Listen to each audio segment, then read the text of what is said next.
take a slow breath, and welcome to tonight's journey. Wherever you are, at home with the lights dimmed, resting after a long day, or lying quietly in your favourite corner of the night, I'm grateful you chose to spend these next moments with me. This video is a gentle doorway into a world that once stretched from busy imperial capitals to silent deserts, from lantern-lit gardens to the smallest village squares. Tonight, we will step softly into the festivals of the Ottoman Empire, not as tourists, not as distant observers, but as travellers, moving slowly through memory, warmth, and the rhythms of a civilization that learned to celebrate both its triumphs and its sorrows. As you listen, you will walk beside caravans carrying gifts across endless sands, drift through Ramadan nights glowing with mahia lights strung between the minarets, hear the deep, steady drums of conquest ceremonies echoing against the ancient walls, and feel the hush of dervishes turning in Sema, their white skirts moving like moons in orbit. You will visit small towns preparing for saints' days, fields where bonfires of spring burn away winter's heaviness, palace avenues filled with royal processions, and humble kitchens where a pan of warm halva softens a family's grief. Each moment, each place, each festival will open gently, like a lantern revealing a little circle of light in the dark. Tonight's story is not loud, it is not rushed. It is meant to be something you can fall asleep to, or simply rest inside, letting the images rise and fade like slow waves. You will meet ordinary people, gardeners, craftsmen, parents, travellers, alongside princes and scholars, and through their eyes, you will feel how festivals were never just events. They were bridges between hearts. They shaped communities, soothed wounds, lifted spirits, and reminded people that even in uncertain times, there were still nights filled with warmth, music, prayer, and shared food. Before we begin, let me ask you something softly. Where are you listening from tonight? What country, what city, what small corner of the world cradles you at this moment? And what time is it where you are right now? Is the sun just setting? Is midnight close? Or is dawn waiting patiently outside your window? Let me know in the comments. I truly enjoy reading where each of you is tuning in from. It reminds me how these stories, once belonging to a single empire, now belong to anyone with curiosity and a love for history. And if you enjoy these calm journeys through the ancient world, if these storytelling nights help you relax, drift to sleep, or simply feel a little more peaceful, I invite you gently to tap the like button and subscribe to the channel. It tells me that you want more tales like this, slow, soothing, full of history, memory, and quiet human moments. Your support is what keeps these long, peaceful videos alive, and I'm deeply grateful for it. Now, settle into a comfortable position. Let your shoulders loosen a little. Let your thoughts slow down, like lanterns drifting along a quiet Bosphorus. Because in the story ahead, you and I will walk through centuries together, past royal arches hung with silk, past caravans winding through warm, star-filled nights, past village squares buzzing with simple joy, and past Sufi halls where breath, music, and memory form a single soft circle of light. And by the end of this journey, you may find, not loudly, but quietly, that something inside you has relaxed, as though you've stepped into a room lit by old lamps, where time moves a little slower and the heart feels just a little softer. Thank you for being here. Thank you for bringing your evening, your breath, your attention to this space. Now, let's begin. Tonight you are listening to part 1 of this story, and in this part we begin with a child's very first memory of a festival night in Ottoman Istanbul, a gentle evening of lamps, voices, and wonder that will stay with him for the rest of his life. It is a mild night on the hill of a crowded neighbourhood, sometime in the later centuries of the empire, when domes and minarets already shaped the skyline like calm waves of stone. In a small sloping street lined with wooden houses, a boy named Yusuf presses his face to the narrow window of his family's home. He is old enough to remember hunger, but still young enough to be astonished by light. All day he has heard the adults talk. Tonight there will be celebration at the mosque, verses for the Prophet's birth, candles and sweet drinks and stories. For Yusuf, these words feel both mysterious and promising. He does not yet understand theology or politics. What he cares about is simpler. He wants to step out of his ordinary days, with their errands and chores and long hours, into a night that feels special, a night where the street itself seems to be smiling. Inside his chest, two different feelings push against each other. One is bright and eager. He imagines the mosque glowing like a palace, trays of sweets piled high, men telling stories of miracles and journeys under the desert moon. He wants desperately to be part of it, to stand in the crowd and feel the same warmth everyone else feels, to carry away a memory big enough to hold in both hands. The other feeling is smaller, but sharp, a little knot of worry. Yusuf is shy. He knows that at the mosque there will be many people, elders who know the Quran by heart, men with lined faces who have seen battles and caravans, boys older than him who already walk with the quick, confident steps of almost men. He wonders if he will look foolish, if he will stand there not understanding the poems, unable to keep up when the crowd joins a refrain. Part of him is afraid that this night, which everyone calls blessed, will slide past him like water past a stone, leaving him on the side, still dry, still unchanged. Around him, the empire carries its own quieter fears. In distant rooms, scribes are bent over papers, writing reports about taxes, borders and trade. In barracks, soldiers polish weapons and complain about pay. In palaces, advisors talk in low voices about reforms and dangers, about foreign powers and shifting alliances. None of this reaches Yusuf in clear form, but it hangs in the air of the city like a faint, restless wind.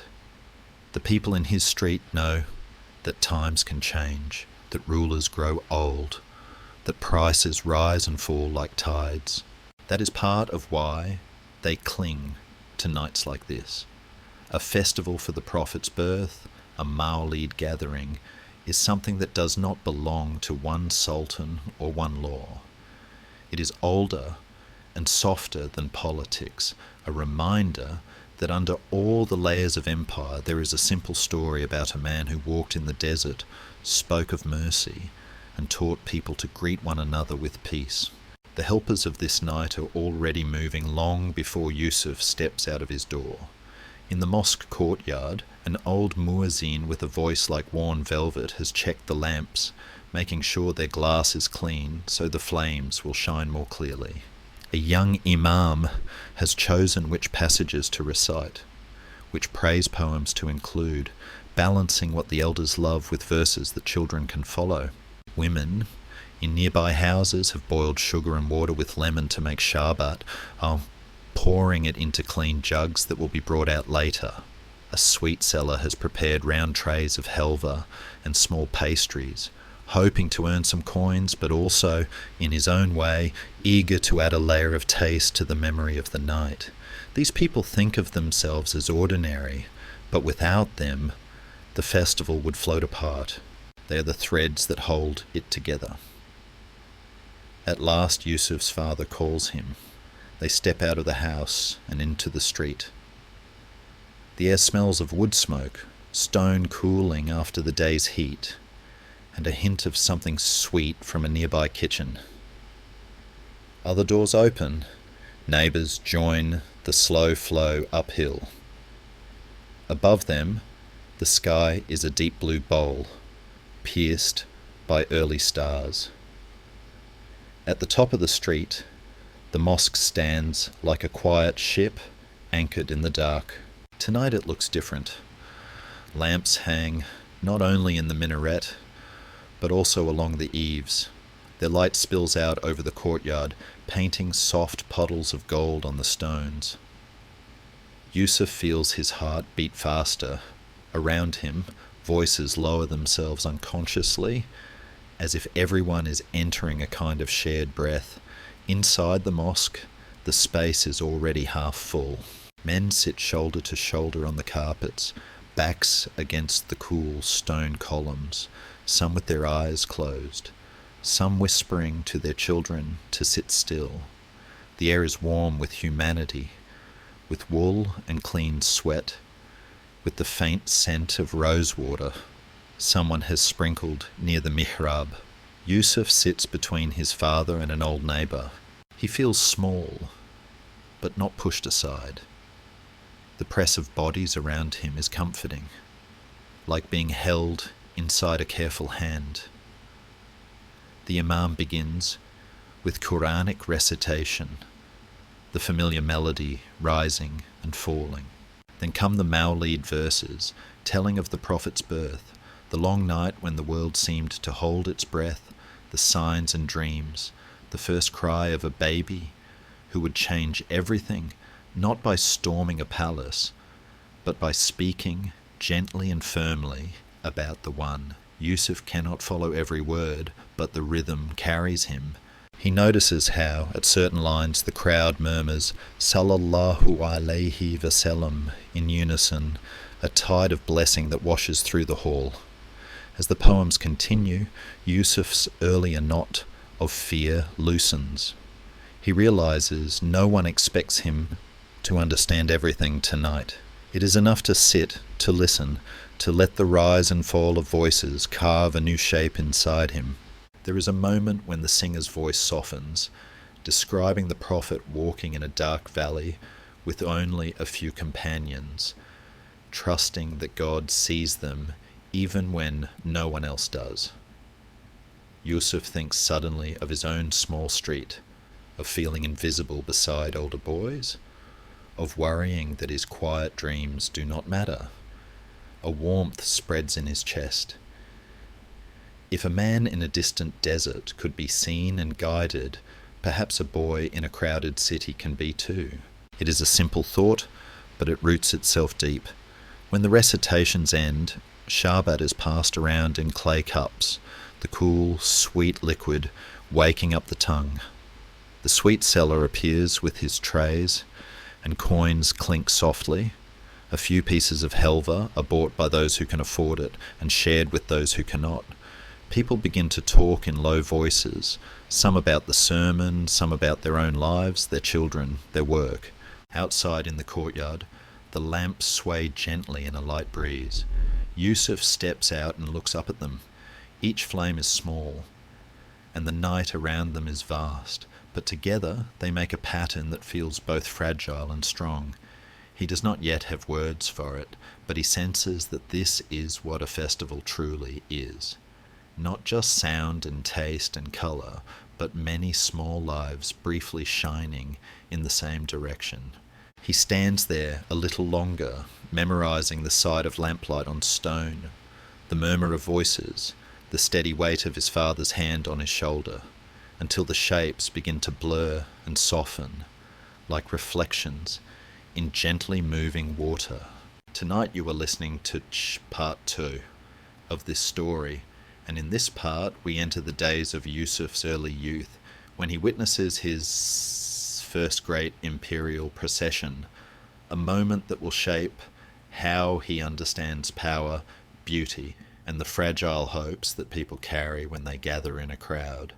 This is a day brighter and louder than the Mawlid night that once wrapped him in warmth. Today the city is awake, not with prayerful murmurs, but with the restless hum of thousands preparing to stand along the streets to watch the empire perform its grandeur. It begins at dawn. Yusuf, now a little older, wakes to a noise he does not recognize at first, the sharp, repeating thump of drums rolling over the city's hills. They do not sound like the soft rhythms of a zikr circle or the quiet beats of Ramadan drummers. These are deeper, firmer, like the heartbeat of a giant. When he steps outside, the street is already stirring. Women sweep doorways. Children are being dressed in their best. Merchants secure shutters.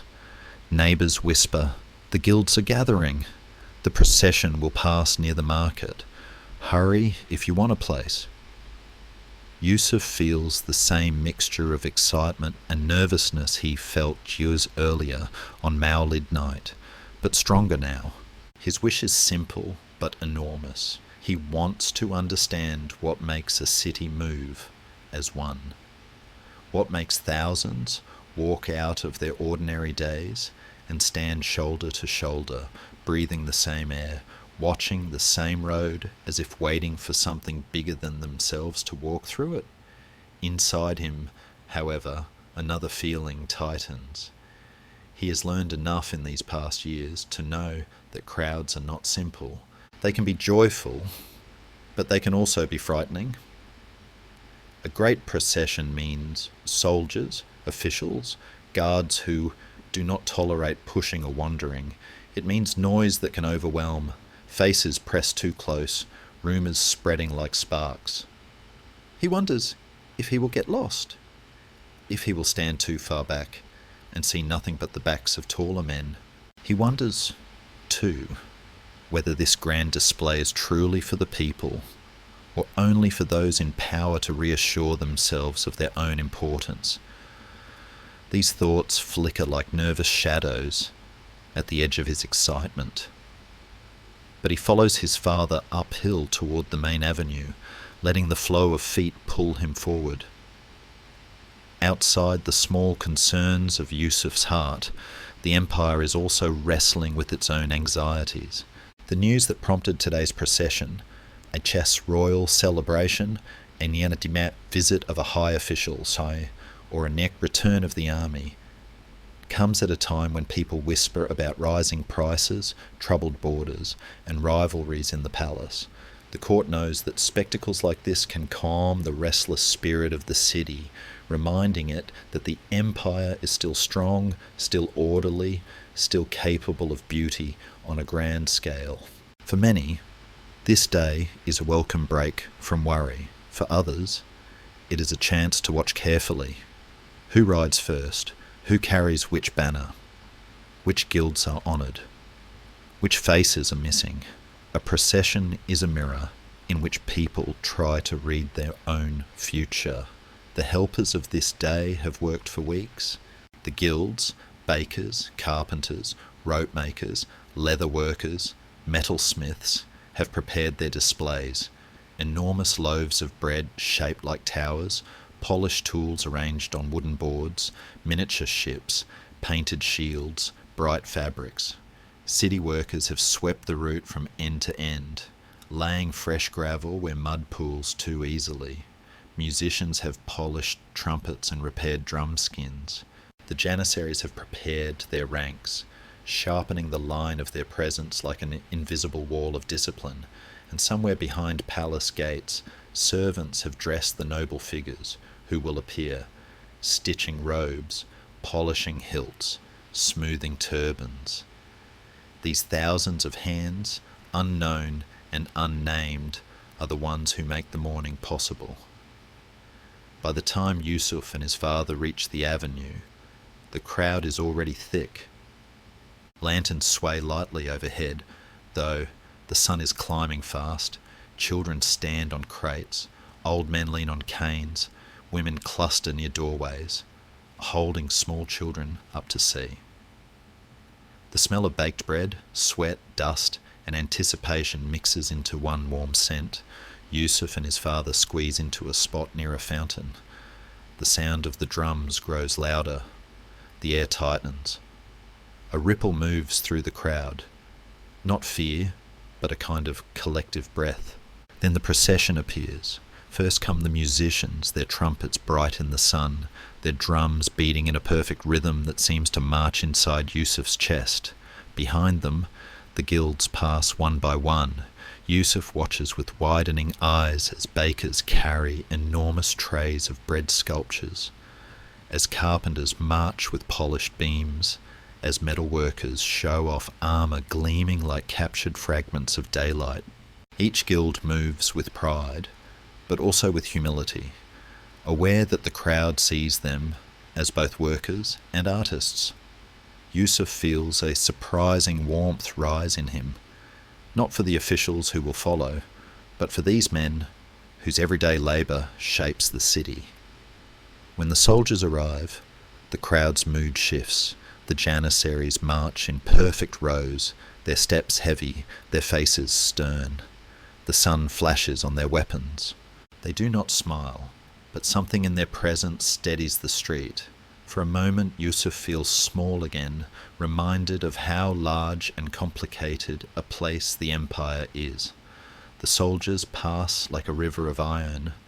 After them come officials in fine robes, and finally, at the heart of the procession, the honoured figure, whether prince, vizier, or returning commander, surrounded by attendants. The crowd leans forward. Some cheer, some bow their heads, some simply watch in silence. Yusuf does not cheer loudly. Instead, he studies the man's face, trying to understand what it feels like to be the centre of so many eyes. The man looks calm, but his calm seems heavy, like a stone held carefully in two hands. As the procession passes and the sound of drums fades into distance, Yusuf remains still. Around him, people begin to move, talking excitedly, comparing what they saw, laughing, arguing, retelling the same moments with different colours. But Yusuf stays quiet. He feels as if something inside him has opened slightly, a sense of how enormous the empire truly is, how many lives and hopes it holds. The sunlight catches the dust drifting in the air, turning each grain into a brief spark. Yusuf watches those sparks rising and fading, as if the procession has left a trail of light that lingers long after its last banner has turned the corner. Tonight you are listening to part 3 of this story, and in this part we follow Yusuf into his first fully conscious Ramadan nights, when he is no longer just a child watching from the side, but a young man fasting, working, and then stepping into the soft lamplit life of the city after dark, learning how a whole empire can breathe together in hunger and in relief. By now Yusuf is older. His hands carry the roughness of work, his shoulders a little of the world's weight, yet there is still a quiet, searching boy inside him. The month of Ramadan arrives, not as a surprise, but as a familiar guest whose habits he now understands. The pre-dawn meal, the long hours of thirst, the slow afternoons when tempers grow short and voices lower, and then that sudden swell of life at sunset, when the cannon sounds and the call to prayer pours out across the Bosphorus like warm light. This year, for the first time, Yusuf is responsible for more than his own hunger.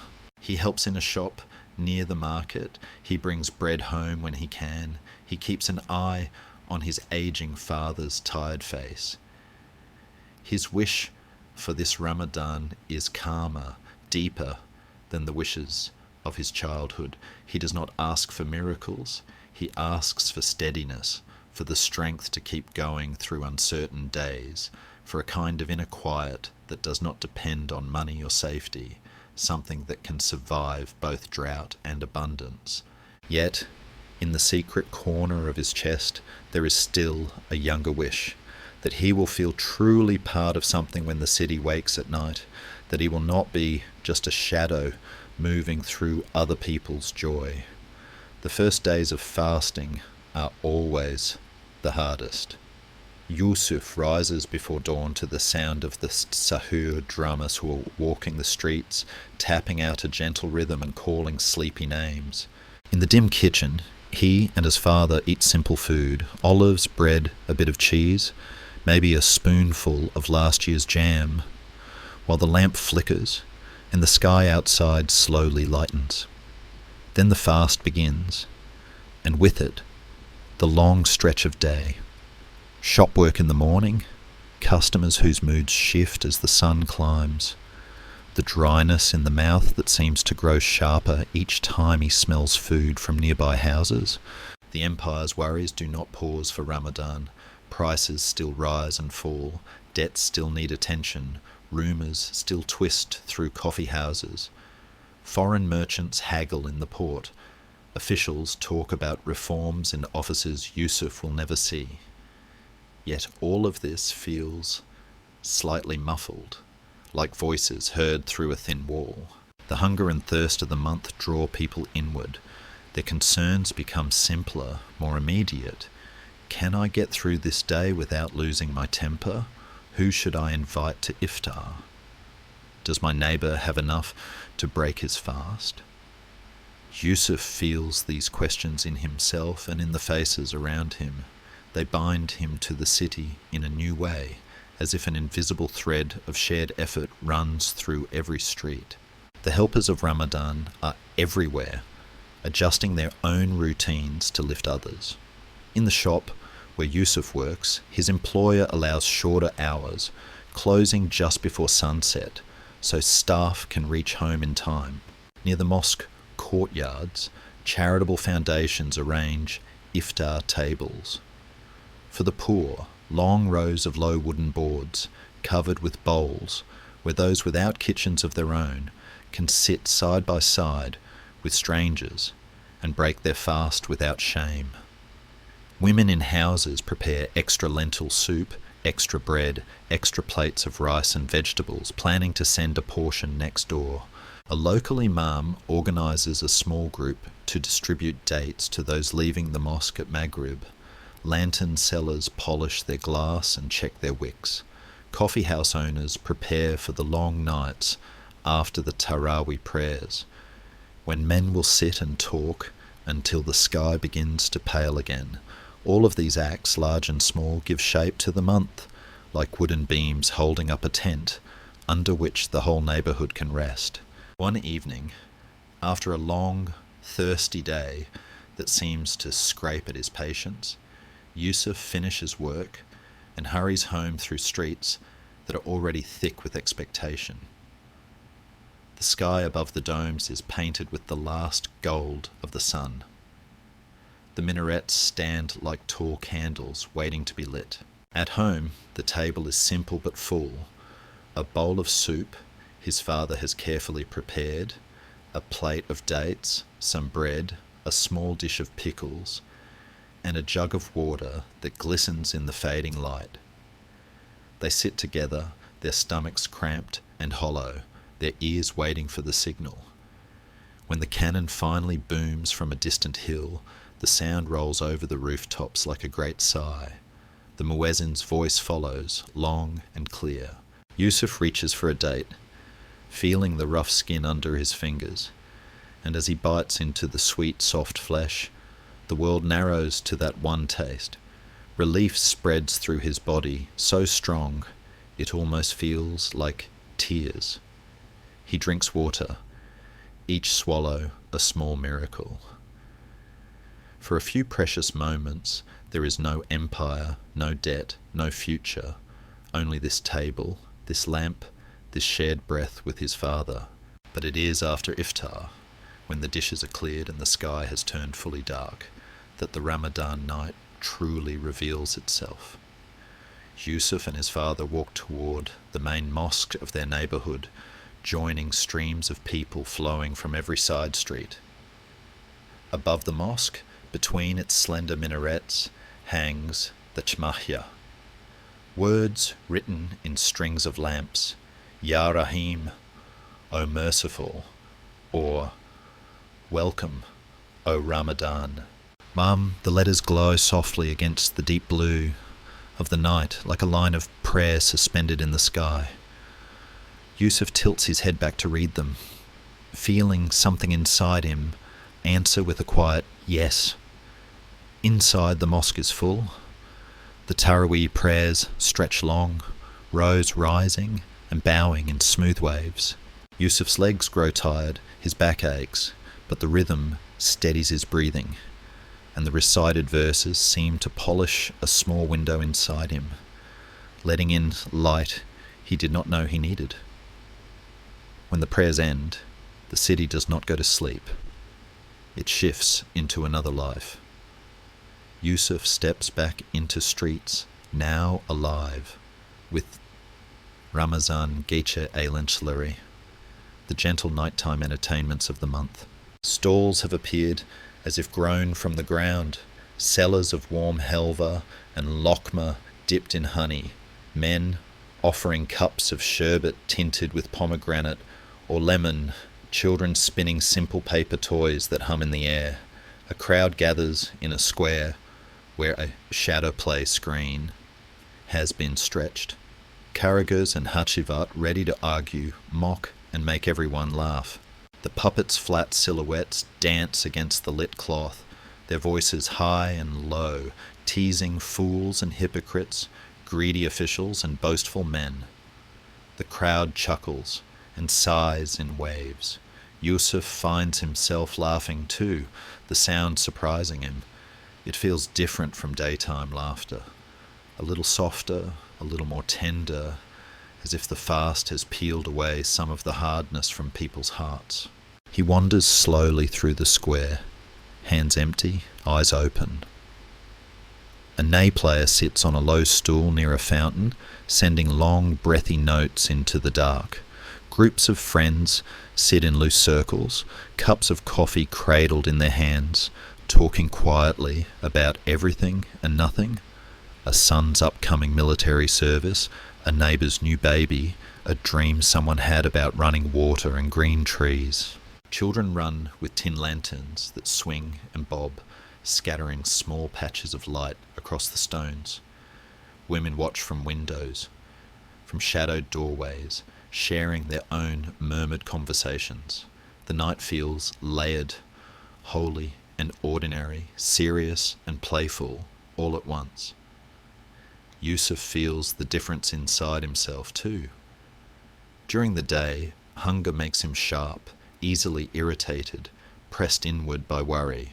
At night, under these lamps with the taste of soup and dates still lingering, he feels widened, as if the fast has carved out a deeper space in him, and the night is filling it with gentler thoughts.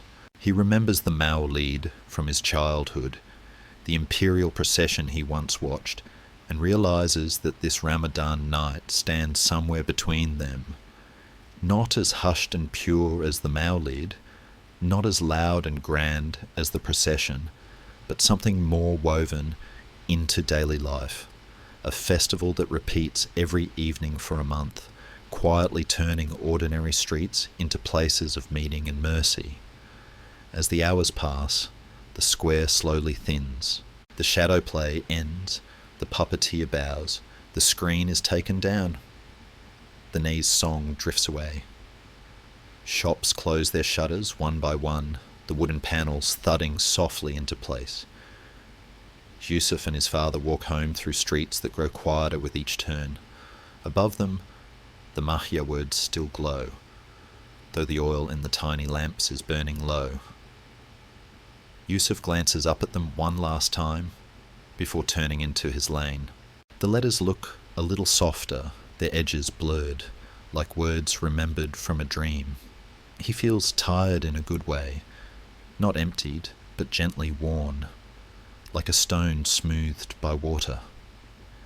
In his room, he lights his small lantern and watches its flame for a while, thinking of how many lamps are burning in the city tonight, how many hearts are resting after a long day of disciplines. Outside, the faint footfall of the Sahur drama begins, again in the distance, already calling the next day into being, while the present night settles around Yusuf like a blanket that smells of wood smoke, sugar, and quiet human voices fading into sleep.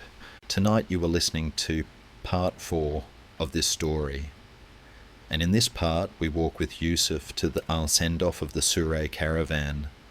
The solemn, almost dreamlike procession that carries gifts and prayers from Istanbul all the way to the holy cities of Mecca and Medina, turning the city itself into a road of hope for a single morning. It is still the age when wooden houses lean over narrow streets and domes rise like calm hills over the roofs, but time has moved on. Yusuf is now a young man in his early 20s. His father's hair has thinned and turned whiter, his own hands have grown more sure with tools and tasks, and the city's worries have pressed closer. Talk of taxes, of changes in the army, of new ideas drifting in from faraway lands. Yet when the month draws near for the Hajj caravans to leave, a different kind of talk fills the coffee houses and the mosque courtyards. Men speak of the Hosure Alayı, the caravan that will depart from Istanbul with coffers of gold and silver, bolts of cloth and written prayers, a moving bridge from the sultan's capital to the heart of Islam. Yusuf has heard about it all his life, but this year, for the first time, a neighbour invites him to come early to watch from near the Fatih Mosque. His wish is both simple and deep. He wants to see with his own eyes how a city sends part of itself across the desert, how people who will never leave their neighbourhoods can still feel joined to places they may only visit in dreams. Before dawn, the streets are already awake. Yusuf walks uphill with his neighbour, the air cool in his lungs, the sky pale and empty of sun. Their footsteps join many others, a soft, steady shuffle of sandals and worn boots. Some people carry candles or small lanterns. Others walk in darkness, trusting the faint light of the slowly waking sky. As they draw near the mosque, the world opens. The square is wide and shadowy, shapes of camels and men forming in the half-light. Yusuf sees long lines of tall, patient animals, their necks curving like question marks, their breath steaming faintly in the cold morning air. On their backs rest heavy, covered loads, the tasure coffers, wrapped in embroidered cloths, tied with ropes that have been checked and checked again by careful hands. Soldiers stand nearby, not in harsh formation, but in a watchful ring, their spears and rifles catching the first hints of light. Around them, people gather at the edges of the space, old men with walking sticks, women with shawls pulled close, children rubbing sleep from their eyes. Yusuf feels a hush settle over the crowd, the kind of silence that is made not of emptiness, but of many quiet hearts leaning in the same direction. Inside him, a whole flock of feelings beats its wings. Part of him is drawn by the simple romance of it all, the camels, the banners, the distant idea of deserts and oases, of stars over empty horizons. As a boy, he used to trace maps with his finger, imagining the long line from Istanbul down through Anatolia to Damascus, and then across Arabia to Mecca and Medina. Now he stands at the beginning of that line, watching it take shape. Another part of him, more grown, understands that this is not a storybook caravan. It carries very real wealth, measured and recorded by scribes, watched over by officers. It travels through lands that can be dangerous, past tribes that might be friend or foe, depending on honour, hunger, or old agreements. He has heard tales of bandits, of sandstorms, of wells that dried up too early. And behind all of that, he senses the empire's own delicate balance. In a time when foreign powers weigh the Ottoman strength, when new ideas bump against old customs, the safe arrival of the Surah in the Hijaz is more than piety. It is proof that the empire can still protect the path between its heart and the holy places. The caravan's journey will be long and hard, but right now, in this square, what Yusuf feels most strongly is not fear or politics. It is a quiet, spreading tenderness. The helpers of this morning move in practiced patterns. Near the mosque doorway, A group of scholars and imams stands ready, their turbans neat, their faces serious but gentle. One of them holds a folded piece of paper with the official text of the Sultan's message, the written pledge of care for the two holy cities. Scribes with ink-stained fingers carry leather folders filled with lists of the sums in each coffer, of the names of those who will receive them, of the routes and planned stops. Camel drivers check harnesses and knots one last time, patting rough hides, murmuring to their animals as if they were old friends.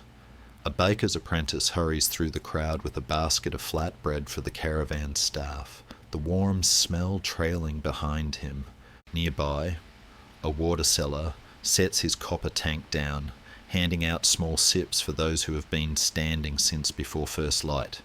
None of these people will be named in any official chronicle, but without them, nothing in front of Yusuf would move. As the first orange edge of the sun slips above the distant roofs, the ceremony begins. The imam's voice rises strong and clear, reciting verses that speak of journeys, of trust, of God's protection over travellers. The words ripple through the crowd. Some close their eyes, some bow their heads, some whisper Amin under their breath. Then a senior official steps forward and in formal phrases announces the caravan's purpose to carry the surah, the Sultan's gifts, to Mecca and Medina, to support those who serve in the haram, to help the poor and the scholars, to renew the bond between the capital and the Hijaz. Yusuf listens, not to every phrase, but to the tone. There is pride in it, yes, but also a nervous edge, as if the speaker knows how much depends on this long line of animals and men making it safely across the empty lands. When the prayers are done, something shifts in the air. Drums begin to beat, not fast and fierce like war drums, but slow, steady, like a large, patient heart. Banners are lifted, green and red and white against the fresh morning sky. Orders are called, not shouted in anger, but spoken with the firmness of long habit. The camel drivers take their places, hands on ropes, feet braced.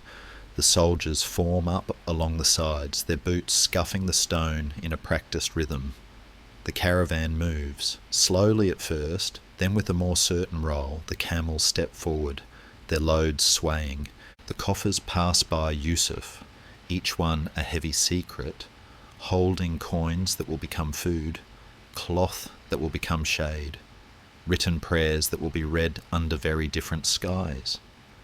As they pass, people in the crowd lift their hands. Some make silent dua. Some whisper the names of loved ones who once went on Hajj or who dreamed of going but never did. Some pray for sons currently serving in faraway garrisons, tying their hopes to the caravan's safe passage as if it were a strong rope. A few older pilgrims, who have already made the journey in years past, watch with faraway eyes, their faces softened by memories of Kaaba walls under their fingertips, of Medina's green dome against a clear sky. Yusuf feels all these unseen threads stretching out from the crowd and attaching themselves to the moving line. The caravan is not only carrying gold and cloth, it is carrying trust, longing, and gratitude. For a disorienting moment, as the first ranks of the caravan pass him, Yusuf imagines stepping forward, taking hold of a rope, and letting his own feet join that long walk. He pictures endless days of dust and heat, nights under an open sky, the thrill of seeing landmarks he has only heard named in sermons. He imagines reaching the haram, circling the Kaaba among thousands, standing in front of Medina's Prophet's mosque with tears on his face. The image is so vivid that his heart gives a small jump, but then his eyes fall back to his own hands, to the calluses from his work, to the faint tremor of tiredness in his father's shoulders beside him. He understands that his place, at least for now, is here, watching, sending, supporting from a distance. Not every service is made with footsteps. Some are made with silent, steady attention. He lifts his own hands and whispers a simple prayer. Let them reach safely. Let what they carry reach the right hands. Let this road between us and the holy places remain open. The caravan continues, its front already turning down a distant street, while its end is still gathering itself near the mosque. For a long time, the square is filled with the quiet clatter of hooves and the soft thud of padded camel feet. Dust rises in fine clouds, catching the light. Yusuf watches until his eyes sting, not from the dust alone, but from the strange tenderness of seeing so much effort, so much careful organisation devoted to something he cannot touch or measure. When at last the final animals pass and the drums grow faint, the crowd begins to loosen. People turn to one another, sharing small remarks about the size of this year's surah, about the discipline of the guards, about the stories they have heard of past caravans. Some drift away toward work, some linger, as if their bodies are not yet ready to leave the echo of that movement. Yusuf and his neighbour stand for a little longer. The sun is fully up now, turning the mosque's stone walls a warm colour. The empty space where the camels stood looks oddly bare, marked only by hoof prints and scuffs. It reminds Yusuf of the feeling after a festival night, the lanterns extinguished, the square returned to its usual self, yet somehow changed by what it has held. As he begins the walk back down through the waking streets, Yusuf keeps seeing, in his mind's eye, the long line of the caravan already far away, threading through the hills. He imagines it from above, a moving scar of colour across the land, carrying with it not just money and cloth, but a small steady flame connecting distant hearts, like a candle protected between many careful hands as it passes from room to room in a house that is still learning how to stay whole in the wind. Tonight you are listening to part 5 of this story, and in this part we walk with Yusuf through the morning and days of Kurban Bayram, the feast of sacrifice, when prayer, blood, charity and tenderness weave together in a way that both comforts and unsettles him, showing him how mercy and hardship can stand side by side on the same cobbled street. The night before the festival, the city is already holding its breath in a different way. Days of preparation have gone into this. Animals led through streets toward inner courtyards and small squares, ropes repaired, knives sharpened, lists written, of which families will receive meat. Yusuf has watched from his shop door as sheep and cattle were guided past, their hooves clattering on stone, their eyes wide and dark, their breath misting in the cool evening air. Some children followed them, pointing and chattering with excitement, while others held back, sensing something solemn in the way their fathers walked beside the animals. Yusuf, now in the middle of his 20s, feels a complicated knot in his chest. He remembers childhood Bayrams when all he saw was new clothes, sweet smells, and visitors bringing coins. But now he knows more clearly what stands at the centre of the day: sacrifice, the deliberate taking of life in a ritual that is meant to echo an ancient act of obedience and trust. His wish this year is quiet and serious.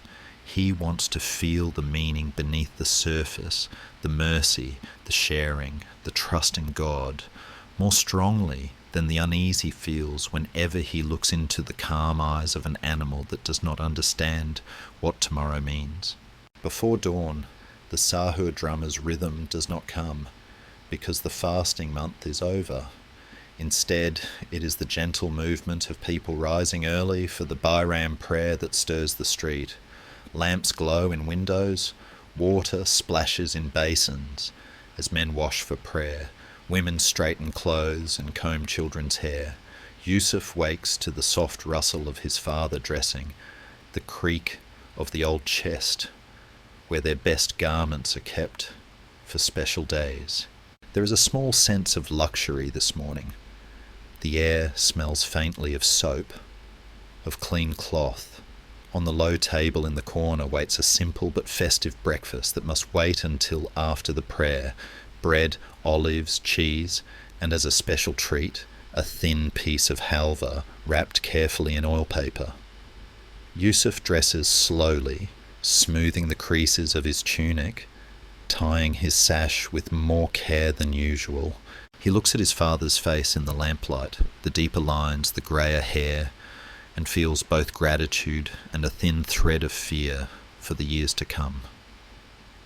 Today, for a few hours, he wants that fear to rest. Outside, the streets are washed in that pale, expectant light that comes just before sunrise. Men and boys are already walking toward the mosque, moving in steady lines from all directions. The air bites a little against cheeks and hands, and their breath appears in front of them like small ghosts that vanish almost as soon as they appear. Yusuf and his father join them, their footsteps joining dozens of others. Some greet each other with early Bayramanas, Mubarak olsun, in low voices. Others walk in thoughtful silence. The mosque courtyard is filling quickly. Inside, the carpets are soon covered with rows of worshippers shoulder to shoulder, hearts bearing different burdens but turning in the same direction. The Imam's sermon, after the special prayer, speaks of Ibrahim and his son, of a command that seemed impossible, and a mercy that replaced a beloved child with a ram, of a story meant to teach that nothing we love should be placed higher than the one who gave it. Yusuf listens, his eyes lowered to the pattern of the carpet, tracing the Imam's words against his own thoughts. He thinks of his father, of their small home, of his attachment to familiar streets and routines, of his fear of loss. The idea of offering any of these up, even in imagination, makes his stomach tighten, yet he also feels the soft echo of something truer beneath that fear, a sense that the real sacrifice might be letting go of his need to control every outcome, trusting that mercy can still find him even when he cannot see how. When the prayer and sermon are finished, the scene shifts quickly. Outside the mosque, the formality melts into warmth. Men embrace 3 times in the Bayram greeting, cheeks brushing lightly, hands gripping shoulders.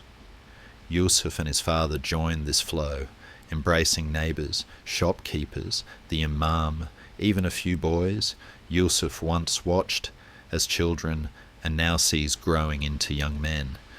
There is laughter, a few damp eyes, a rush of words, apologies for past sharpness, promises to visit, reminders to stop by later for coffee or sweets. For a brief while, the city feels like a single extended family house, its walls made of streets and its roof made of sky. Then, gradually, the crowd thins as people return to their homes or move toward the places where the sacrifices will take place. In a nearby square and in many inner courtyards, the atmosphere grows more intense. The animals are brought forward one by one or in small groups. Some bleat nervously, others stand still, their sides rising and falling with slow breaths.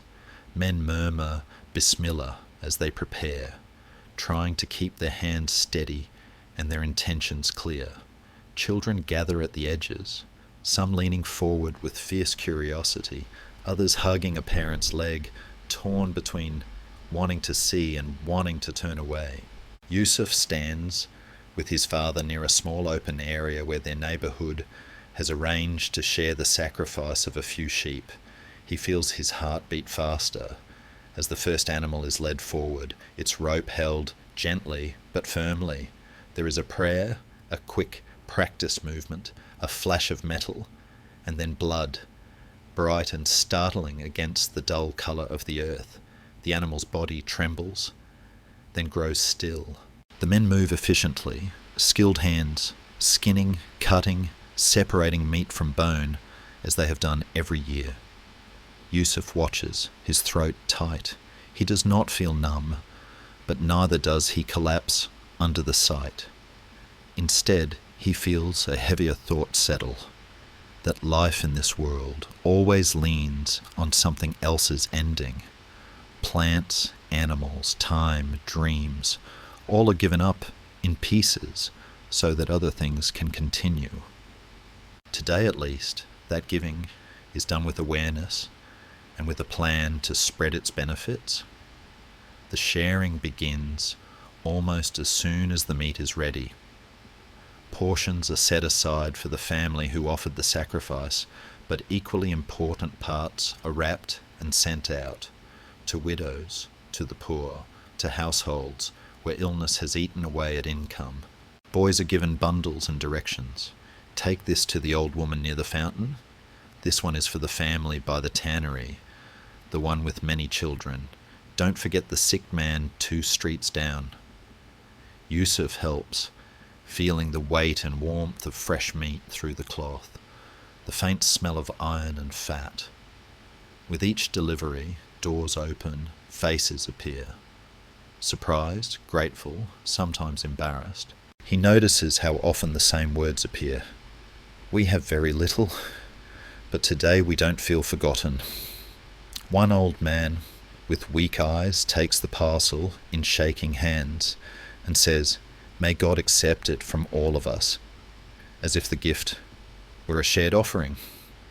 Back in the square, the ground is marked with dark stains. Water is thrown to wash them away. Bits of straw, pieces of wool, and small feathers stick to the wet patches. On another morning, this mixture of blood and water might make the place feel harsh or grim, but today there is a strange gentleness in it. Children turn the leftover straw into quick games, tossing small bundles at each other. Dogs sniff cautiously at spots the water has not yet reached. Birds circle overhead, sharp-eyed, waiting to swoop down for any unguarded scraps. The air smells strongly, but that too will pass.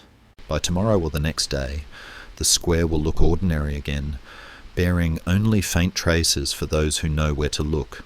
The rest of the day stretches out in softer lines. People change into fresh clothes, if they have them.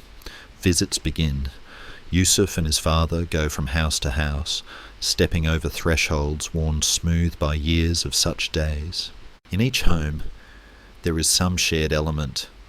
Coffee or tea, sweets, a plate of bayram meat cooked quickly with onions and spices, children darting in and out, plates clinking, older relatives sitting against cushions like rooted trees.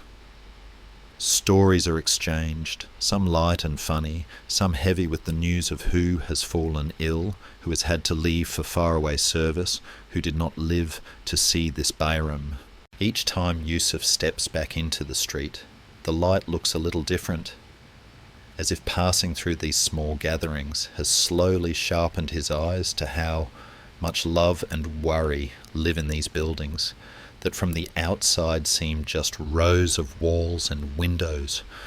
By late afternoon, a pleasant tiredness begins to settle into his limbs. He and his father return home at last, their own room feeling smaller but cozier after the many spaces they have visited. On their low table lies a portion of meat they have kept, enough for a few meals if used carefully. His father sits down with a soft sigh of contentment, the lines on his face relaxed in a way Yusuf has not seen for weeks. In the quiet that follows, after the last guest has gone and the daylight has begun to thin, Yusuf steps outside for a moment alone. The street is calmer now, though laughter and clinks still drift faintly from nearby houses. A stray feather moves in a small circle in the dust, pushed gently by a breeze so mild it is almost invisible. Yusuf looks up at the sky, now painted in colours that bleed slowly from gold to lavender to blue.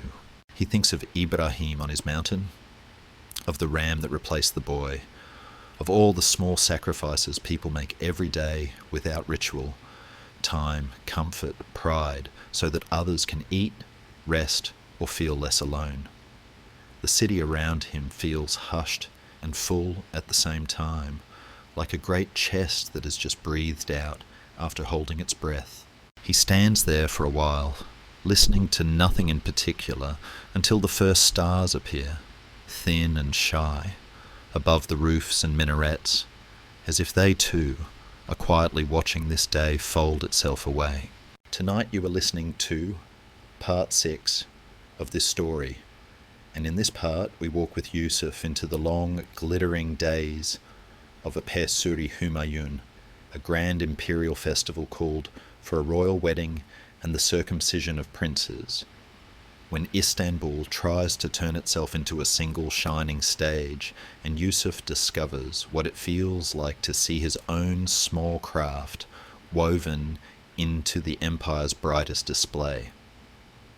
By now he is deep into his 20s. His father's steps have slowed. His own shoulders carry more work, more decisions. He has watched many holy days and neighbourhood gatherings. But this is different. Word spreads weeks in advance.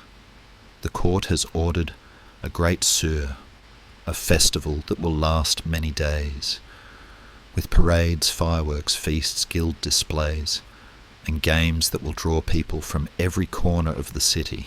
For a craftsman like Yusuf, who now helps in a small wood workshop near an important avenue, the news lands like a stone dropped into still water.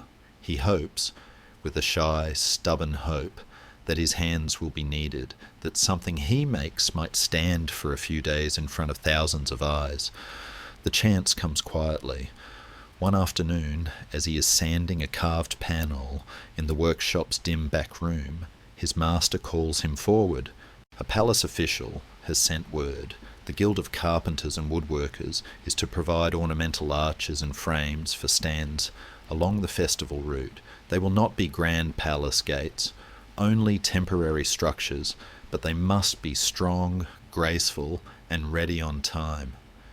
The master's eyes, usually reserved, hold a trace of pride and worry.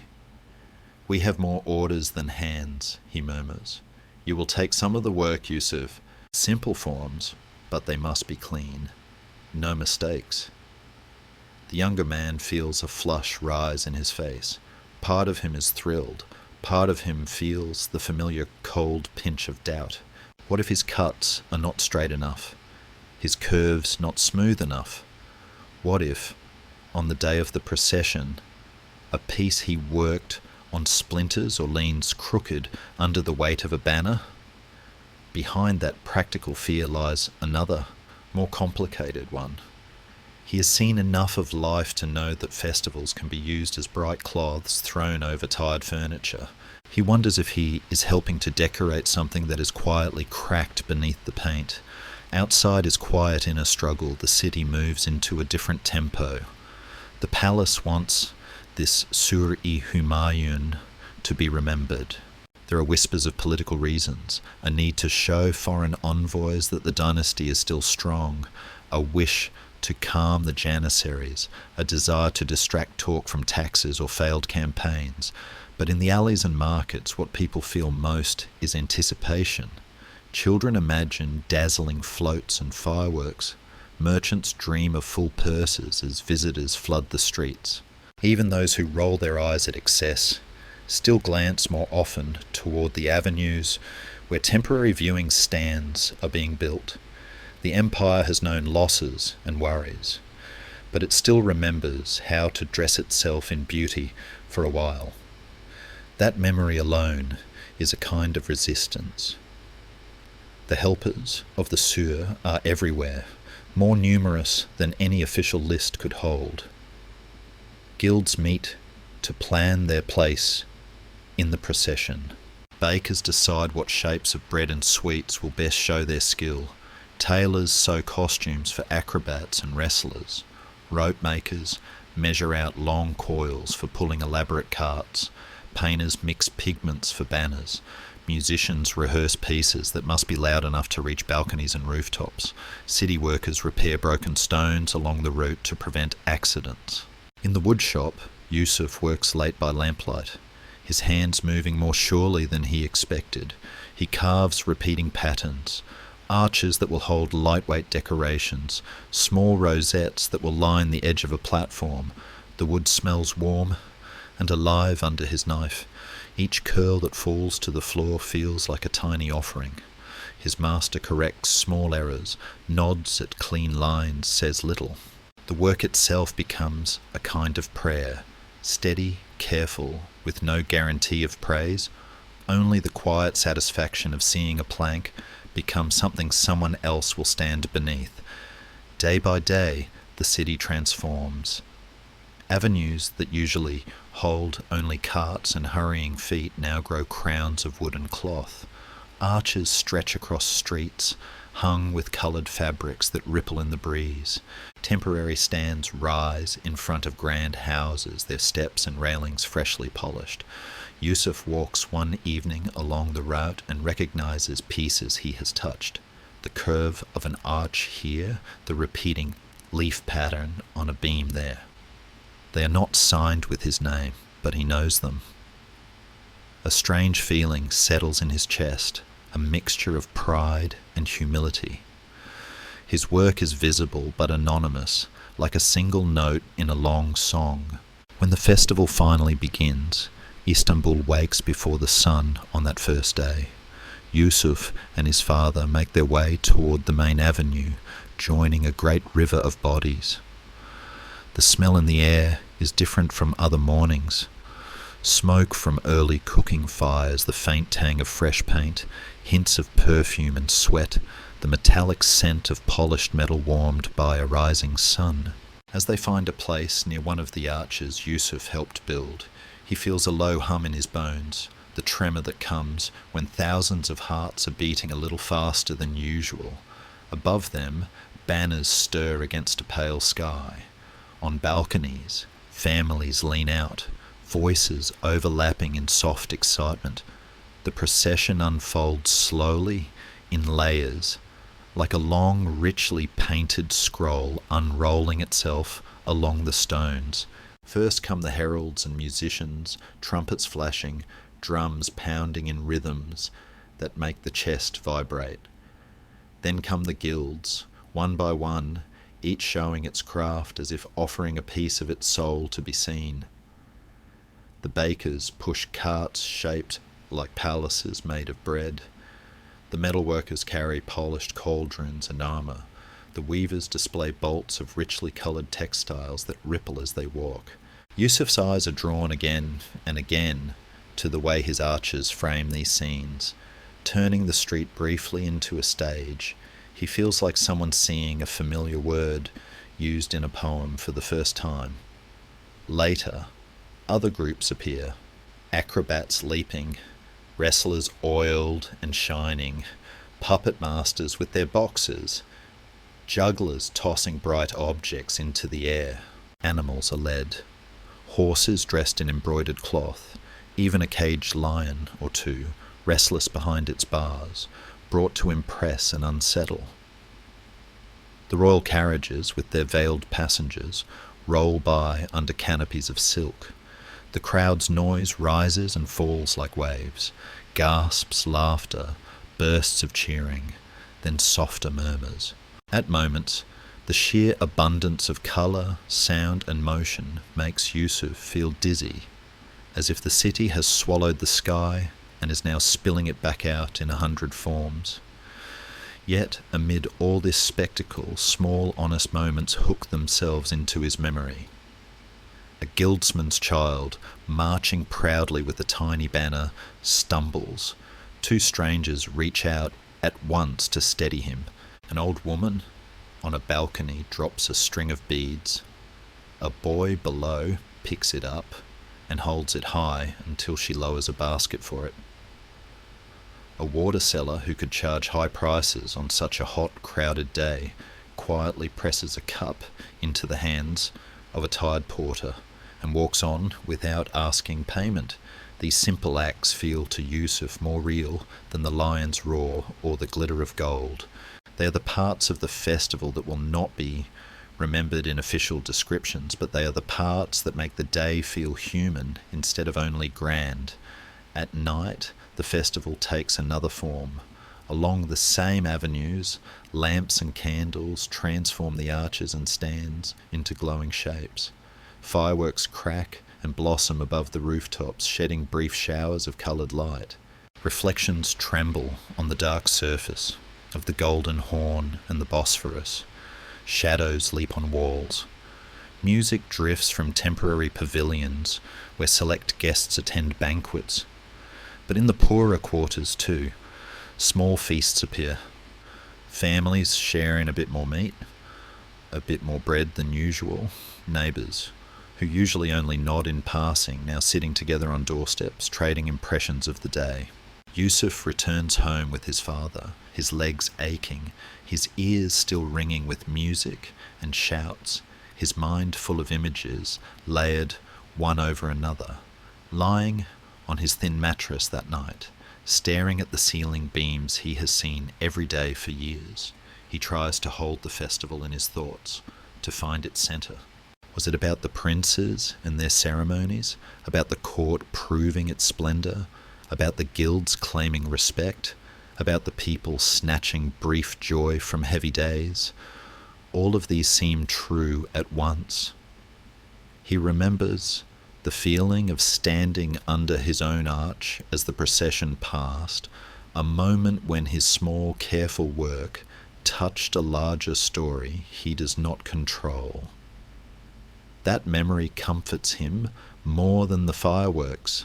It reminds him that even in an empire stretching across continents, even in a Suri Humayun designed to dazzle, there is room for one craftsman's hands to leave a quiet, almost invisible mark.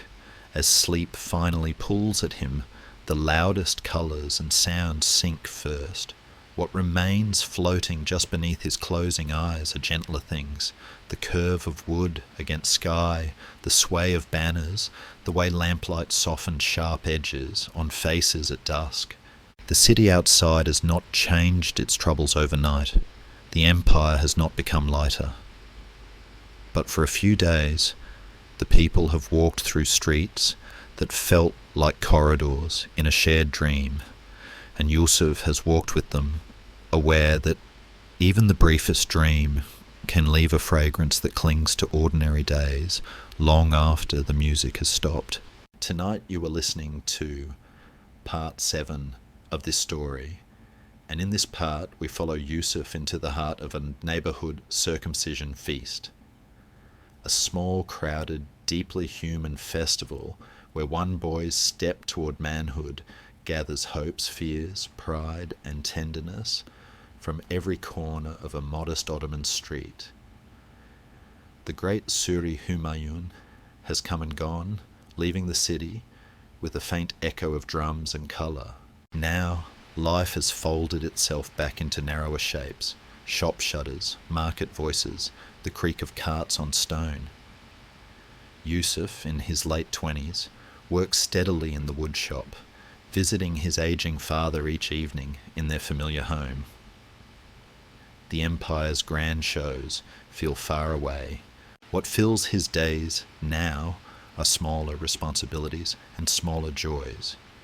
Yet, as he is about to feel, there is nothing truly small about the way a neighbourhood gathers around one child's fear and courage. The boy at the centre of this feast is named Hassan. He is the son of Yusuf's neighbour, a cheerful, anxious man who repairs shoes in a tiny stall near the fountain.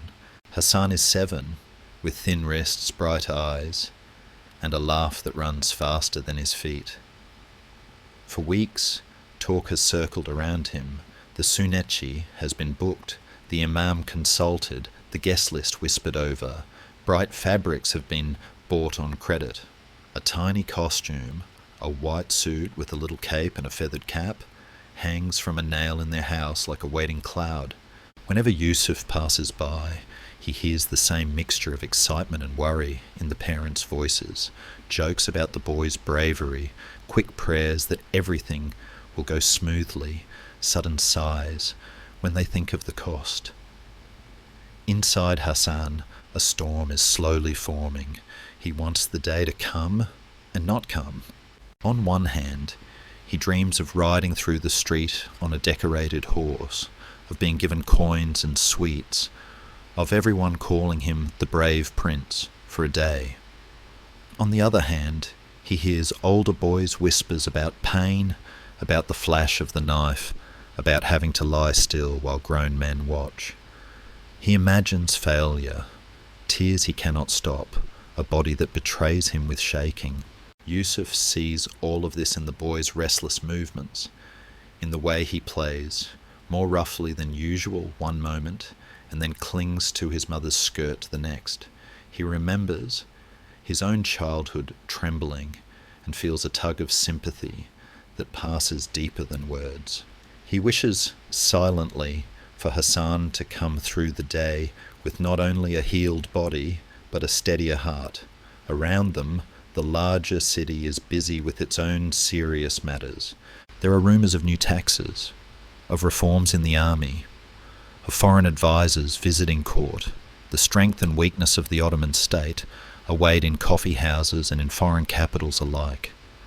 But on this street, at least for now, the focus has narrowed to one house, one courtyard, one small boy's bed.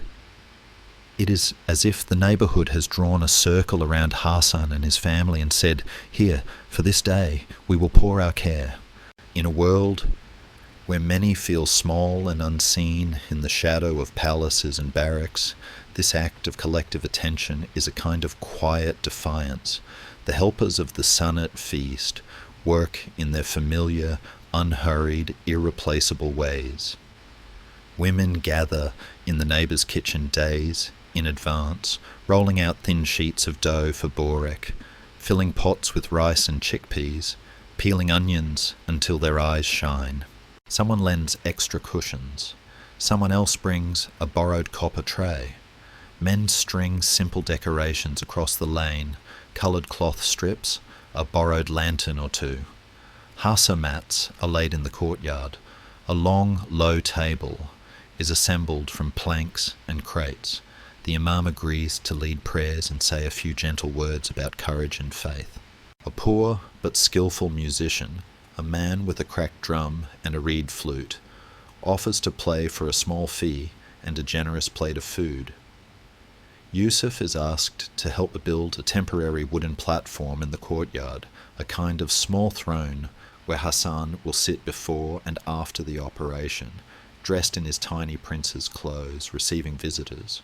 As he drives in nails and sand's rough edges, he is struck by how much labour, hope, and worry converge on this one simple structure. On the morning of the feast, the street wakes with an unusual brightness. The sun is ordinary, but people's faces look slightly polished, as if they've been wiped with hope. Children run back and forth, checking on the decorations. The smell of boiling meat and spices floats from the kitchen like a promise. Men in their best jackets gather near the fountain, exchanging greetings, already laughing a little too loudly to hide their own unease about the coming cut. Inside the house, Hassan is dressed carefully by his mother and aunts. They smooth his white shirt, fasten his cape, tie a sash around his small waist. A tiny toy sword is slipped into a belt at his side, more symbol than weapon. When he emerges into the courtyard, there is a small intake of breath. For a heartbeat, he looks genuinely proud, eyes shining.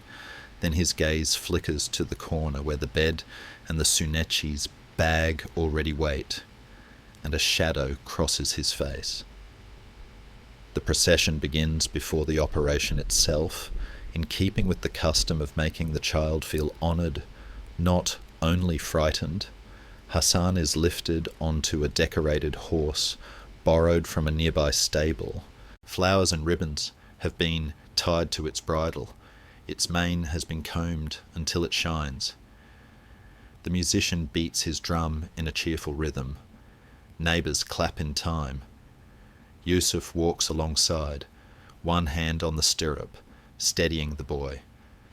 The little prince rides slowly through the lane and into the next, past doorways where people lean out to watch, past shop fronts where men pause their work to wave.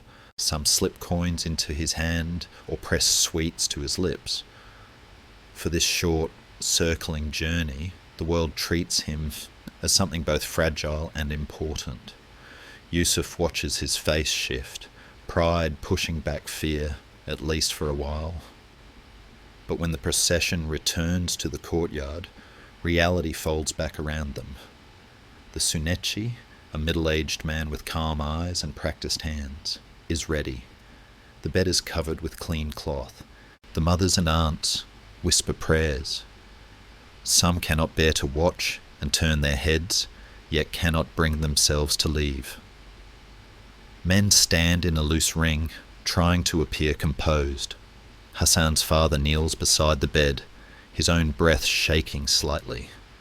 Hassan is laid down, his white garments arranged carefully. The Sunetchi speaks to him in a low, reassuring voice, explaining the steps simply, not lying about the pain, but wrapping it in the words quick and brave.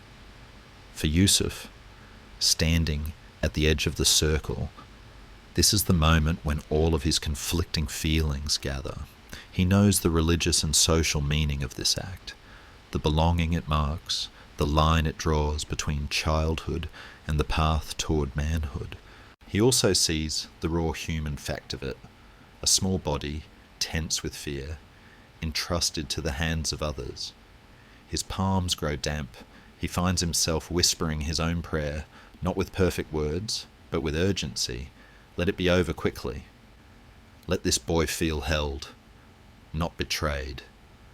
The cut is made with practiced speed. Hassan gasps, cries out, grips his father's arm with surprising strength. The courtyard holds its breath. Then the worst is past. The Sunetchi works swiftly, cleansing and bandaging. The women begin to murmur again, this time with relief. Someone forces a joke. Nervous laughter escapes. A tray of sweet sherbet is brought out, its coolness offered as if it could wash away the memory of pain. In the hours that follow, the courtyard transforms once more. The bed is raised like a small dais. Cushions are piled. Hassan, pale but resolutely upright, becomes the centre of a different kind of attention.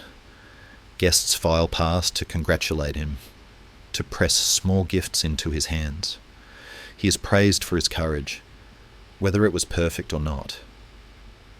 The memory of his cry is not erased, but folded into a larger story. He was strong. He bore it well. Plates of food circulate. The musician plays gentle tunes. Children resume their games in the corners, their earlier fear melting into curiosity and envy of the new toy sword. Yusuf moves through the scene, carrying dishes, exchanging greetings, squeezing the father's shoulder, catching the mother's tired, shining eyes. He feels something inside him relax, not because the day has been without pain, but because the pain has been carried together. No one denies its reality. Instead, they wrap it in food, in music, in jokes, in prayer, in the warm presence of many bodies in one small yard. He realizes, as the sun lowers and the light in the courtyard grows softer, that this is what all festivals are trying to do in one way or another, to take the hard edges of living, fear, risk, loss, change, and surround them with signs that we are not facing them alone. As evening settles, the last guests drift away. The decorations on the street flutter in a faint breeze, their colours dulled now by dust and fading light. In the courtyard, the temporary platform stands empty. For the first time that day, a little altar without its offering. Hassan sleeps in the house, breathing shallow but even, watched over by his mother's quiet vigilance, Yusuf steps outside and looks up. The sky is the same sky he has known since boyhood, but it seems a little closer, as if leaning down to listen. The faint smell of cooked meat, trampled grass, and lamp smoke hangs in the air. Somewhere nearby, a child laughs in another house. Somewhere farther, a dog barks at nothing in particular. The world has not changed in any grand visible way, yet this narrow street feels different, tied a little tighter together by what it has just held. He stands there until the last thin strip of colour has drained from the horizon, thinking of how many such feasts must be happening across the empire each year. How many boys walking through fear toward pride? How many families balancing joy and worry? How many neighbours lending hands and dishes and jokes so that one child does not cross a threshold alone? The thought lifts and settles in him like a slow breath. Then he turns quietly and goes home through the dim, familiar lane, his steps soft on the stones that have heard so many festivals pass and fade, yet still remember the warmth of each one. Tonight you are listening to part 8 of this story, and in this part we follow Yusuf into the soft, smoky, hopeful night of Hidereles, the spring festival when fires are lit, wishes are tied to branches, and people across the Ottoman world quietly ask for new beginnings, even when they are old enough to know how unpredictable life can be. By now, Yusuf has crossed into his 30s. His father's hair has turned almost entirely white. The older man moves carefully through their small home, leaning more heavily on door frames and chairs. The woodshop keeps Yusuf busy. There are orders to fulfill, debts to manage, apprentices to guide. He has known sickness and recovery, lean seasons and slightly better ones. Friends from his youth have drifted away or been pulled off into army service or distant work. A few have not returned at all.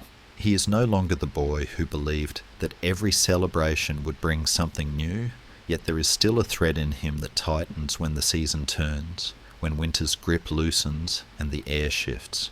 That thread is what pulls at him when he begins to hear the word Hidereles murmured in streets and courtyards, when he sees children gathering twigs and old women glancing up at the sky as if measuring how close the festival is. In the weeks before the night itself, the city wears a strange mixture of fatigue and expectation. The winter has been hard, damp cold in the wooden houses, illnesses that linger, worries about prices as grain supplies thin. Out in the empire's provinces, there are rumours of unrest, small uprisings, harsh responses. In the capital, officials in tall hats argue, in rooms Yusuf will never enter, about reforms, about borrowing from foreign lenders, about what must change and what must never change. These currents swirl somewhere above his head, like high, invisible winds. He feels them only in small ways, in the way his master frowns more often, at the cost of timber, in the new lines around the grocer's eyes, in the tense silence that sometimes falls over the coffee house when certain names are mentioned. Yet beneath all this, the earth itself has begun to shift. The air is milder, green pushes through cracks in neglected corners. The days stretch a little longer.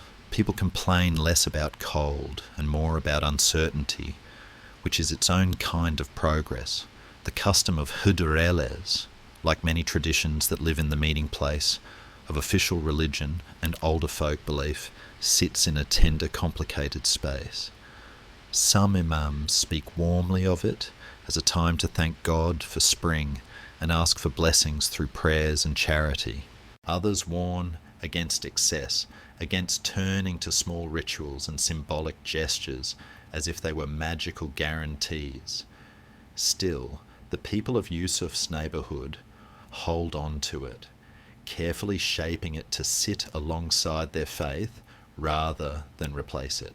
For them, Hudreles is not a rival to their prayers in the mosque. It is a way of giving shape to their private wishes, of gathering those wishes and placing them gently into the larger story of mercy and renewal.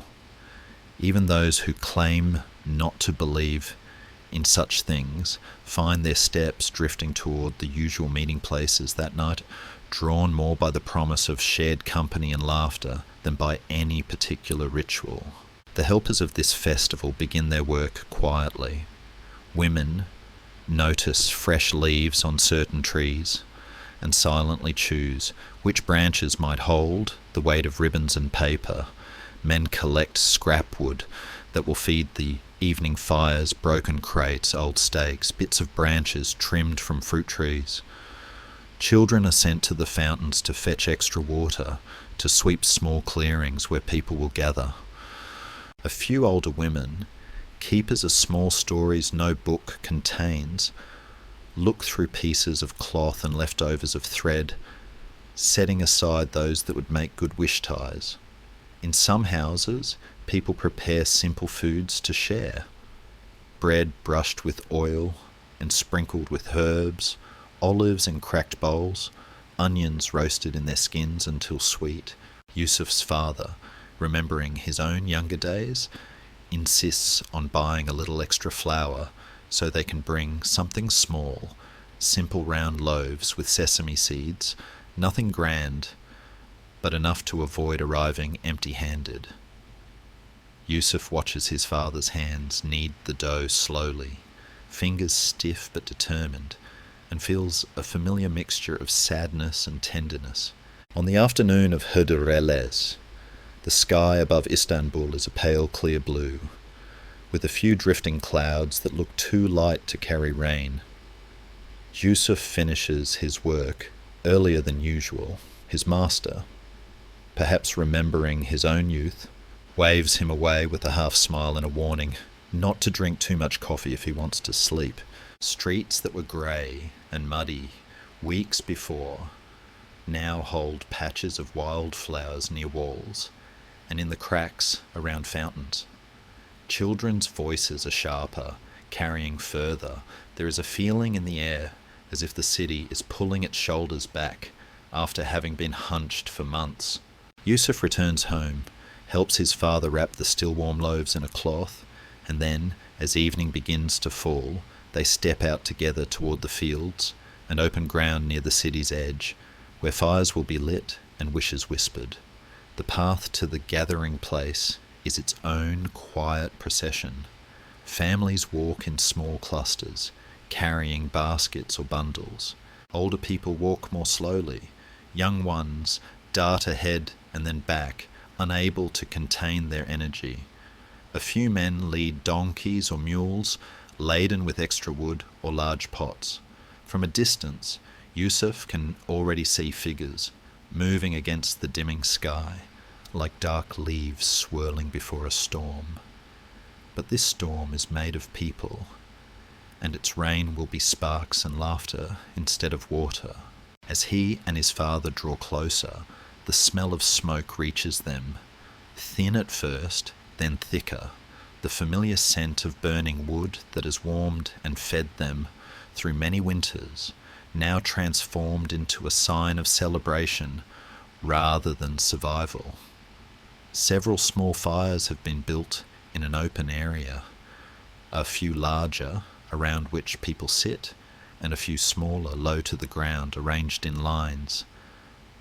These low fires are for jumping.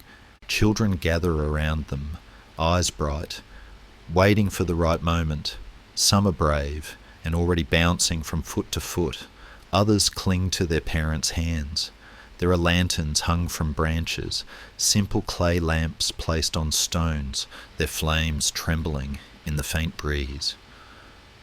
Near a cluster of trees, Yusuf notices strips of cloth already tied to the lower branches, fluttering gently. Some are coloured, some plain. A few have small pieces of paper attached, folded and tied with care. These are the wishes, not shouted, not written in any official ledger, but offered quietly, like seeds tucked into soil. Inside himself, Yusuf feels a strange combination of skepticism and longing. Part of him, hardened by years of dealing with debts, illness, and the stubbornness of reality, wants to say that nothing truly changes because people jump over a fire or tie cloth to a branch. Spring comes because the earth tilts. Fortunes rise and fall because of prices, politics, and hard work, not because of whispered words in the dark. Another part of him, softer and older than his cynicism, understands that human beings have always needed ways to gather their hopes into something they can touch. Fire to leap, trees to decorate, water to circle, songs to sing. These actions do not command the world to change, but they organize the heart, giving it a way to speak that is not only silent endurance. Standing in the glow of the nearest fire, feeling its warmth on his face and the cool night air on the back of his neck, he allows that softer part more room. The jumping begins. First, one of the older boys, urged on by the crowd, takes a few running steps and leaps over a low flame, his feet tucking up just enough to clear the light. The watching children cheer, some adults laugh and clap. Others follow, each jump greeted with a small burst of shared noise. Mothers warn toddlers to stay back. A young girl surprises everyone by making a quick, graceful hop over the fire, her skirt flaring briefly, her landing sure. For a moment the crowd's cheer has a different tone, proud and delighted. The fires themselves are not large enough to burn anyone badly, but they are still dangerous enough to command respect. Each jump is a tiny dance with risk, a way of saying, I am alive, I can still lift myself, I can still choose to move toward warmth instead of only away from it. Yusuf does not jump. His body is tired from years of labour, and his knees are not as eager as the children's, but he watches carefully, each leap stirring a faint echo in his own chest. Later, when the energy around the fires has softened a little, people drift towards trees and the low bushes near a small stream. This is where the wishes gather. Some stand back and simply watch. Others step forward with purposeful expressions, clutching strips of cloth or folded bits of paper. Yusuf's father presses something into his hand, a narrow piece of old but clean fabric. Write something, if you like, the older man says quietly. Or just tie it on. Yusuf hesitates. What would he write if he wrote? That his father's strength might last a little longer? That the shop would have steady work? That war and debt might stay farther from their door?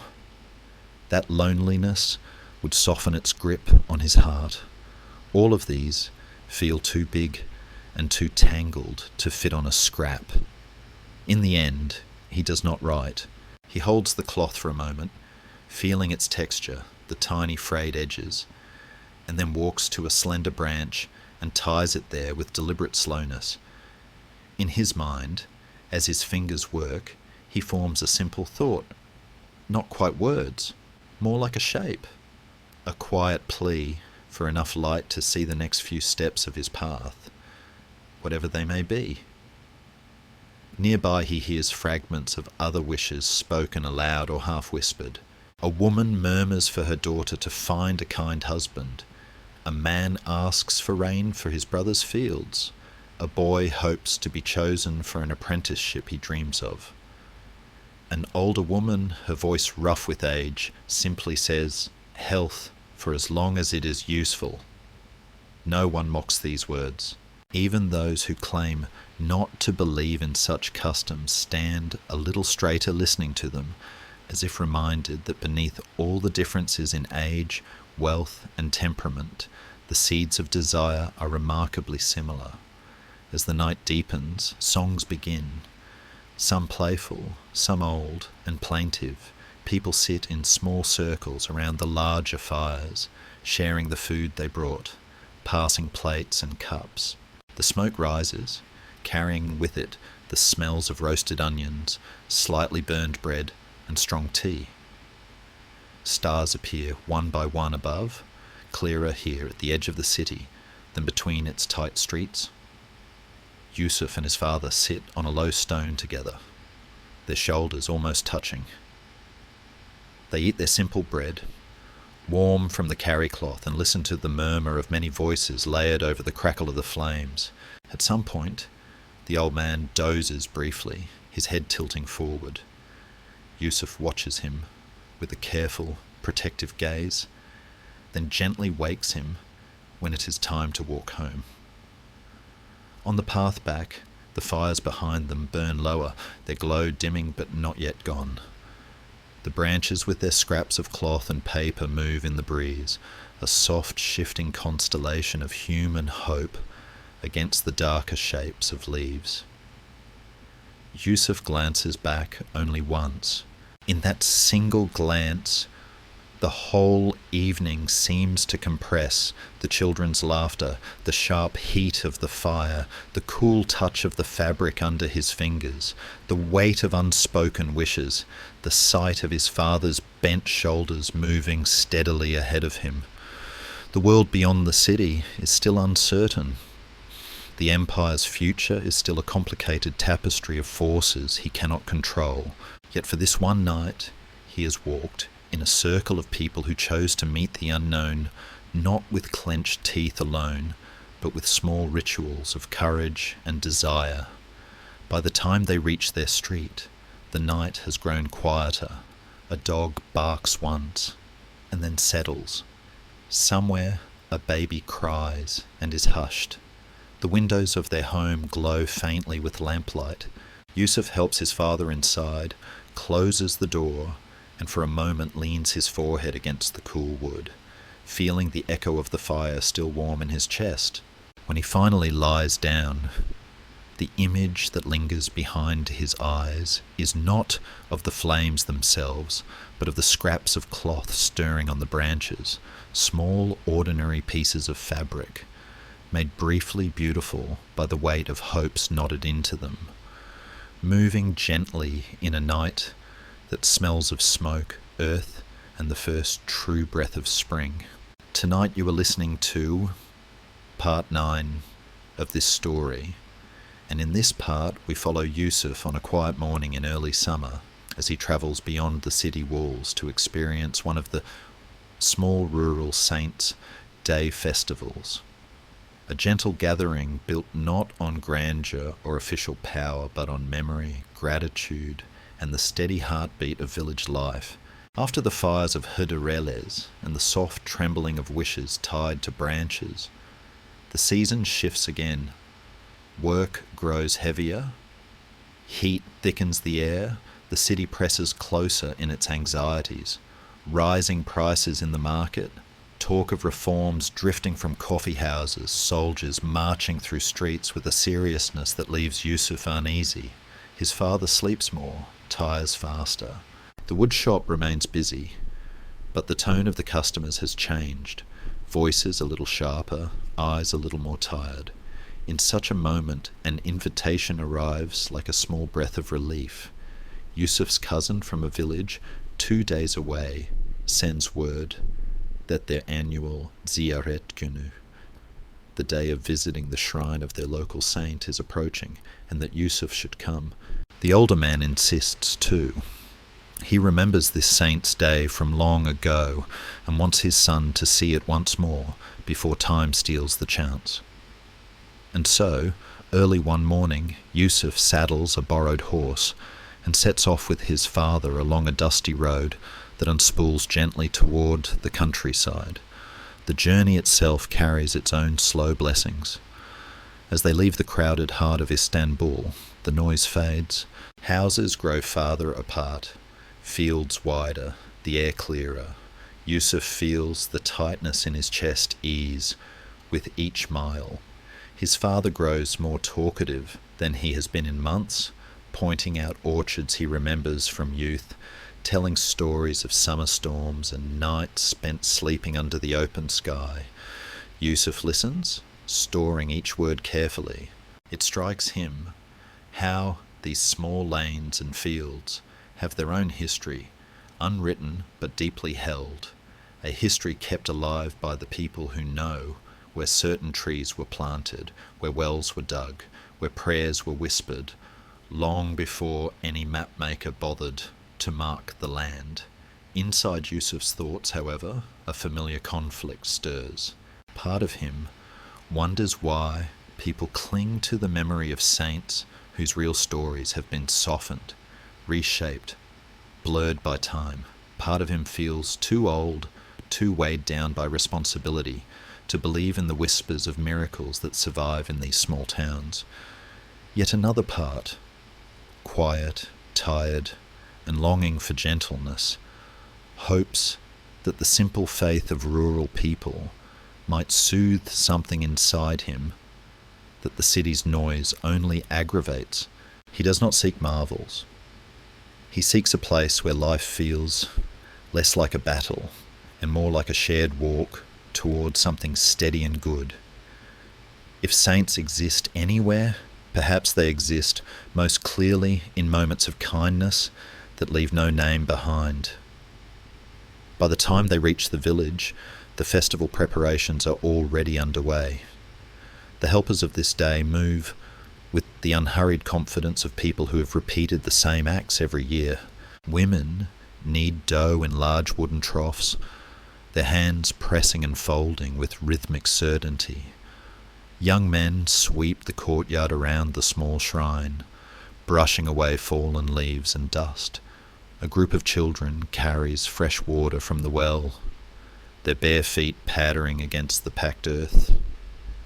An old man, nearly bent in half, arranges candles along the low wall, muttering to himself about which should be lit first when evening comes.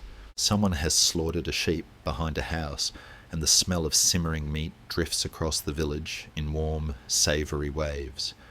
The shrine itself is small, just a low, whitewashed building with a green-tiled dome, no larger than a tent.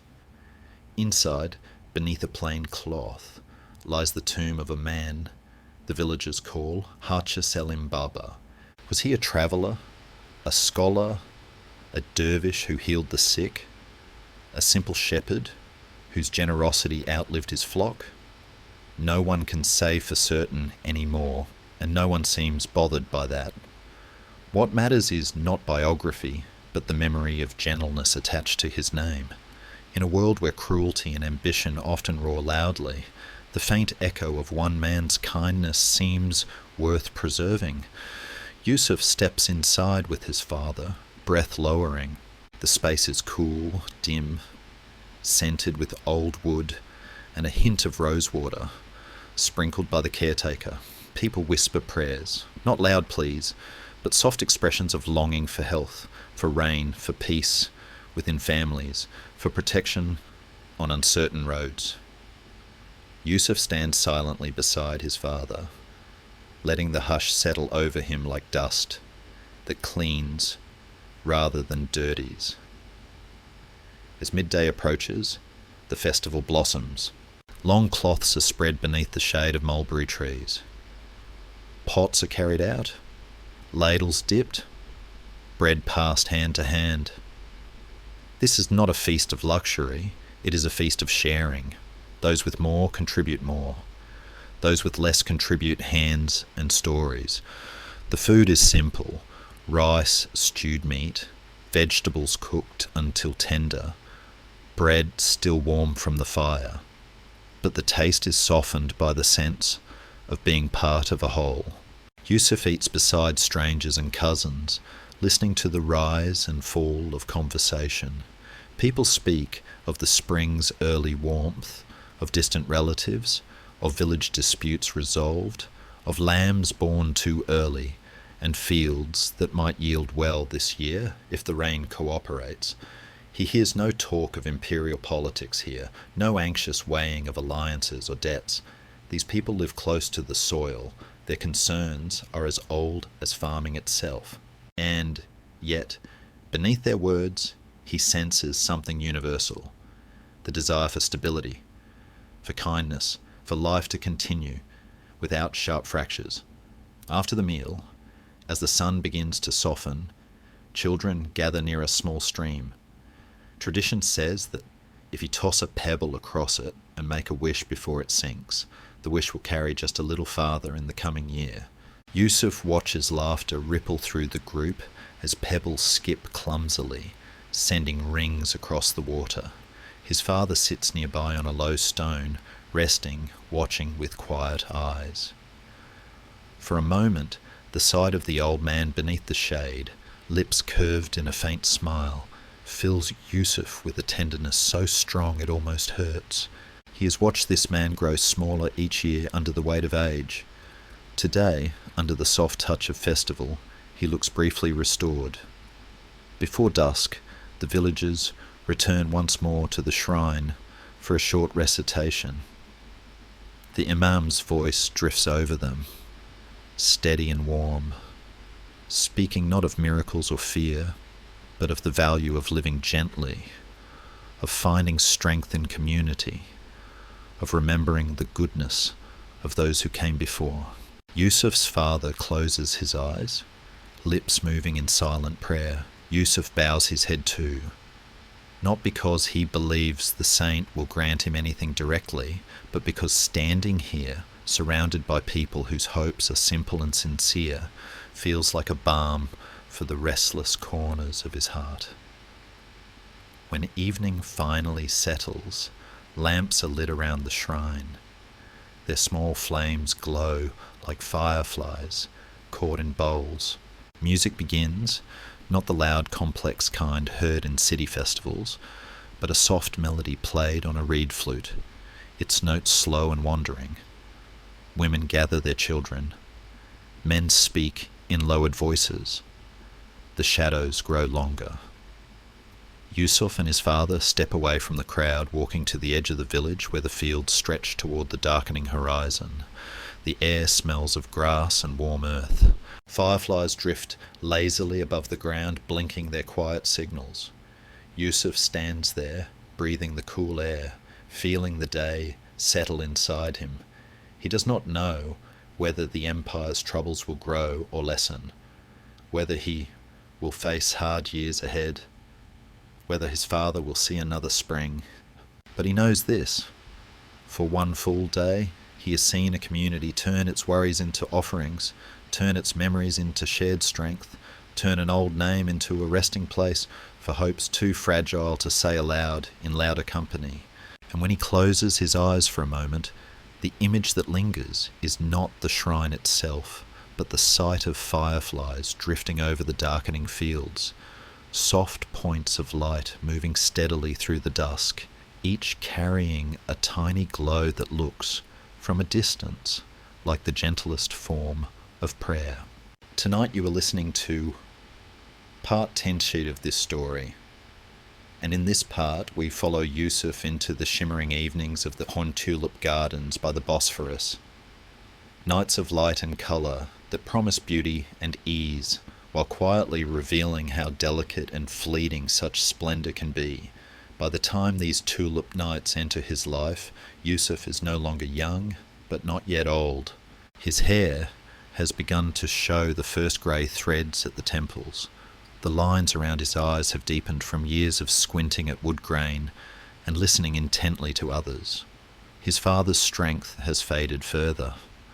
The old man spends more time seated near the window, watching the narrow slice of street as if it were a small stage where the whole world passes in tiny pieces. The empire, too, has changed in ways Yusuf can feel but not fully name.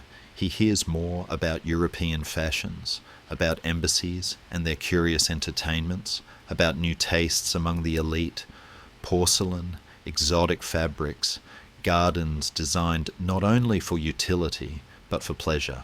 The word lala, tulip, begins to appear more often in idle talk, in the mouths of merchants, in gossip from the palace, in the quiet envy of those who draw water from wells, whose owners now dream of fountains. For a long time, these changes seem distant from Yusuf's workshop life. Then one day, a wealthy cloth merchant whose shop lies near the port comes in with an order that pulls him closer. The man has bought a small plot along the Bosphorus where he intends to make a garden in the newest fashion, inspired, he says with a shrug and a proud smile, by gardens near the palaces. He needs wooden railings, small pavilions, trellises to support climbing vines, and low tables that can be carried outside for evening gatherings. He has heard that Yusuf's hand is sure and his price is fair. As Yusuf listens to the merchant describe his plans, rows of tulips in many colours, lanterns hung in trees, musicians playing soft tunes while guests sip sweet drinks and watch the water, he feels two different currents in himself.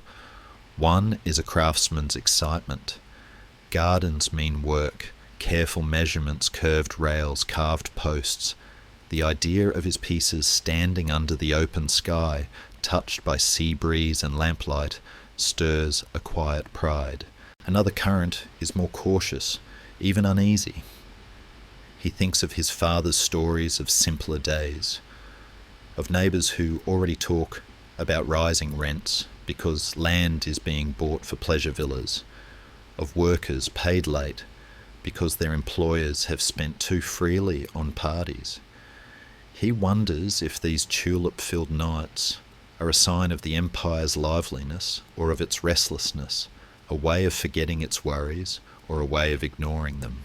Still, the order is honest work, and his father, when told, simply says, "Make it well, Olam, beauty is not the enemy, only forgetting is."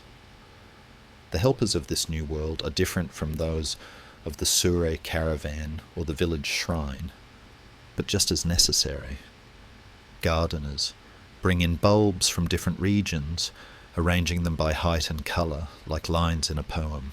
Labourers clear stones from the plot by the water, level the ground and dig channels for small streams and basins. Painters arrive to coat walls and railings in fresh colours that will glow under lantern light. A man skilled in setting up fireworks consults with the merchant about safe spots along the shore. Cooks plan menus of light dishes that will not weigh down guests in the night air. And in the workshop, Yusuf and his apprentices work steadily, shaping the wood that will hold all these efforts together, railings that frame beds of flowers, benches placed where one can sit and watch boats passing, a small covered kiosk where a host might pour coffee and sherbet for dear friends. Weeks pass, and the garden by the Bosphorus slowly takes shape.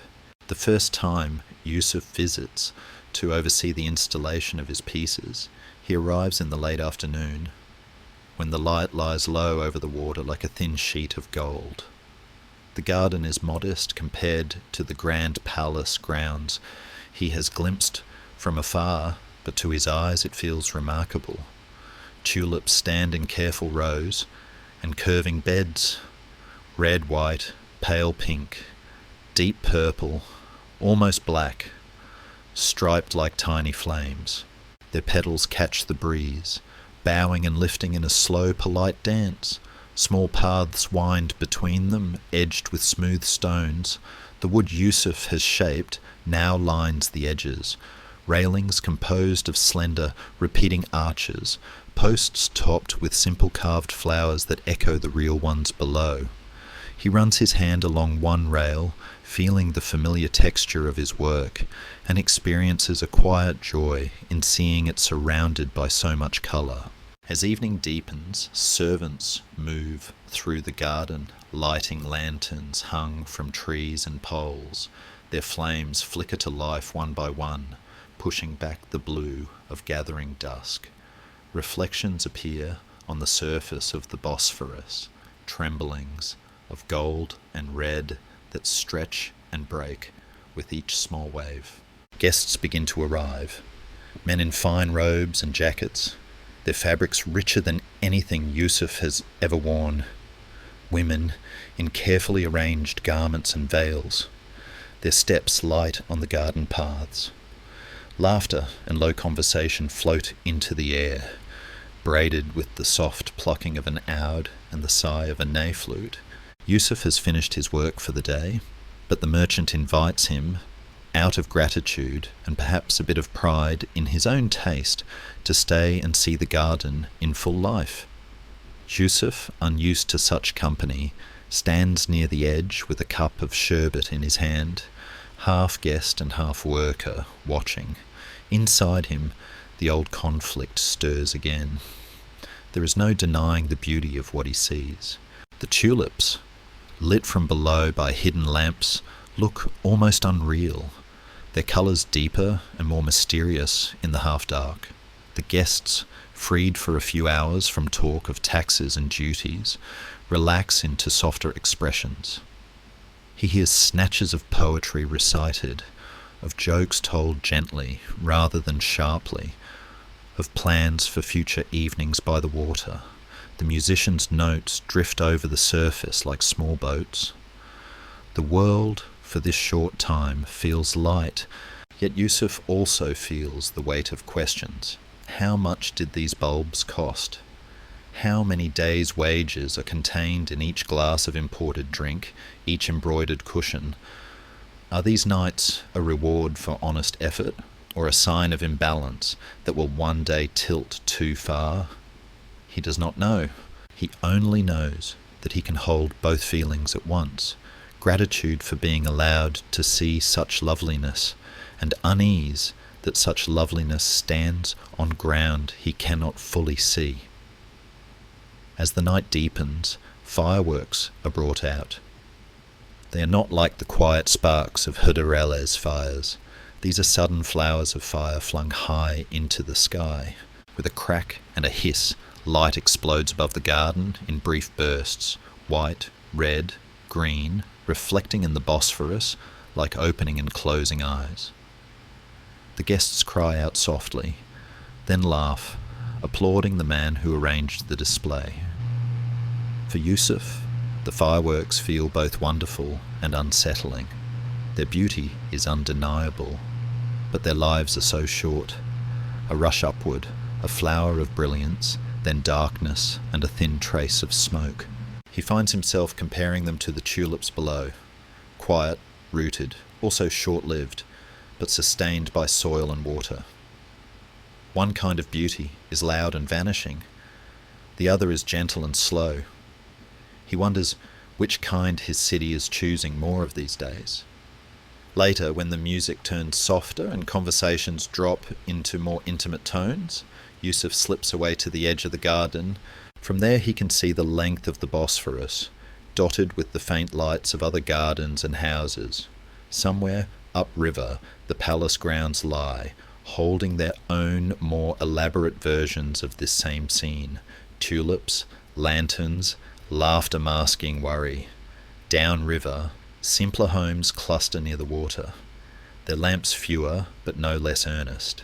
He thinks of his father back in their small street, sitting perhaps with a neighbour, sharing a modest cup of tea, hearing only faintly the echoes of these new entertainments. The distance between this glowing garden and that narrow room feels both great and strangely thin, like a curtain that can be lifted in imagination, but not in life. When at last he takes his leave and steps out through the gate, the night air feels cooler. The sounds from the garden soften behind him, absorbed by the vast patient body of the city. He walks along the shore for a while, listening to the gentle slap of waves against stones. The tulips, behind the walls, stand in their rows, drinking in the same night that wraps the poorest alleys uptown. They will bloom for a handful of days, then fade, their petals curling inward and falling. Next year others will be planted. Perhaps the fashion will still burn bright, perhaps it will already be dimming. As Yusuf finally turns away from the water and heads back toward the darker, narrower streets he calls home, he carries with him no clear judgment, only a collection of images. The curve of lantern light on a red tulip, the quick flare of a firework dying into smoke, the reflection of silk-clad figures in the restless water, the memory of his own hand smoothing a wooden rail that now holds the weight of people's resting arms. All of it folds into him quietly, like colours sinking into fabric at dusk, leaving behind a cloth that is richer and more complicated than before. Tonight you are listening to part 11 of this story, and in this part we follow Yusuf into the gentle simmering rhythm of Embouchure Day, a quiet, fragrant festival of pots and sharing, when a whole neighbourhood remembers, in its own simple way, that survival is often a matter of many different things, holding together in one vessel. By the time this day unfolds, Yusuf has crossed into his 40s. The first grey at his temples has spread.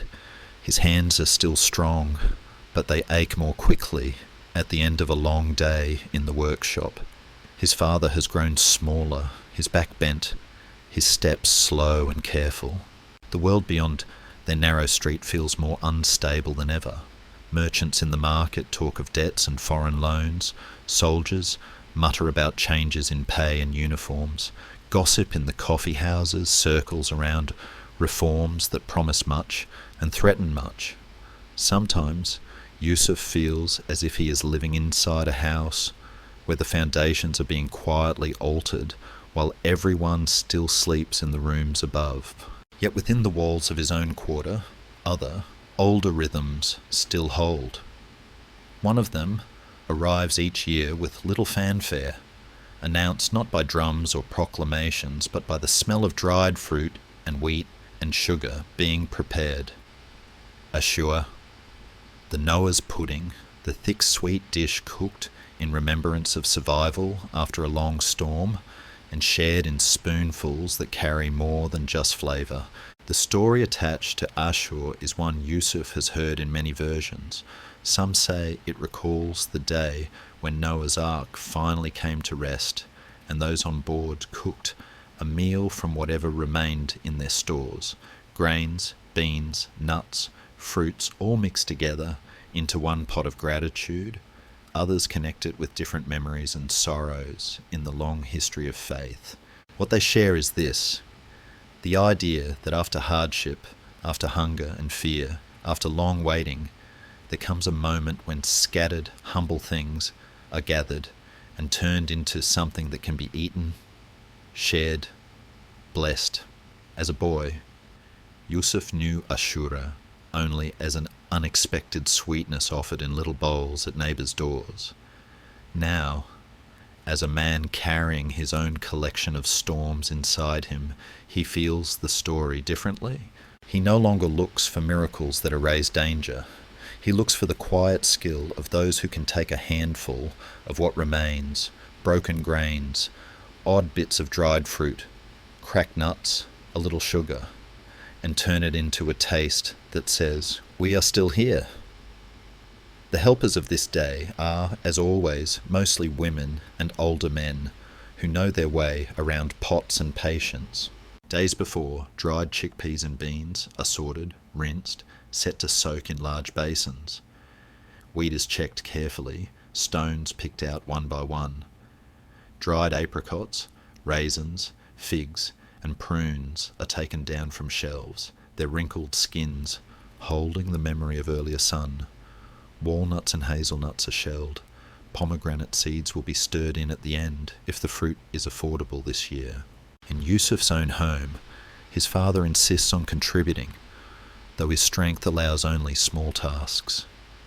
Sitting by the window, he shells nuts slowly, fingers moving with the automatic rhythm of old habit.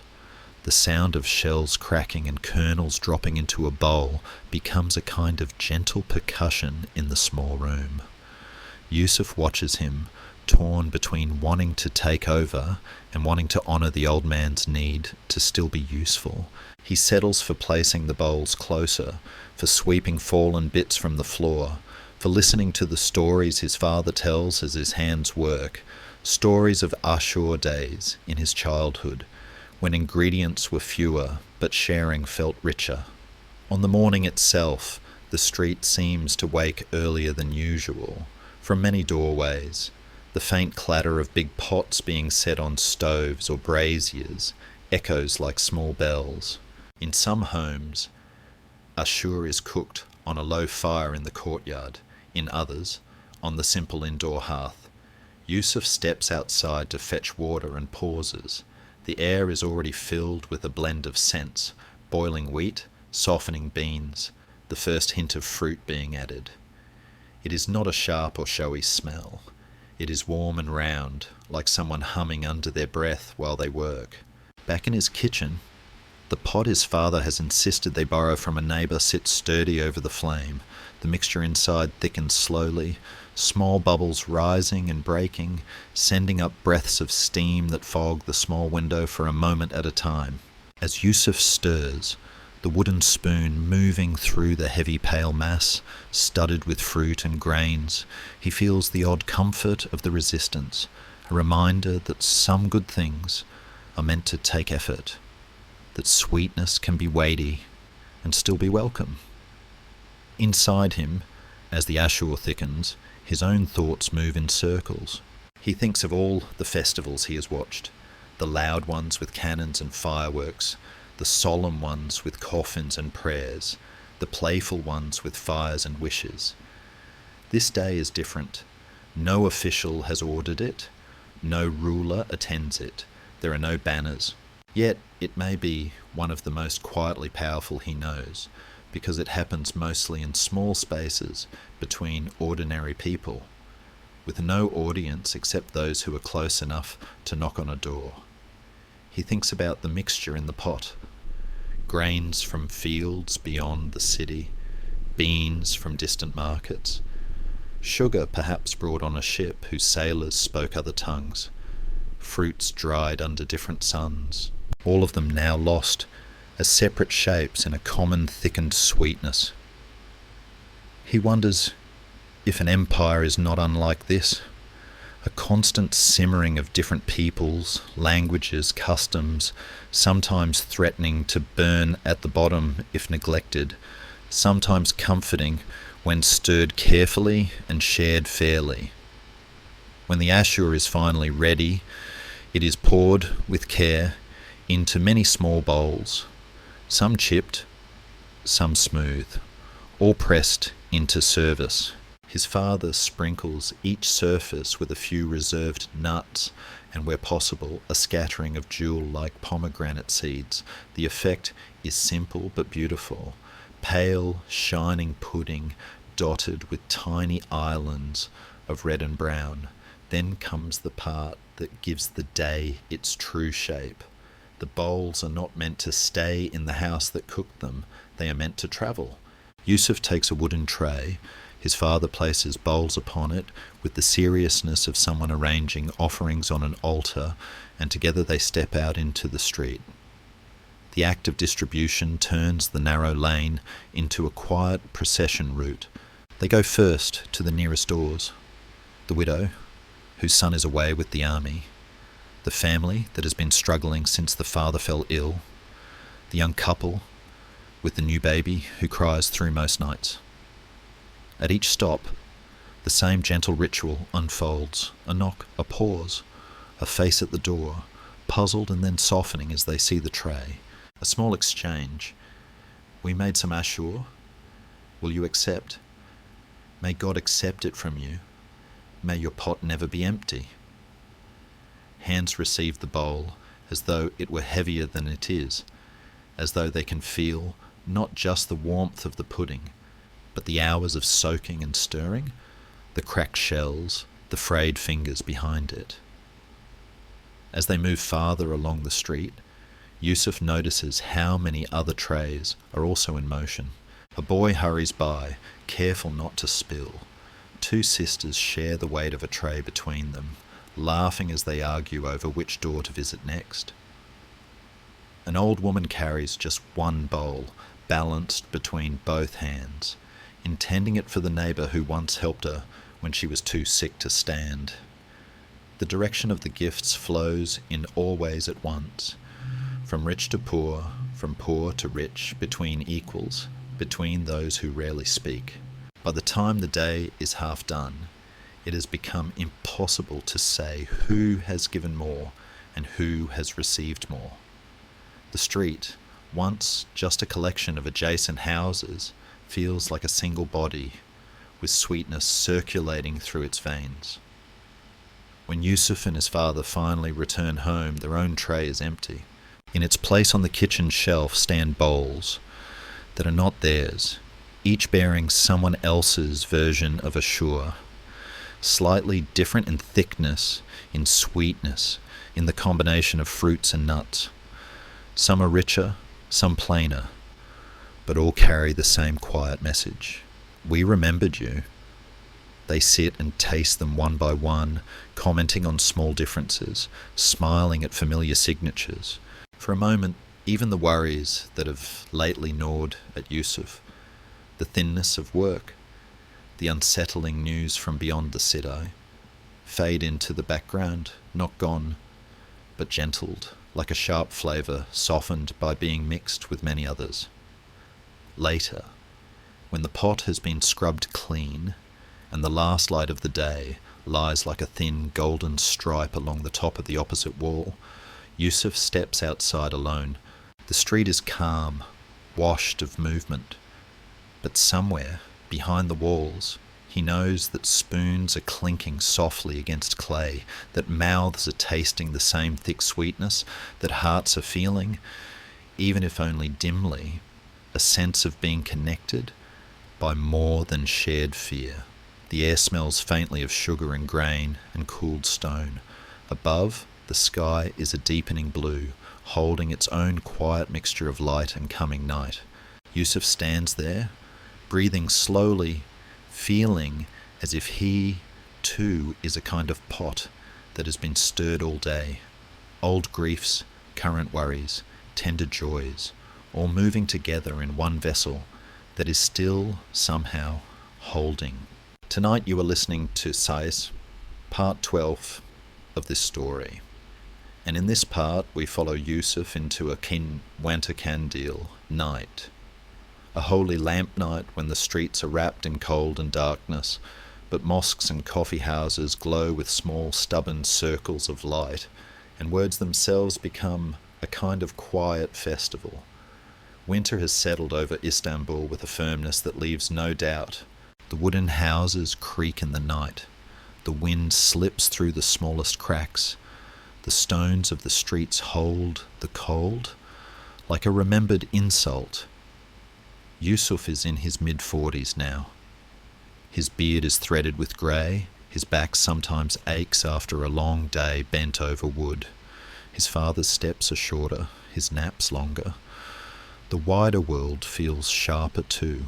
Men in the coffee houses speak more often of lost battles, of treaties whose terms taste bitter, of officers trained in new fashions, of foreign schools opening in parts of the city.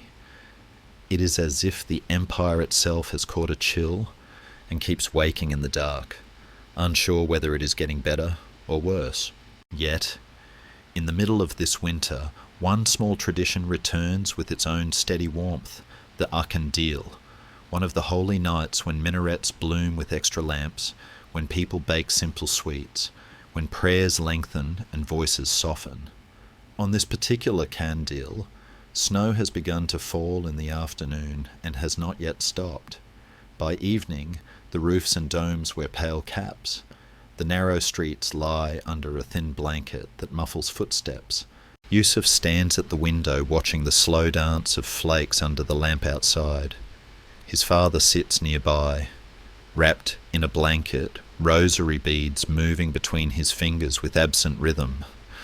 Inside Yusuf there is a familiar pull in two directions. Part of him wants to stay home, to keep the cold on the other side of the door, to wrap himself in silence and the sound of his father's breathing.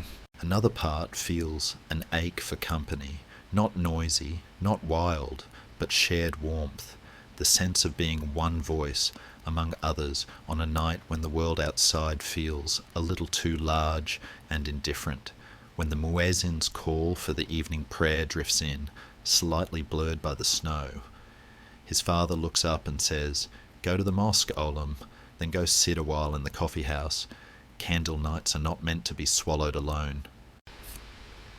The mosque is a short walk away, but tonight the distance feels different. Yusuf pulls his cloak tighter and steps out. The snow crunches softly under his boots. Lamps in the windows glow like small watching eyes. Every sound is dulled. The city seems to be holding its breath.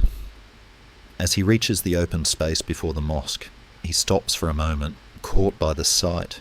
The minarets, rising into a dark sky streaked with falling white, are strung with extra lamps, little circles of flame that trace words he cannot fully read from this angle, but whose meaning he knows. Invitations to remembrance, to mercy, to turning inward.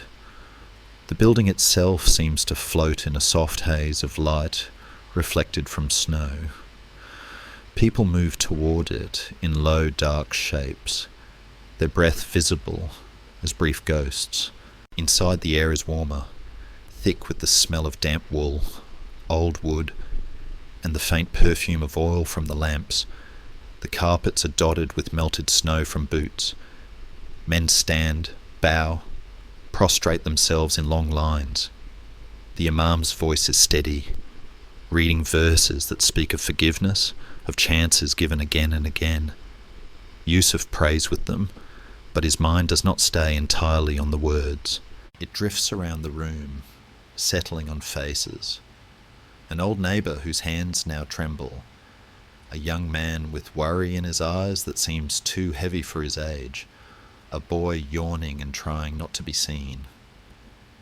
He realises that what comforts him most here is not only the thought of divine mercy, though that matters, but the human fact of so many people gathered in the same posture, asking for softness in a world that often feels hard. After the extra prayers of Kandil, some people go straight home to families and sweet rolls baked specially for the occasion. Yusuf steps back out into the snow and turns instead toward the neighbourhood coffee house. Its windows glow amber in the night. Smoke curls faintly from a vent. The muffled sounds of conversation and clinking cups leak into the street.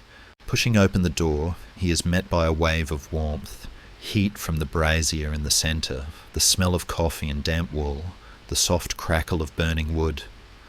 The owner, a broad-shouldered man with kind eyes, nods in welcome. "Kandil Mubarak, Yusuf Effendi," he says softly. "Come, there's a good place by the wall. The benches are half full.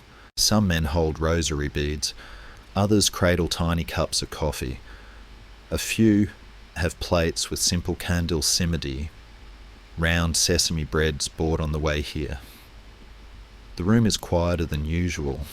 The normal dice games and loud debates about politics are absent tonight. On Kandil, the coffee house shifts from marketplace of opinions to shelter of stories.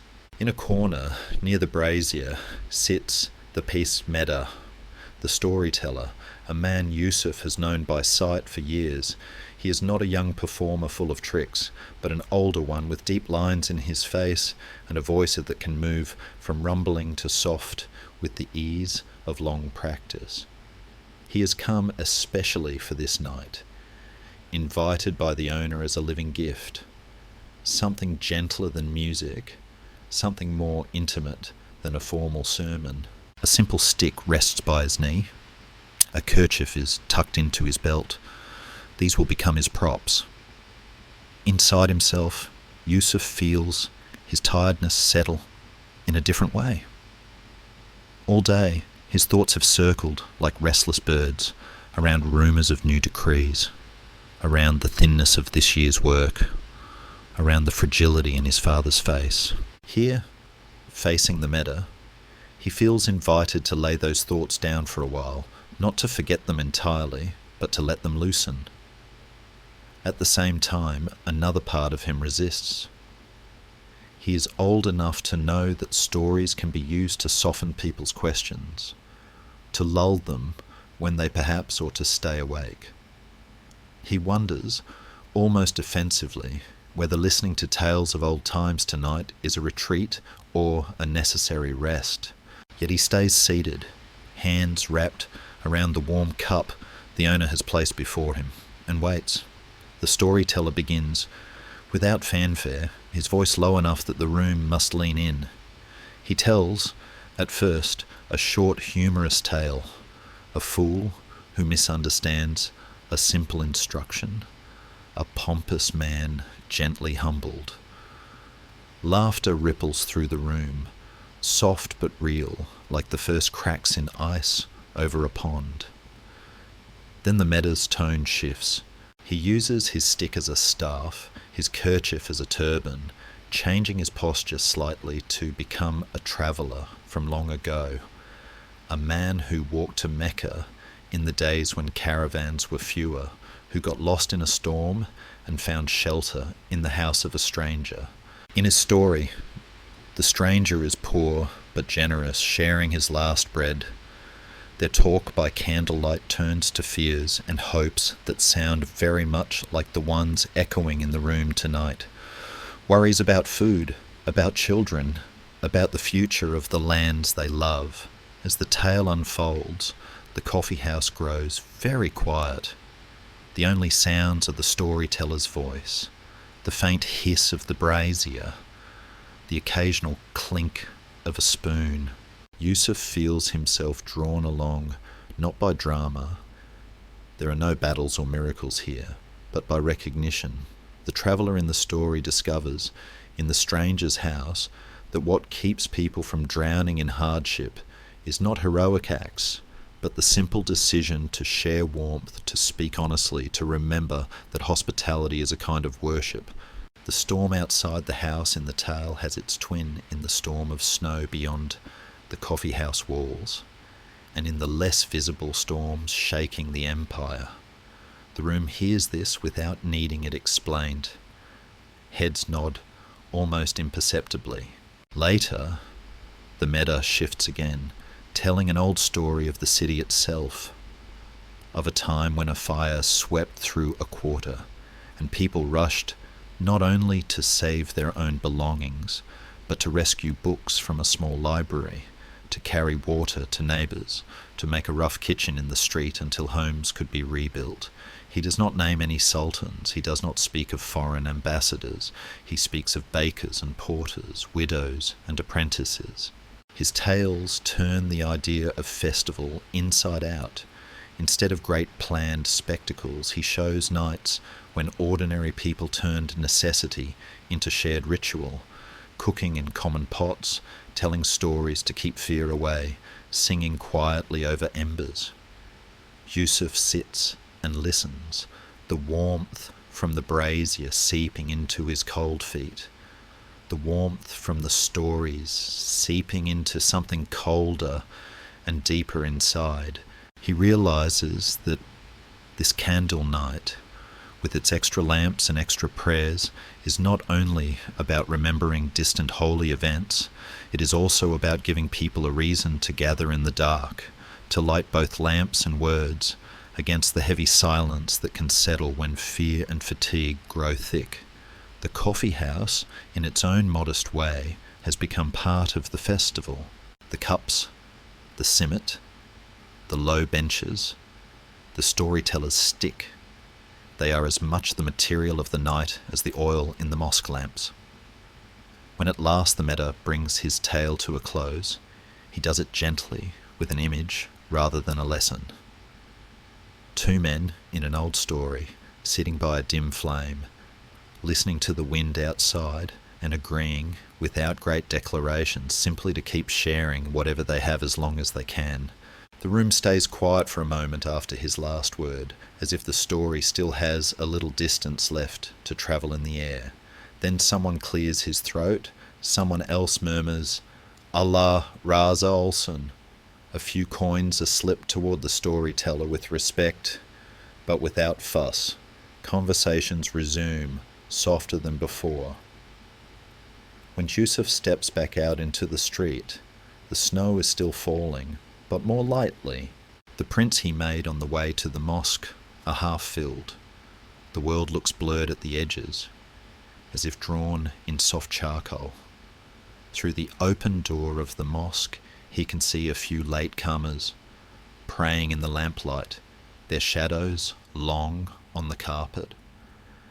Behind him, the coffee house window glows, showing silhouettes of men leaning toward one another.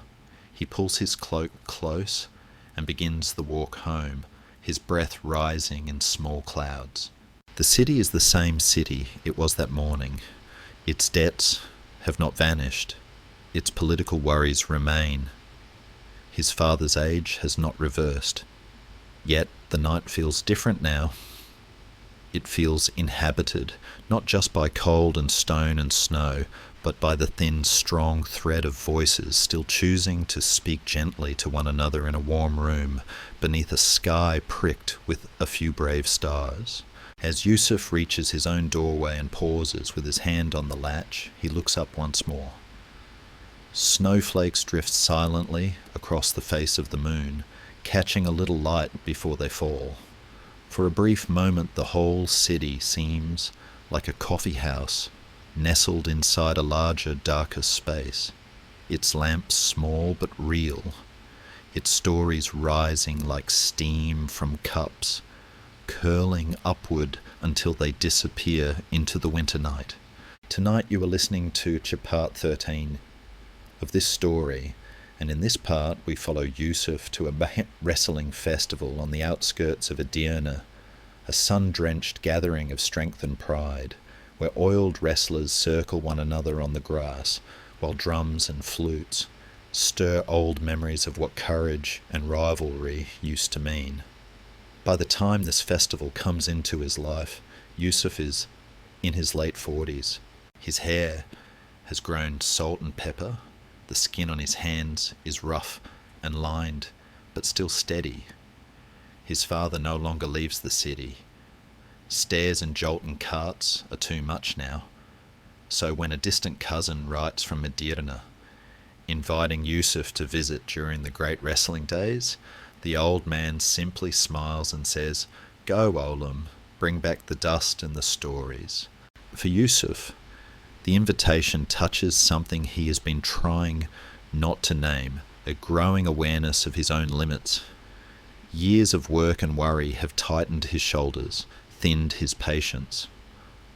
Watching displays of youthful power is not as simple as it was when he was young. Still, part of him longs to stand once more in a place where bodies move with unbroken confidence, where the air is filled not with talk of debts and politics, but with the simple old rhythm of drums and steps on grass. The road to Edirne stretches out beneath a high summer sky. Yusuf travels with a small group of merchants in a rumbling cart, their bundles carefully tied, their conversation drifting between prices, weather, and memories of earlier festivals. As the city falls behind, the landscape opens, fields rolling gently, dotted with haystacks, small villages tucked beside streams, lines of trees shimmering in the heat. Yusuf sits with his back against a sack of cloth, feeling the cart's wooden boards vibrate under him, watching dust rise in soft clouds behind the wheels. He is not going as a wrestler, not even as a young spectator. He is going as a craftsman and an uncle, carrying a small chest of carved wooden spoons and bowls to sell at the fair, and a quiet hope that seeing strength on display in others will not make him feel only what he has lost, but also what remains. When they reach the edges of Edirne, the signs of the festival are everywhere. The usual markets are swollen with extra stalls. Tents have sprung up like bright mushrooms around the town, their cloth walls painted or patched, smoke curling from their tops. The air is thick with smells that do not belong to ordinary days. Grilled meat sizzling over open fires, onions charring and sweetening, sweat, trampled grass, the faint incense of tobacco curling from pipes. Somewhere beyond the first ring of tents, drums thud in a steady, insistent pattern, joined by the reedy call of the zurna. The sound is both simple and ancient. 2 notes, shaping a world where the rules are clear. 2 men, 1 field, strength against strength. Inside Yusuf, excitement and discomfort rub against each other like stones in a pocket. He remembers as a boy, grappling with cousins in dusty courtyards, laughing as they tumbled together, skin scraped, but spirits bright. He remembers watching grown wrestlers in his youth, marvelling at how they seemed carved from one piece of muscle and will. Now, the idea of men straining against one another in the heat feels different. He cannot help thinking of injuries, of years of training that may leave a body stiff and tired later, yet there is also something clean in the idea, a contest that, at least for its duration, shuts out all the complicated tangles of letters and decrees and shifting alliances, focusing instead on effort, patience, and respect. The helpers of this wrestling world have been at work since before dawn. Groundskeepers have marked out the fields, cutting the grass to a workable length and checking for stones that might bruise or worse. Water carriers have filled barrels and set them at the edges of the wrestling lawn. Cooks have fed fires, skewered meat, and prepared big pots of stews for hungry spectators. Tent owners have laid out rugs and cushions for those who can afford a shaded seat. The agas and marshals of the wrestling meet stand in crisp garments, checking lists, making sure each pair of wrestlers is called in turn, that rules are followed, that disputes are settled, without grudges taking deep root. Without these quiet figures, the organisers, the cooks, the water bearers, the festival would crumble into chaos. Yusuf finds his cousin's tent near the edge of the main field. It is a low, hospitable space, its flap lifted to the breeze, a carpet spread on the ground, a jug of water, and a few cups in the corner. Outside, the cousin has arranged a simple stall, a wooden board resting on crates, displaying metalwork, small tools. And now, with Yusuf's arrival, a neat line of carved spoons and bowls. They will take turns watching the goods and wandering among the crowds. For now they sit together, sharing bread and cheese, letting the sound of distant drums soak into their bones. When the main bouts begin, the crowd thickens along the edge of the grassy field. Yusuf and his cousin close their stall for a while and join the line of spectators. The sun is high, but a few scattered clouds soften its gaze now and then. Wrestlers gather near a low platform where officials sit. They are already glistening, their bodies rubbed with thick olive oil that makes their muscles shine and their grip uncertain. They wear only tight, sturdy leather trousers, their bare backs and arms broad and powerful. Some stand with arms folded, eyes narrowed in focus. Others sit quietly, heads bowed, breathing slowly as if already in prayer. The first pair is called forward. They step into the open grass, bow toward the officials, then toward one another. For a moment they stand almost still, hands resting on their knees, eyes locked. The drums slow, then grow more insistent. Then, with no shouted command, they move. The oiled bodies close the distance, hands reaching, sliding, searching for holds in all the places where oil has not made the grip impossible. They circle, bend, lunge, rise. The crowd murmurs, then falls quiet, then bursts into brief cries when one man seems to gain an advantage. Yusuf watches, not with the shouting enthusiasm of some younger men, but with a deep, almost meditative attention. He sees not only strength, but patience, The wrestlers are not flinging themselves wildly. They are waiting, watching each other's weight, breathing the small shifts that reveal where balance is weakest. As more matches unfold, a pattern emerges. Each bout begins with formality and distance, enters a long middle full of tests and adjustments, then ends in a sudden decisive moment. A lifted leg, a twist of the hips, a slip, and a recovery that becomes a fall. The loser lands on his back or shoulders. The winner, often as exhausted, helps him up. In that gesture, a hand offered, a brief embrace, a shared nod, Yusuf feels the heart of the festival more than in any display of force. Here, rivalry does not require hatred. Defeat does not demand humiliation. The crowd may cheer louder for one than the other, but once the men leave the field, they are again simply sons and brothers, resting in the same shade, drinking the same water.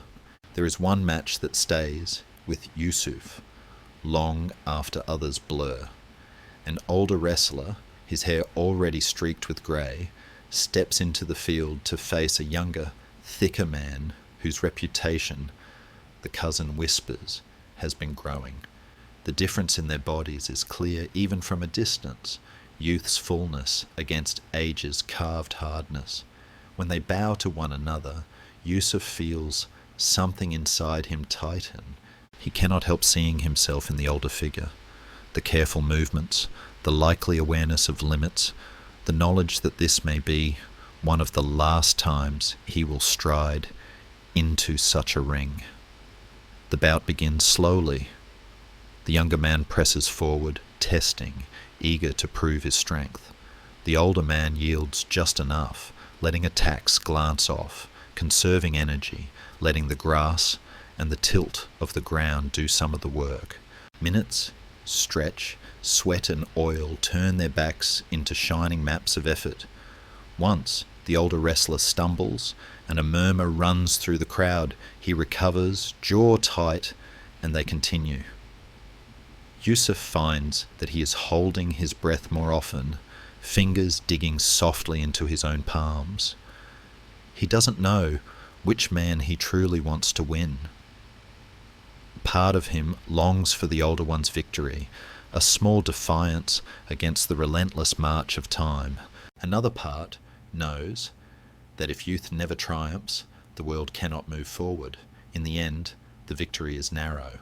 The younger man, after a long, grinding struggle, finds an opening and executes a quick, clean maneuver that sends the older man down on his back.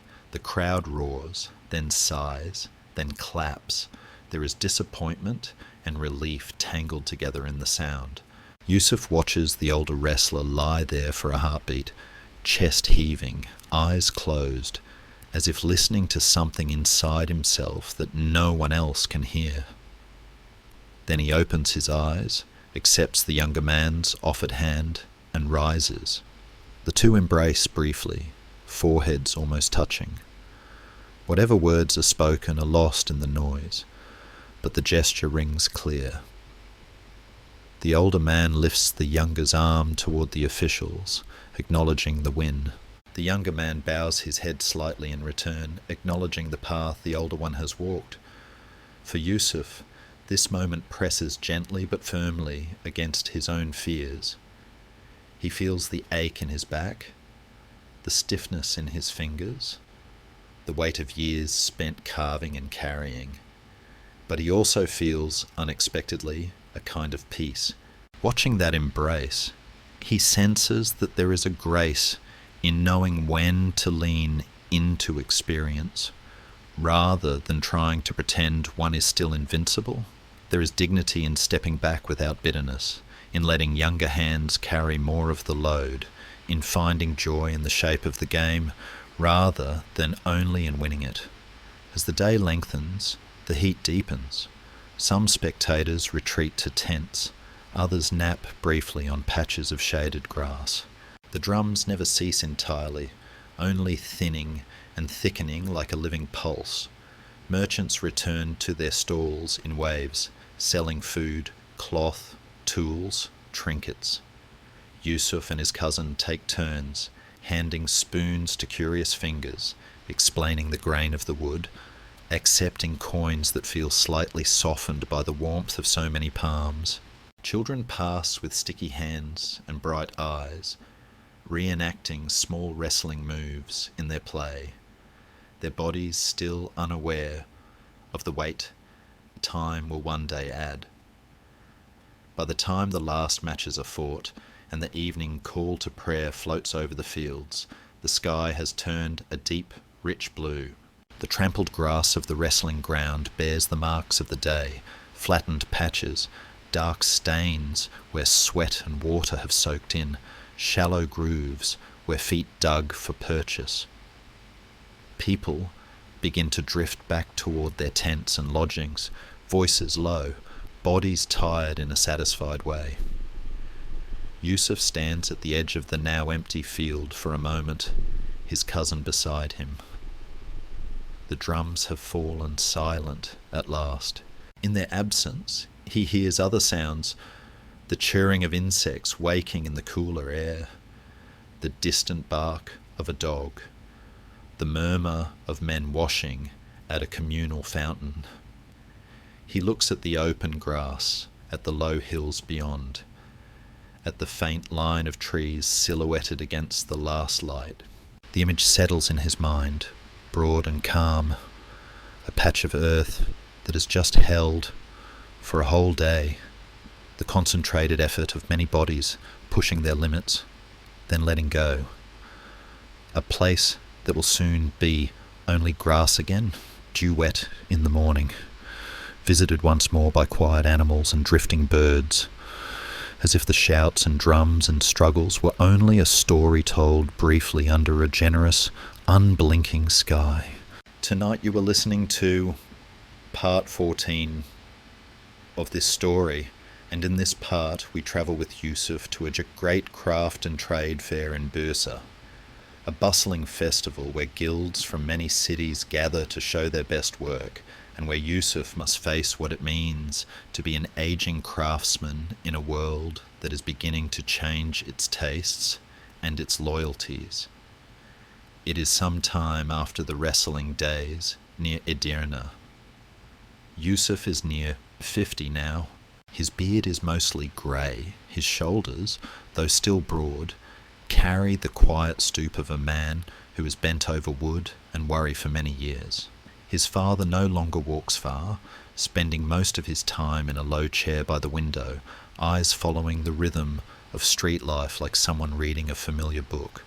In the workshop, new words float through the air: European goods, machine-made, cheaper cloth, printed designs. Some of the younger men speak of these things with excitement. Older masters frown and say little. When a messenger from the craft guild arrives one day with news of a special Bursa fair, a gathering where artisans from different towns will exhibit their skills, sell their wares, and attend joint ceremonies, Yusuf feels both a pull and a pinch. The guild wants to send a small delegation from Istanbul, and his name is on the list. Part of him longs to go, to stand among other craftsmen and remember that his work is part of something larger than one narrow street.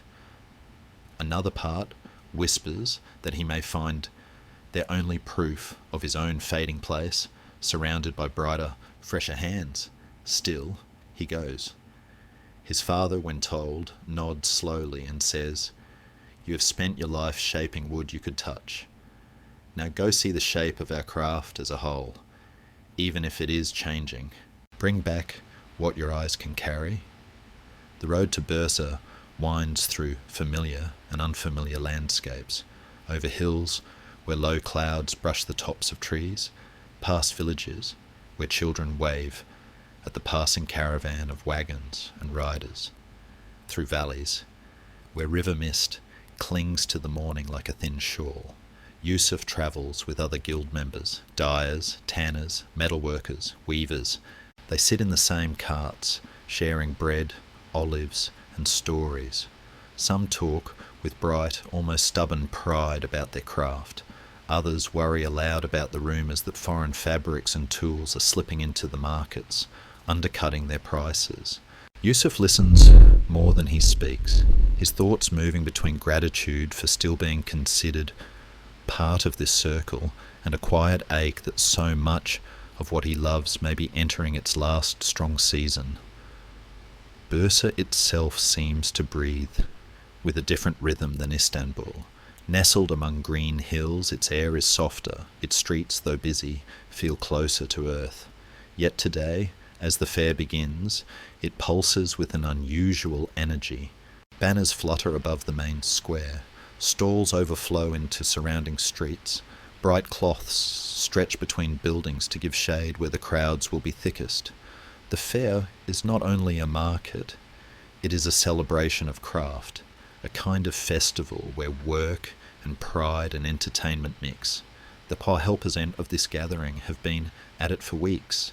City officials have allotted spaces to each guild, carefully arranging them so that woodworkers stand near carvers and builders, metal workers near weaponsmiths and pot makers, weavers near dyers and tailors. Teams of workers have erected long temporary roofs and wooden frames for stalls. Scribes have drawn up lists and posted them at the entrances so visitors can find what they seek. Cooks have rented corners where they will sell hot food. Coffee house owners have set up extra benches. A band of musicians, drummers, zurna players, and a few fiddlers has been hired to roam the fair, keeping a pulse of festive sound moving through the day. On the first morning, as the sun climbs above the tiled roofs, Yusuf walks into the fair with his fellow woodworkers. Each guild has a marked area and a modest arch bearing its emblems. Under the woodworkers' arch stand tables displaying carved chests, doors with intricate geometric patterns, small boxes inlaid with mother-of-pearl, spoons smoothed by many careful strokes. Quran stands folded like delicate wooden wings. The smell of freshly worked wood blends with the tang of oiled leather from a neighbouring stall, the sharp scent of dyes from another. People begin to pour in, local families, visiting merchants, officials in fine robes, foreign traders with curious eyes. Children tug at their parents' hands, wanting to touch everything. Yusuf takes his place behind a low table where his own pieces lie. Simple, well-made items. Carved panels with flowing leaf designs, sturdy spoons, a small box whose lid bears a tulip that curves just so. Looking at them now, lined up for strangers' judgment, he feels oddly exposed, like someone who has taken his heart out and laid it in a row of wooden shapes. Inside him, two fires burn uneasily side by side. One is pride, the kind that comes from knowing each curve and cut by memory, from feeling the weight of his own years of practice in every smooth surface. The other is fear, of being passed over, of hearing someone say, the foreign ones are finer, or the machine-made work is cheaper, and who cares if the pattern is a little cold? As crowds move past, he finds himself watching their faces more than their hands. Some glance and move on quickly, some stop, trace a line with a fingertip, ask the price, nod and thank him, even if they do not buy. A few, to his relief, smile with genuine pleasure, murmuring to one another about the warmth of the wood, the feel of something shaped by a person rather than a tool of iron.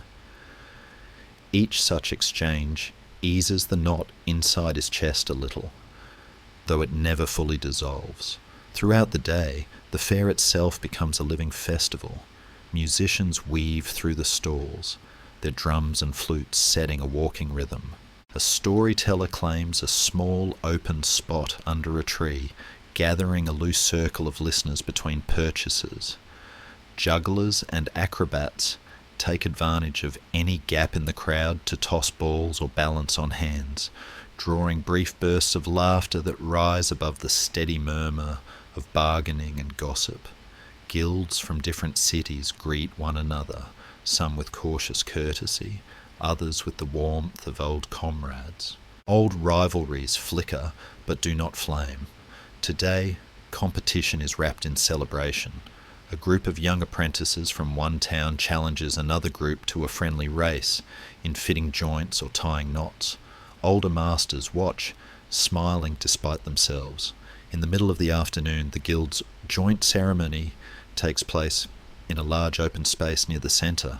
Representatives from each craft assemble around a raised platform where the city officials stand. Yusuf is not a leader, but he stands near the front of the woodworkers' group, close enough to see the faces of the men on the platform.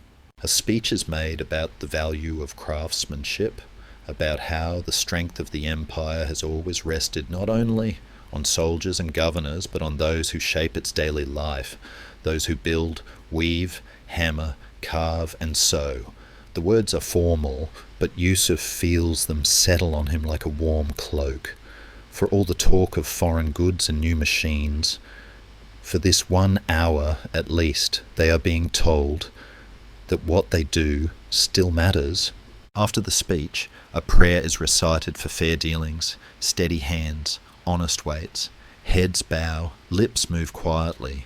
Then, in a symbolic gesture, a candle is lit in the centre of the platform and passed from representative to representative, each using its flame to light a small lamp for their guild's stand.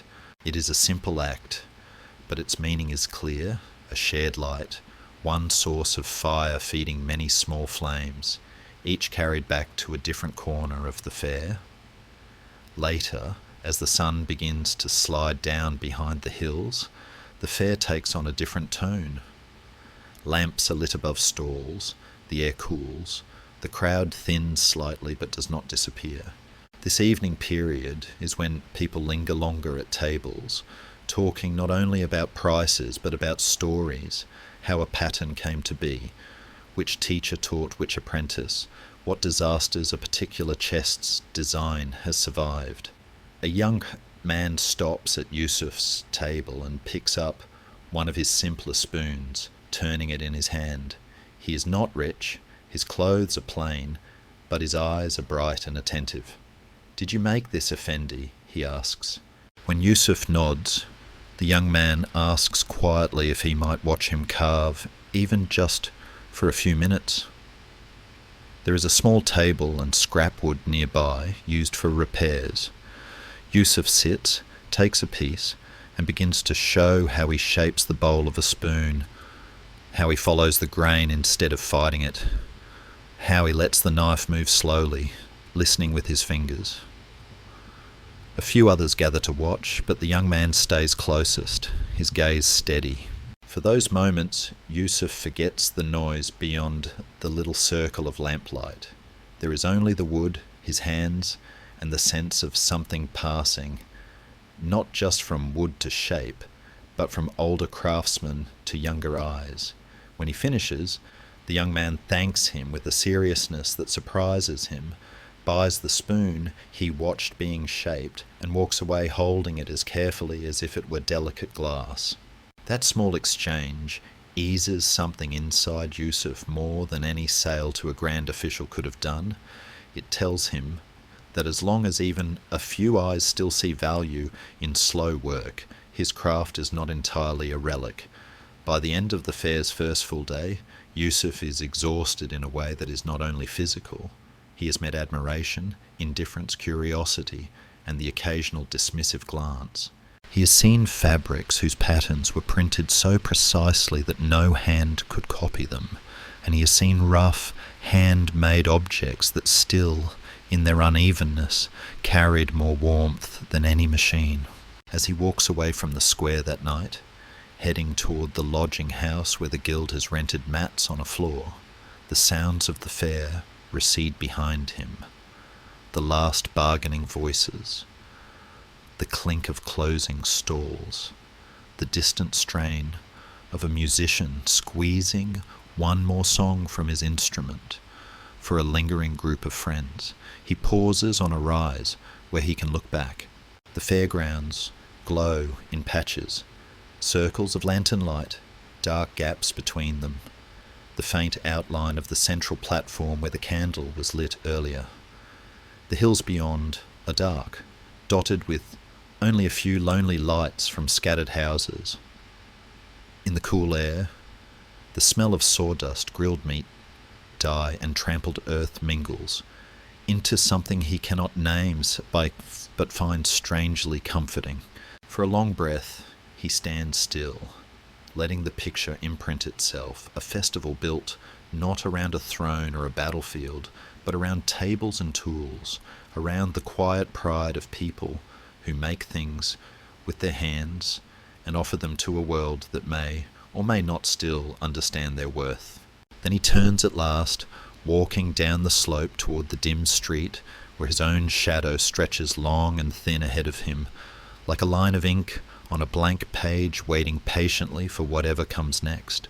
Tonight you are listening to part 15 of this story, and in this part we follow Yusuf into a Mevlevi Teka on a commemoration night. When the slow turning of dervishes, the sound of the ney, and the soft circle of zikr becomes a different kind of festival, one that does not belong to streets or seasons, but to the inner rooms of the heart. By now, Yusuf is just past 50. His beard is more white than black. His hands, though still strong, feel heavier in the mornings. His father's world has shrunk to a few rooms and a few faces. The window, the neighbour, the imam, his son. Outside their door, the empire feels more fragile than at any time in Yusuf's memory. Rumours of lost provinces, new treaties, and foreign banks have become so common that people simply shrug and say, whatever God wills, because to think too deeply about it is to feel the floor of daily life tilt. Some say the old ways are to blame, others say the new ways are poison. There are arguments in coffee houses, pamphlets printed in strange fonts, officers in new uniforms that look half Ottoman, half something else. In the middle of all this, word reaches Yusuf through a quiet channel.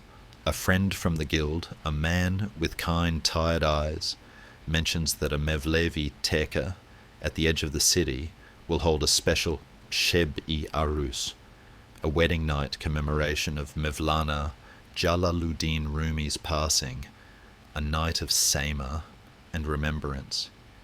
It is not a public parade, the friend says softly, but it is a festival all the same, a festival of turning toward the one. Come, if your heart is too noisy to sleep. Inside Yusuf, something stirs at those words. He has attended zikr circles before, joined Ramadan nights in mosques, walked among saints' shrines and village festivals. But this invitation feels different. He is carrying a new kind of tiredness now, not only in his back, but in his thoughts, a feeling that the world is changing faster than he knows how to understand, that his hands still know what to do, but his mind has lost the map of where everything is going.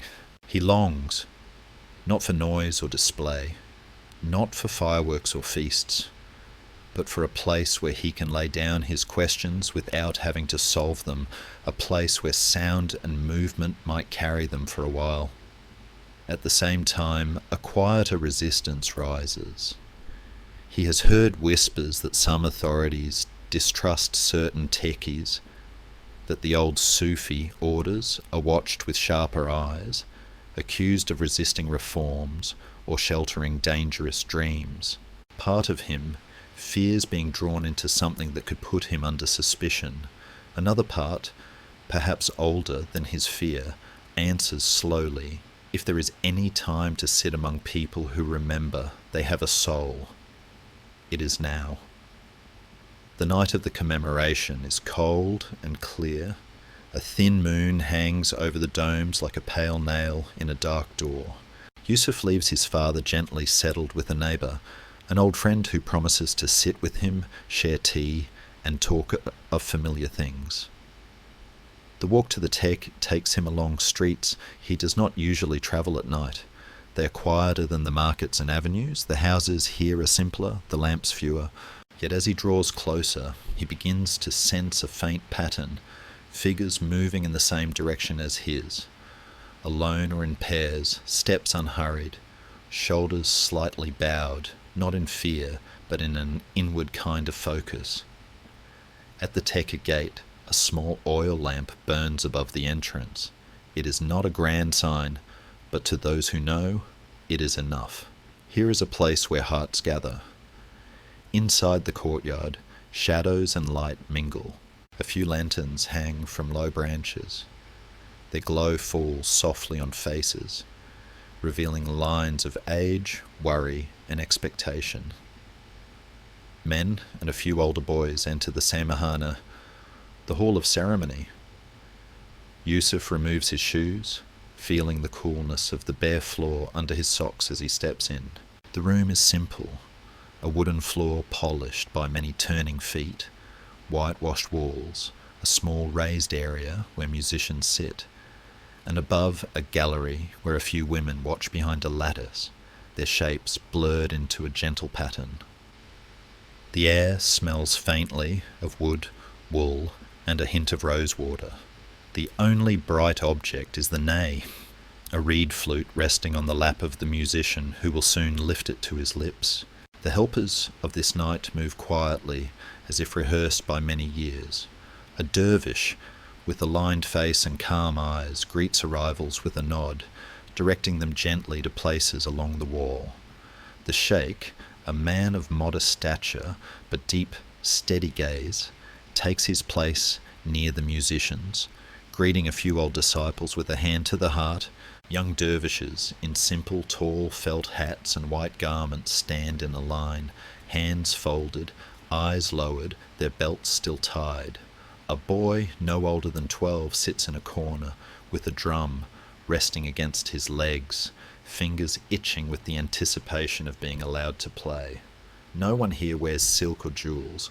The finery of the tulip gardens is absent, yet Yusuf senses a peculiar richness in the stillness itself, as if the room were already full of things that have not yet been spoken or sung. Before the Sema begins, there is zikr, remembrance in words. The sheikh speaks briefly, his voice low but clear. He does not discuss politics or reforms or borders. He speaks of something more stubborn and simple, the heart's tendency to become hard like stale bread when it is not soaked regularly in remembrance, the way fear and greed can grow quietly when we forget that we will die, the way joy can still appear in small, sudden flashes if we keep a window open to it. Yusuf listens, feeling these words fall into him like small stones dropped into a deep well. He does not feel blamed, only gently described. When the sheikh invites the room to join in quiet recitation of divine names, the sound that rises is soft but thick, like the purring of a sleeping animal. Ya Rahman, Ya Rahim, merciful, compassionate. The syllables roll through throats and chests, smoothing some of the sharp edges left by harsh days. Then the ney lifts. Its first note is long and aching, the sound of a reed that remembers it was once part of a living bed by the river and has never quite recovered from being cut. The melody is slow, circling, full of pauses that feel like held breaths. Yusuf feels it, not only in his ears, but in his ribs, as if someone has knocked gently on a door behind his heart and waited for him to notice. When the kudum drums join in, a low pulse, steady and patient, the floor itself seems to breathe. The dervishes step into the centre. They bow to the sheikh, then to one another, then to the empty space in front of them. As if greeting an unseen guest, their black cloaks fall around them like night. At a signal, they remove those cloaks, revealing white garments beneath, simple wide skirts and shirts. Their belts are loosened. Their arms cross over their chests, hands resting on their shoulders, heads tilted slightly. For a moment they stand like this, a circle of still folded figures around an absence that feels strangely full. Then, to the steady call of the ney and the drum, they begin to turn. The movement is slow at first. One foot anchors, the other slides. Skirts begin to flare gently. Right hands open upward, left hands downward, as if to receive and to give. Heads tilt, eyes half closed. They do not spin like children at play. They revolve like planets around a sun they do not need to see to feel. Yusuf watches, his breath unconsciously matching the rhythm of their turning. At first, his mind chatters. How do they not fall? Are they dizzy? Is this not dangerous? But soon, these questions sink under the music. The longer he watches, the less the Sema looks like a performance, and the more it looks like writing. A slow script being traced on the air, spelling out something that cannot be put into ordinary letters. Inside him, the usual worries try to rise. His father's weakening body, the future of the guild, the empire's debts, the talk of machines and foreign schools. But each time a thought forms, it seems to be gently caught and carried away by the circular motion in front of him. He realizes that nothing in this room is pretending the outer world is fine. The men who turn have also paid taxes, worried about sons, heard cannon reports in the distance. Yet here, for this hour, they embody a different truth, that beneath the surface of victories and losses, of fashions and politics, there is a quiet centre that does not move, a point they circle but never touch. Whether that point is called God, the real, or simply the one, it is what makes their turning meaningful instead of merely dizzying. At one moment, the sheikh himself joins the circle, stepping in with unremarkable grace, becoming one more figure among others. His presence does not dominate, it deepens. Yusuf feels a small, unexpected ache in his throat. He thinks of how many leaders in the world cling to seats, towers and titles, and how rare it is to see someone of authority step into a motion where everyone becomes equally dependent on balance and surrender. The sight plants a quiet seed in him, an idea that perhaps real guidance is less about giving orders and more about showing how to move around something greater than oneself. The Sema continues, waves of turning followed by brief pauses, then more turning, the music rising and falling like a single long breath. Time stretches and blurs. Yusuf doesn't know how long he has been sitting when it finally begins to slow. One by one, the dervishes let their turning ease, skirts settling like soft bells around their legs. They fold their arms again over their chests, bow and step back, their faces flushed but strangely peaceful. The ney's last note lingers in the air, then falls away into silence. The hall is very quiet. No one rushes to speak. The air feels thicker, as if it had been holding a great deal, and has now exhaled.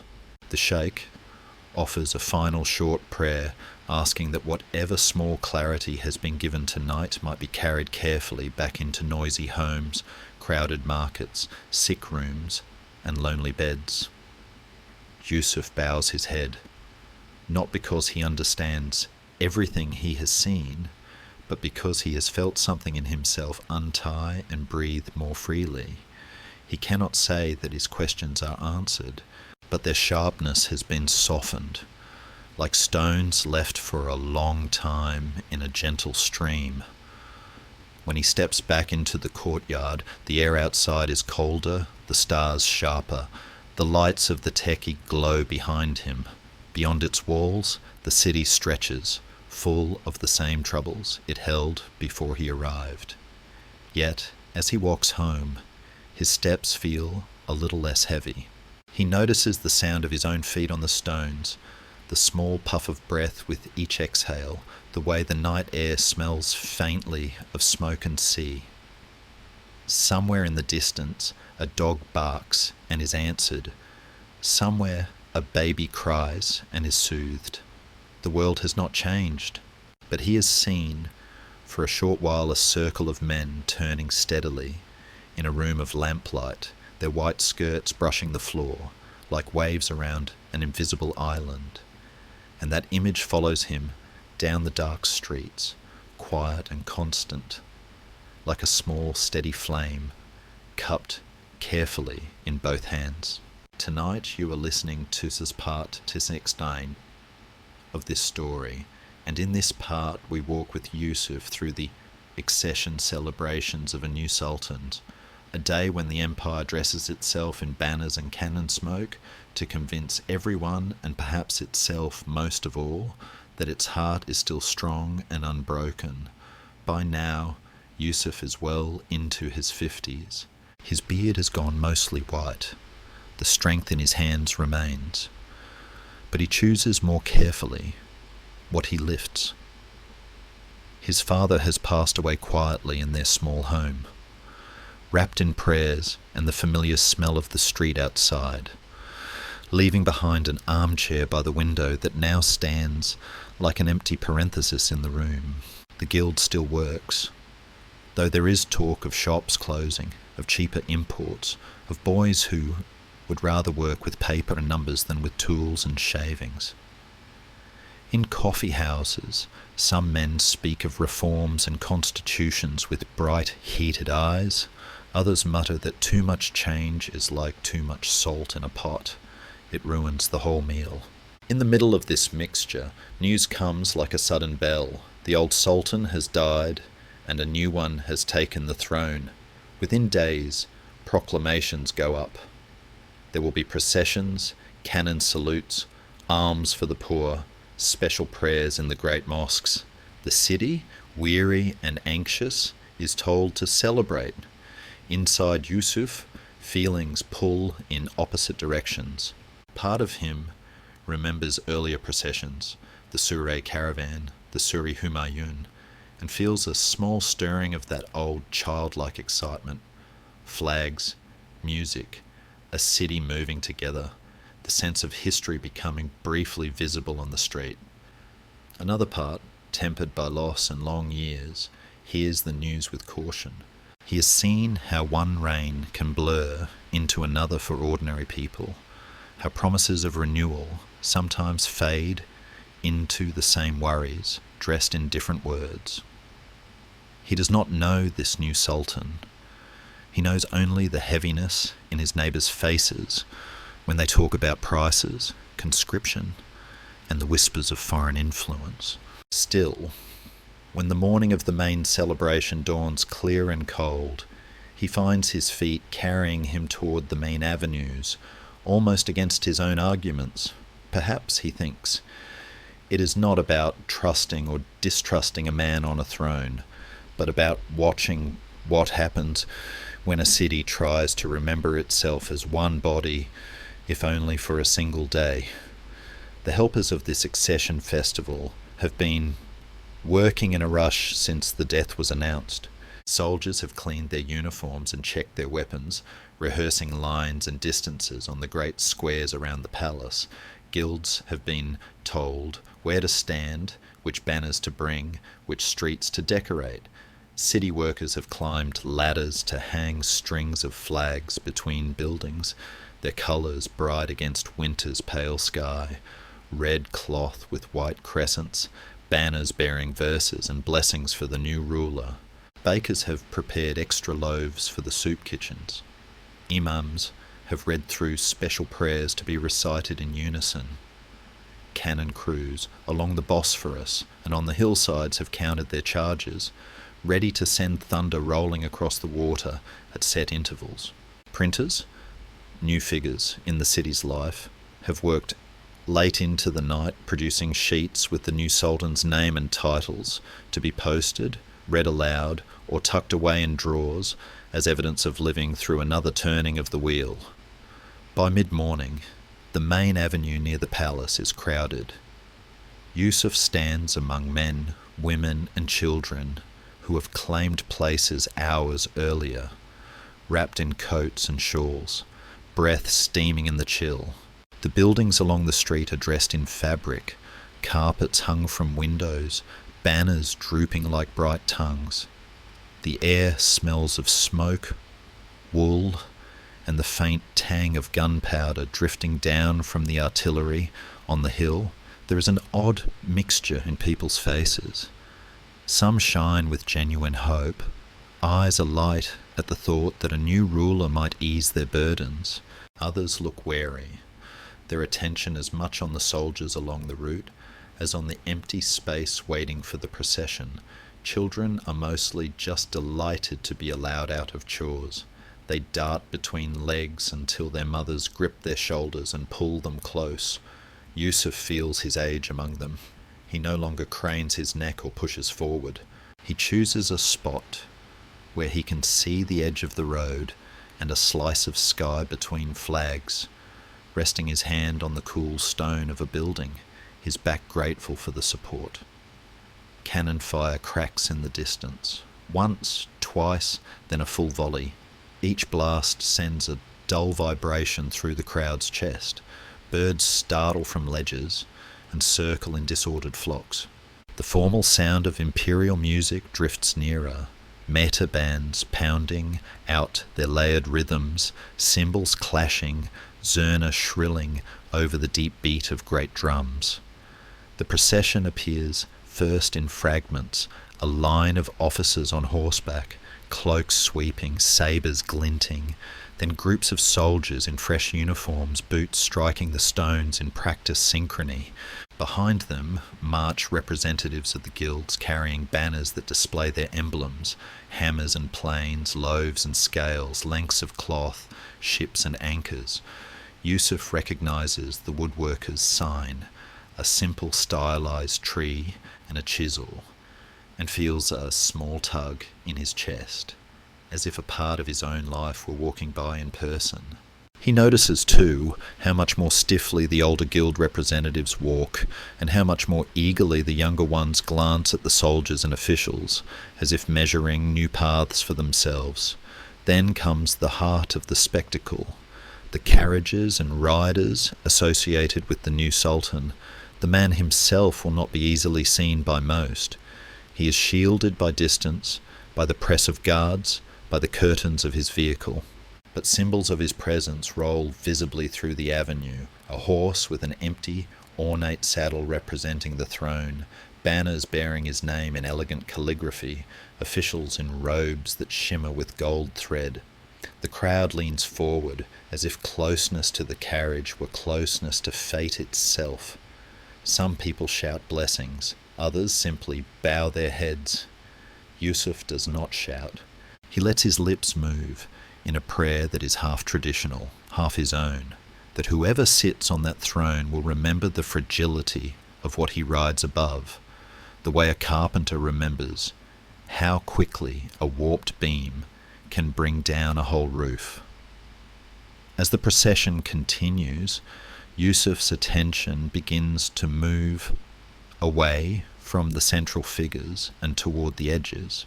He notices a woman in a doorway pressing a coin into a child's hand to give to a passing poor man, choosing charity on a day when spectacle might have swallowed her thoughts. He sees a group of soldiers whose faces, behind their rigid posture, show something less like triumph and more like tired discipline. He wonders how many such men see these celebrations as brief pauses between harsher duties on distant frontiers. He watches a boy on a rooftop drop a scrap of paper with the new sultan's name written shakily on it, laughing with his friends as the wind catches it and lifts it higher instead of lower, turning their small gesture of homage into a dance in the air. As part of the celebration, great cauldrons of soup have been set up in the courtyards of major mosques and in certain squares, funded by the palace, as a sign of royal generosity. When the procession begins to blur into distance, when the drum beats are swallowed by the city's own heartbeat, Yusuf walks away from the avenue and toward one such courtyard.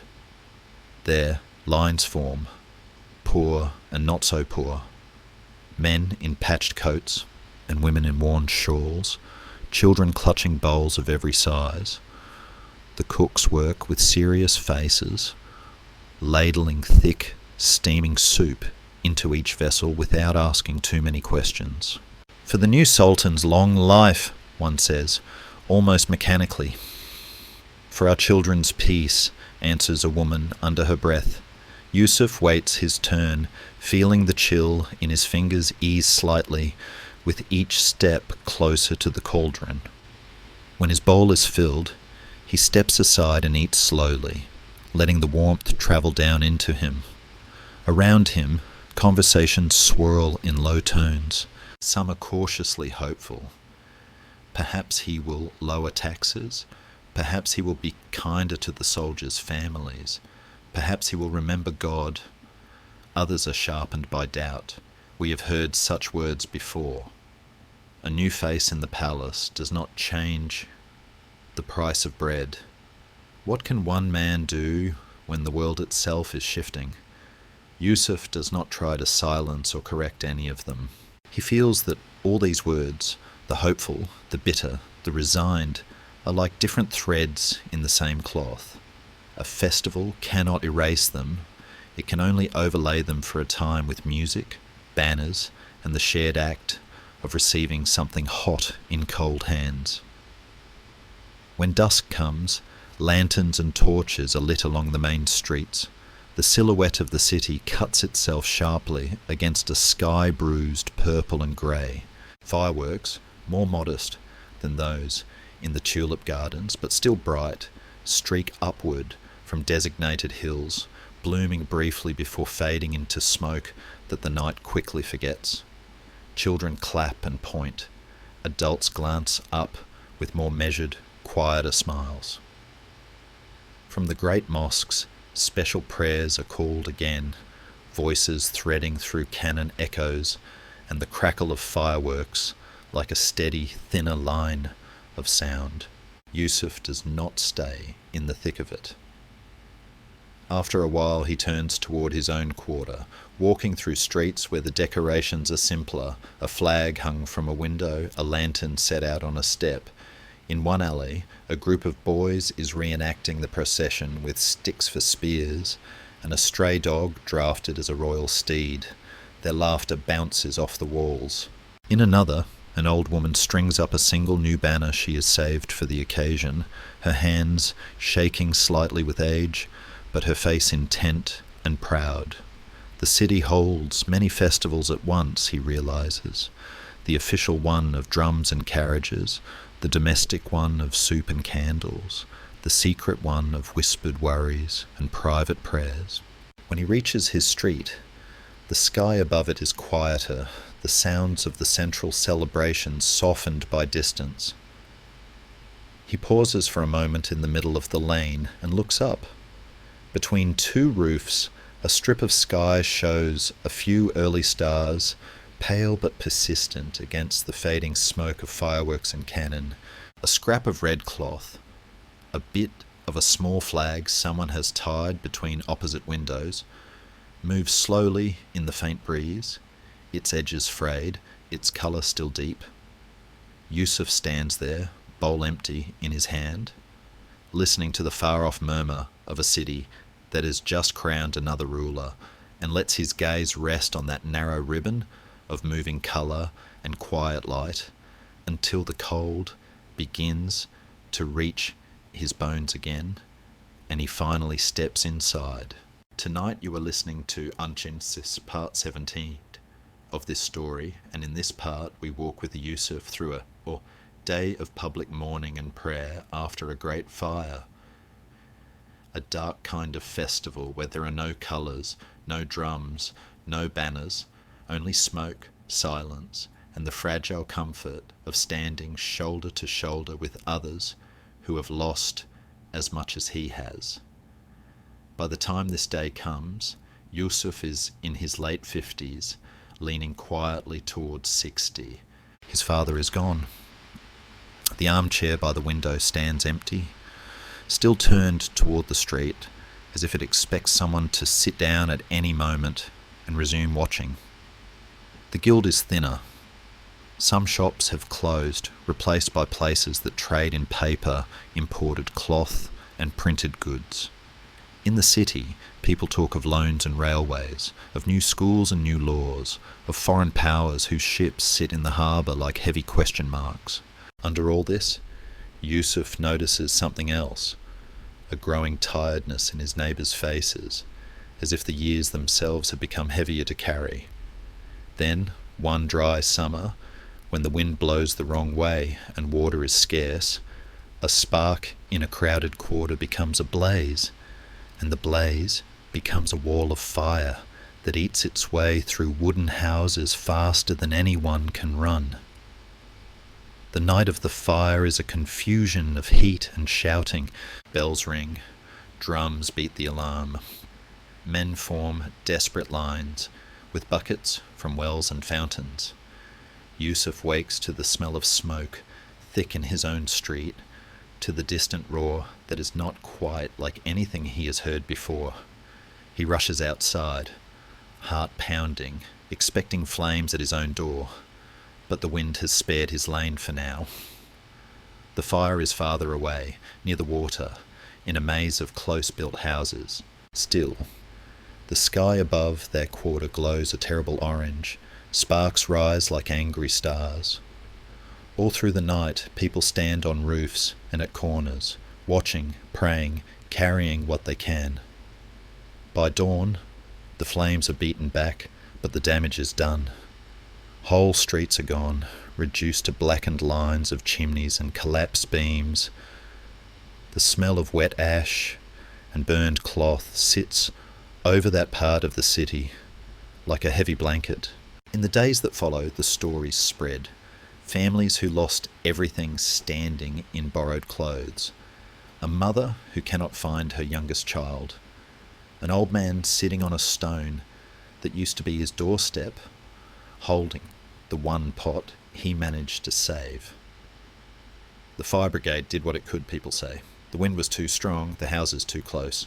Some blame carelessness, some blame God, some say nothing at all, their mouths too full of the smoke that seems still to cling there.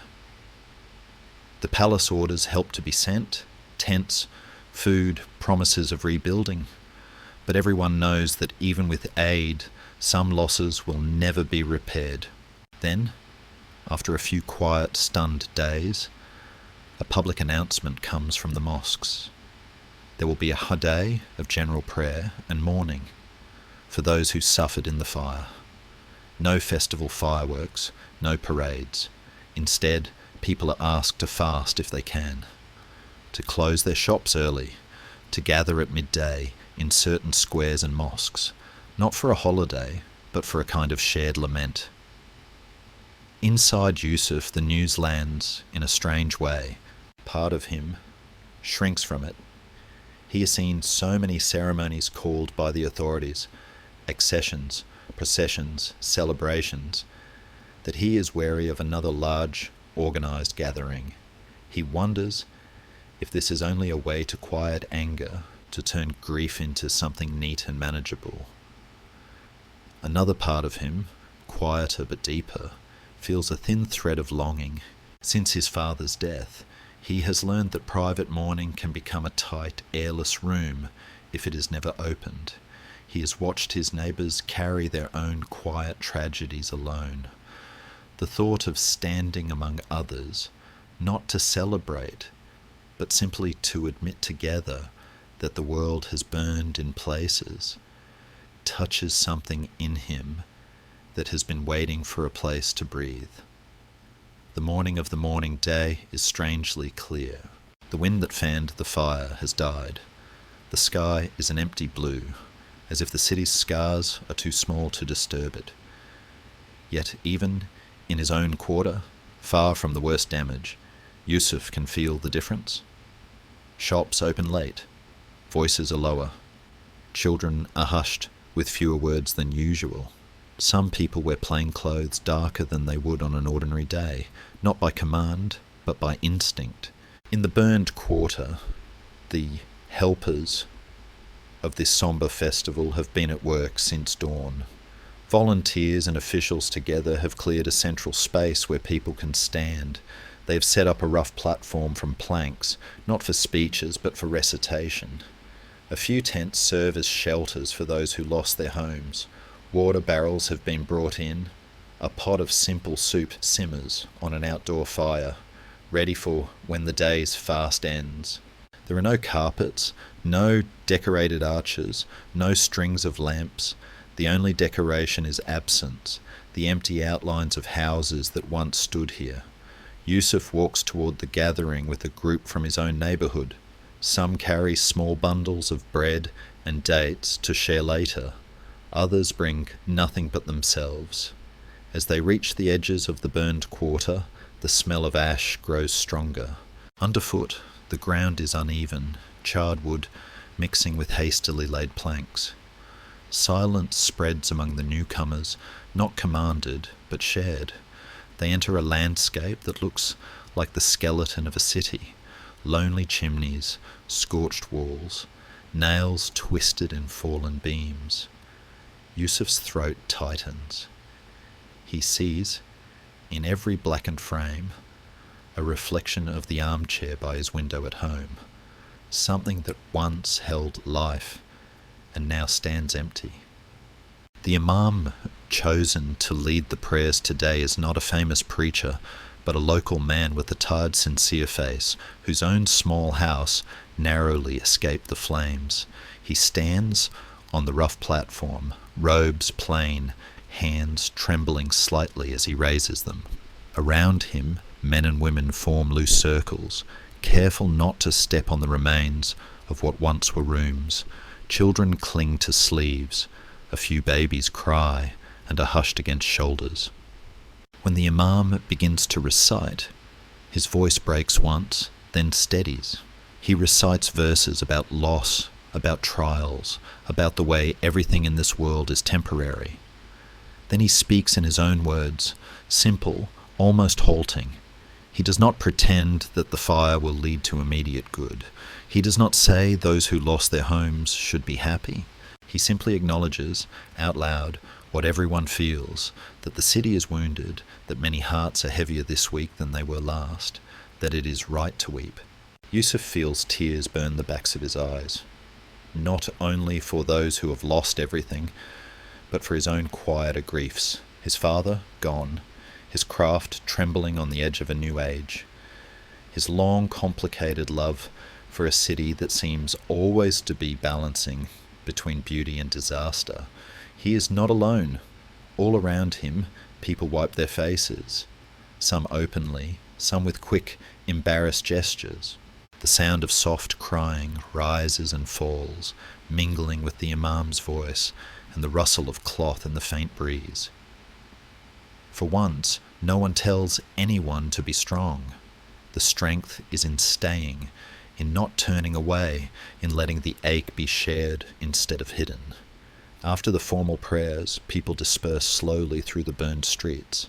Some approach those who have lost houses and offer small concrete help, an extra blanket, a promise of a place to sleep, a few coins pressed quietly into a palm. Others simply walk, looking, letting their footsteps draw lines between the life they still have and the life that has been reduced to ash. Yusuf finds himself beside a man about his own age, who stares at the charred remains of a doorway and says, almost to himself, "My brother's house was here. We argued last week about something foolish. Now there is no door to knock on." Yusuf does not offer advice. He simply touches the man's shoulder for a moment, and they stand together in silence, the unspoken regret lying between them like another shard of broken wood. As the sun begins to lower, someone taps Yusuf on the arm and directs him to the centre again. The soup is ready. Bowls and cups of every kind appear from pockets and bundles. For those who have none, others lend theirs in turn. The fast that many have kept today is ended not with sweets or feasts, but with a simple ladle of warm broth, a piece of bread passed from hand to hand. Yusuf takes his portion and sits on a low stone, the heat of the bowl warming his fingers. Around him, people eat more slowly than usual, as if the act itself were a kind of promise, that even in places where everything has been burned, something can still be cooked and shared. There is no music. The only sounds are spoons, quiet voices, and the occasional crackle of a beam finally giving way in a ruined house nearby. When he is finished, Yusuf stands and walks a little away from the crowd, finding a spot where the ground is blackened but firm.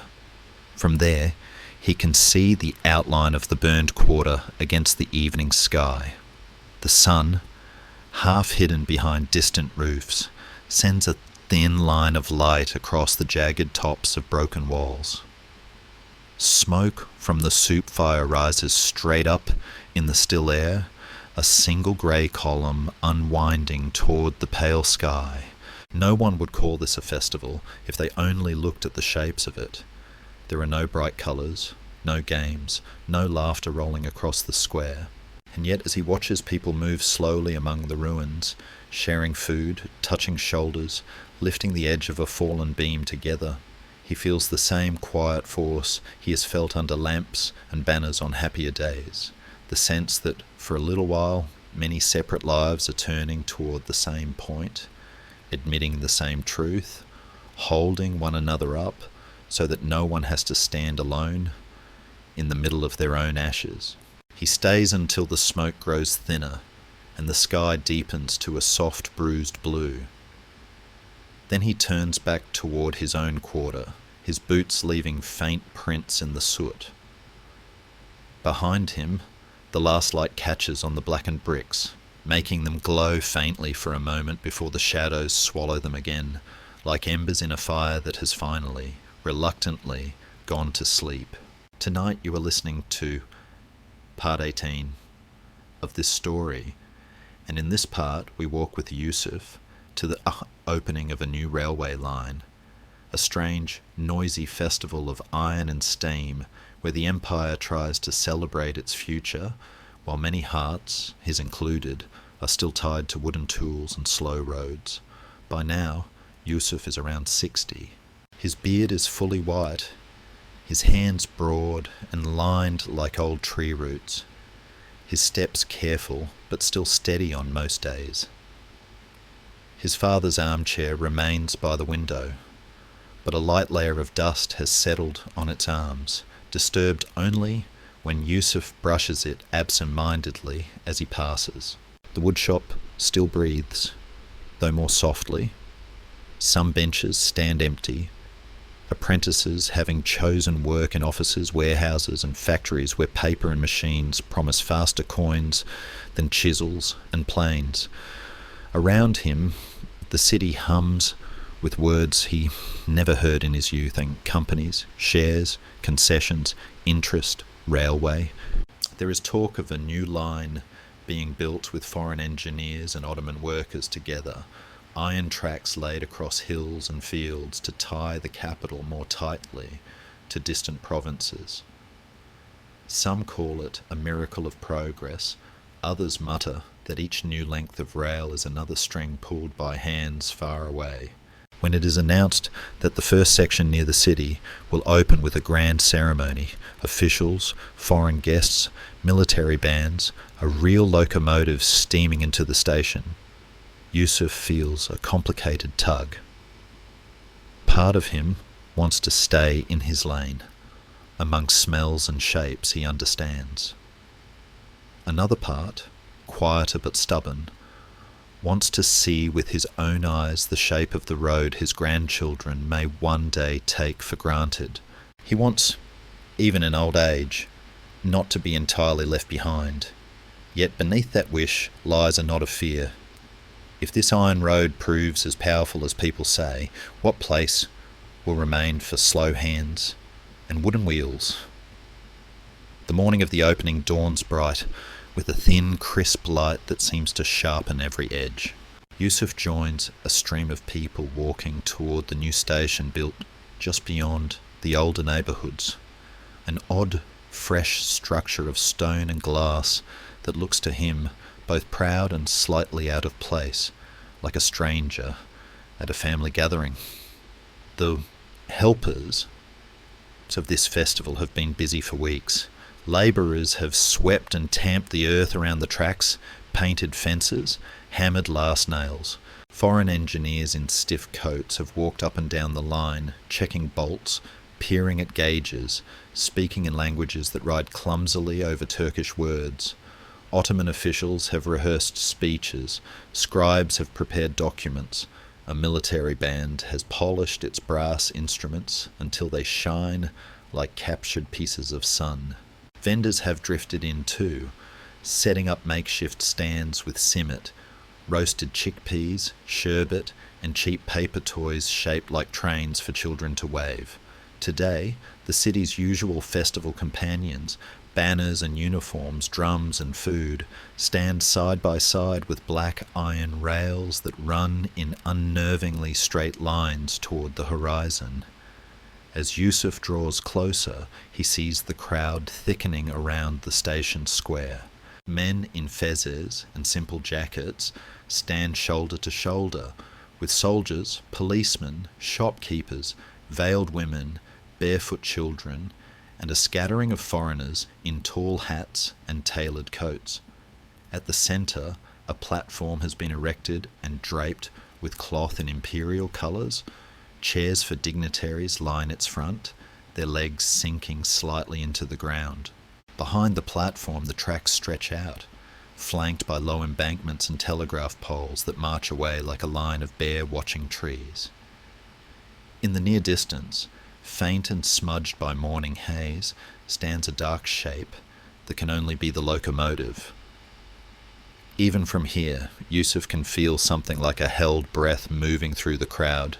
The old festivals he has known, Maulid nights, Bayram mornings, tulip gardens, accession parades, drew their power from repetition, from the comfort of knowing roughly how they would unfold. This one feels different. It is like standing at the edge of a door that opens onto a room no one has quite seen before. Inside him, hopes and doubts argue in low voices. On one side, he has heard the promises. The railway will shorten journeys for merchants and pilgrims, bring cheaper grain into the city, help soldiers reach troubled frontiers faster, weave the empire's distant parts tighter together so that no province feels as far from the capital as it once did. On the other, he feels a shadow. Men who speak of fields cut in half, of villages bypassed, of cart drivers and boatmen whose work has already begun to shrink as goods move along iron rather than road or water. He wonders about the invisible cost written in contracts he cannot read, in loans whose numbers swirl beyond his understanding. Still, he has come. He tells himself quietly that whatever path the world is taking, it is better to look at it directly than to hear only echoes of it in coffeehouse complaints. The ceremony begins with speeches. Officials, draped in careful words and medals, speak of progress, of light outpacing darkness, of joining centuries-old tradition with new science. They praise the partnership with foreign engineers and investors, promising that the rails will serve the empire more than anyone else. Some phrases land on Yusuf's ears like polished stones, hard and smooth, but difficult to grasp. Others sink deeper. When one speaker compares the railway to a new vein in the empire's body, carrying lifeblood between heart and limbs, Yusuf cannot help picturing maps he has seen, lines drawn between cities like strokes of ink. He also cannot help thinking that veins can carry poison as well as nourishment. He glances at the faces around him and sees a similar mixture of awe and caution, eyes bright, mouths thoughtful. At the edge of the platform, a modest group of labourers stands, clothes stained with dirt and grease, watching the speeches with the quiet fatigue of men whose part of the work is already done. No one calls them to speak, but their presence is as solid as the stone under the officials' feet. Then the band stirs, brass flashing as instruments rise. A sharp whistle cuts through the air from down the line, startling some children, making a few older people flinch as if from a sudden shout. The locomotive moves. At first, its wheels spin almost imperceptibly, then bite the rails and pull the dark bulk forward. Steam billows from its chimney, white against the blue sky, carrying a smell of coal and hot metal. The sound it makes as it approaches is unlike any noise Yusuf has known.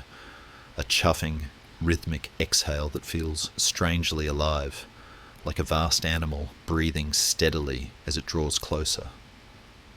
For a moment, as the iron monster comes into full view, black and gleaming, Yusuf feels his heart climb into his throat. He senses in himself the same unsettled awe he felt long ago, as a boy watching janissaries march or tulips blaze under lanterns. But this awe tastes more like metal than like music. Children cheer, some adults clap, a few older women murmur prayers under their breath. The locomotive rolls past the platform with slow dignity, pulling a short string of varnished carriages. At a certain point, it stops precisely where chalk marks and calculations had decreed it should. A flag is raised, a ribbon stretched across a small gap is cut by a hand that is used to holding sceptres and pens rather than tools. Somewhere, cannon fire marks the moment. Birds rise in a ragged flock. The band plays a triumphant march, its notes trying to wrap this unfamiliar shape in familiar sound.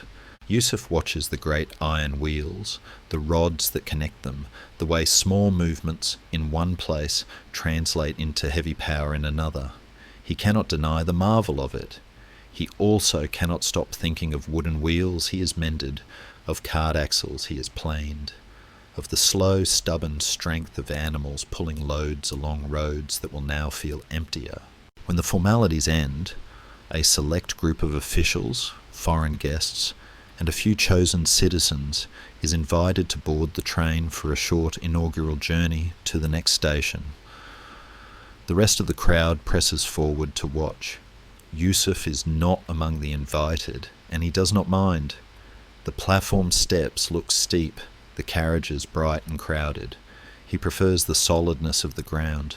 As the passengers climb aboard, he notices a young man from his quarter, a clerk in one of the new offices, turn back toward the crowd and wave excitedly, face shining with a hope that makes Yusuf's chest ache in a way he cannot name.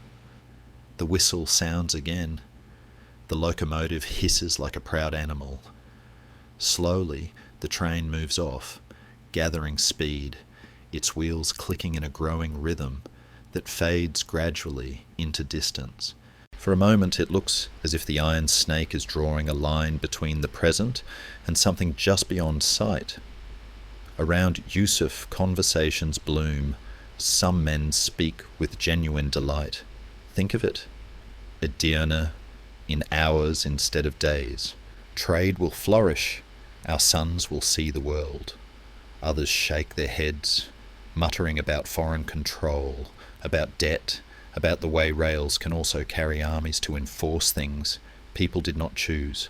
A few craftsmen stand in a small silent knot, eyes on the tracks, as if measuring the width of the metal with their gaze, and finding their own tools suddenly narrower.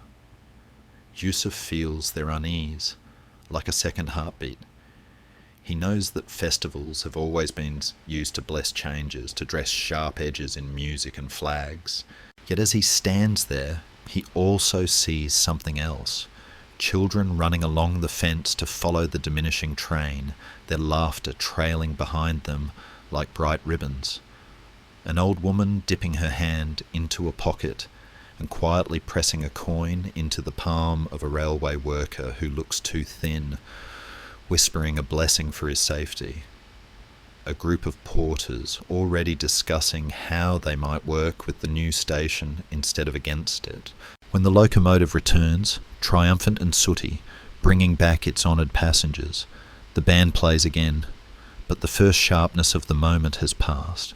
People begin to drift away toward home, carrying with them different stories to tell. Tales of the Iron Dragon that breathes smoke and eats distance, of the Sultan's ribbon, of foreign engineers' strange hats, of how the sound of the train stirred both excitement and a small, hard pebble of worry in their chests. Yusuf walks back with them, his feet making familiar sounds on stones that will someday be less travelled. He does not know what judgment to pass. The railway feels neither purely blessing nor purely threat. It feels like a river that has suddenly changed its course, cutting a new channel through land where old paths already lie. As he reaches a small rise from which he can look back, he turns. The station square, still busy but slowly emptying, lies below. The dark bulk of the locomotive rests by the platform, a thin plume of steam rising lazily into the air, blurring the bright lines of flags above it. Beyond, the rails stretch out, catching a line of afternoon sun so that for a brief moment they look less like metal and more like two narrow streams of light, running side by side into the hazy distance, disappearing at a point where sky and earth seem to fold gently into one another. Tonight you are listening to part 19 of this story, and in this part we walk with Yusuf through one of his last great Ramadan nights in the old city, a quiet festival of hunger, light and whispered prayers unfolding at a time when the world around him is changing faster than he can follow. By now, Yusuf is well past 60. His beard is white, his shoulders rounded, his steps slower and shorter than they once were. The woodshop still exists, but it feels more like a memory than a workshop. Some days, the tools hang untouched on the wall, their handles polished by years of use, now resting in a long pause. In the streets, he hears new sounds. Not only the call of vendors and the clatter of carts, but the faint click of telegraph keys behind small office doors, the distant whistle of trains, the unfamiliar words of foreign visitors. Children in his quarter speak of things he has never seen. Machines, factories, schools with maps on the walls. Some nights he lies awake and feels as if he is standing on a bridge between two shores, one made of wood and lamps, the other of iron and wires, and the water beneath is moving faster than before. Yet every year, when the moon of Ramadan is sighted, something in him relaxes. However much the city changes, this month returns like a familiar guest. The rhythm of days and nights shifts, the smell of food in the streets changes. The air at sunset holds a different kind of expectation. For Yusuf, Ramadan now is not what it was when he was young. Fasting is harder, thirst bites deeper, tiredness settles earlier in his bones. Still, he clings to it, not out of fear, but because in a world where so much feels uncertain, it is one of the few patterns that still draws a clear, gentle line through his days. This year, as the month passes and the last 10 nights draw near, he feels a quiet wish form in him to spend at least one more powerful night in the mosque with his neighbours, to sit under its lamps and join his thin voice to the tide of recitation, to feel just once more that he is part of a living circle rather than a fading echo. Inside him, the wish is not simple. There are obstacles he cannot ignore. His body protests long standing, his knees ache in prostration. His breath is shorter on the uphill walk to the larger mosque. He also feels a new kind of shyness. The mosque now holds many young men whose clothes and manners bear traces of new schools and new ideas. They speak quickly, carry notebooks, debate in corners about constitution, science and the future of the empire. Yusuf, who has spent his life reading patterns in wood grain, not in books of law, wonders whether he still belongs fully in spaces where the talk after prayer turns to matters he barely understands. He worries about being in the way, about moving too slowly in rows that once saw him stand strong and straight. Outside, the world offers its own resistance.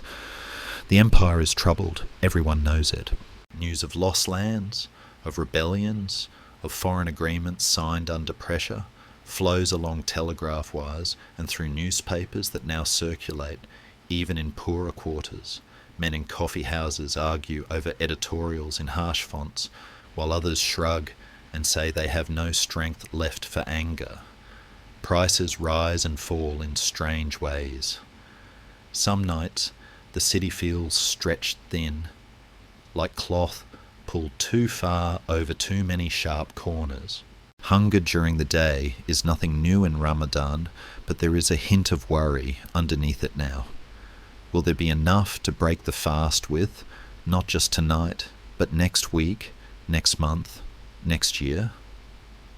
The helpers of Ramadan, however, still move in their old, quiet ways, even in this new age. In Yusuf's street, women soak lentils and rice at dawn, planning simple soups and stews. Men adjust their work hours to end before sunset. Children, too young to fast fully, try to keep half days, their pride almost as bright as their hunger. The neighbourhood imam, older than many but younger than Yusuf, organises extra recitations in the evenings. Volunteers sweep the mosque courtyard and refill water jars. In place of the old drummer, who once walked the streets before dawn, beating a simple rhythm on a skin drum, a younger man now comes with a smaller drum and a lantern shaped like a star, tapping gentler patterns in the pre-dawn dark. Yusuf hears the difference, but also hears the thread that binds them, a human hand keeping time against the long, quiet hours of a hungry night, when talk begins of the Pensamt, night of power Maqtit, Laylat al-Qadr. Rumours spread like small sparks. Perhaps it is this night or that. Perhaps signs will show in the sky. The Imam simply says, seek it in these last 10 nights. Fill what you can with remembrance. God sees your effort even when you don't see his answer. Yusuf listens and decides, with a stubbornness that surprises even him, that he will go to the mosques on the next odd-numbered night and stay as long as his body will allow.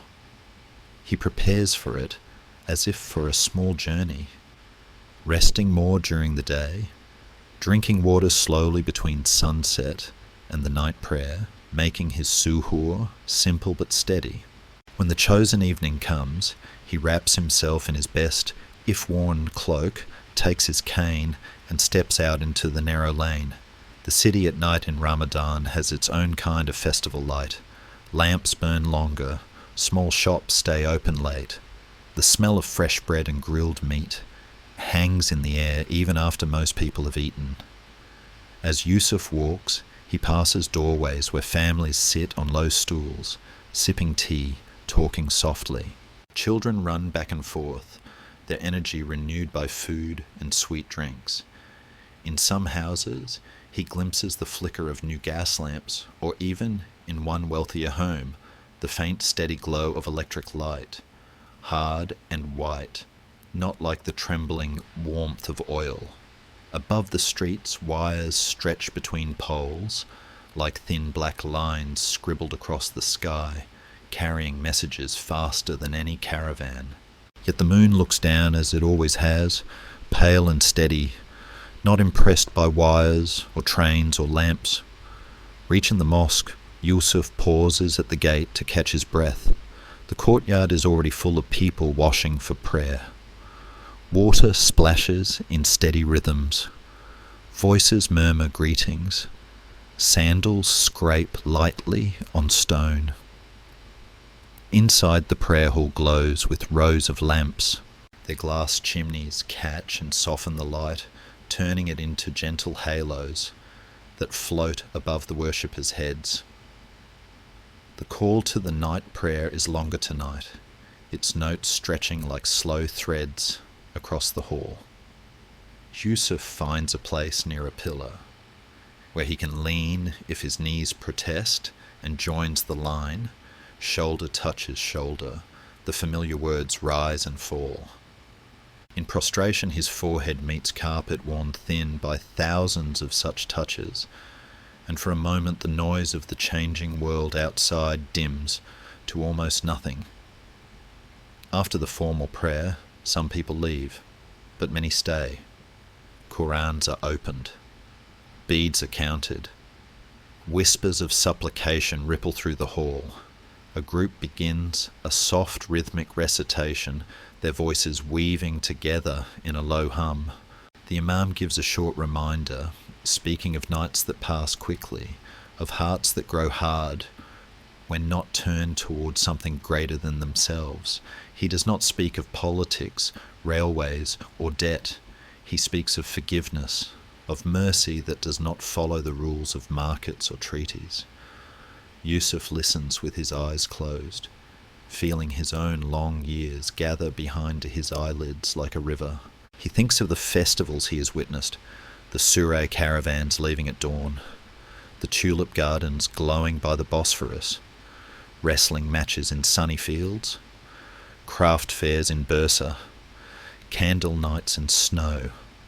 The day the iron road opened, the morning after the fire, he feels both full and strangely light, as if his life were a string of small lamps hung along a very long street. As the night deepens, tiredness presses on him. His back aches. His eyelids droop. Around him, younger men continue to read and bow with steady energy, their whispers rising and falling like the sea. Yusuf knows he cannot stay until dawn, as he once might have done. Still, he remains longer than he had planned, fingers moving slowly along his own set of worn beads. With each breath he lets another worry float up and away. Fear for the city, regret for harsh words spoken in haste years ago, sadness for hands that can no longer carve as they once did. He does not imagine that all these things will vanish because he has sat here a few hours in the lamplit hall, but he feels, in a quiet, steady way, that they are being seen, not only by him.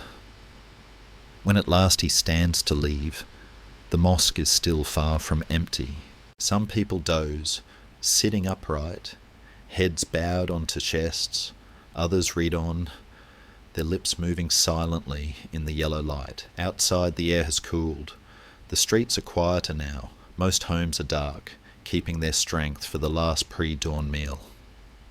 Yusuf walks slowly back, cane clicking on the stone, the night wrapped around him like a soft worn cloak.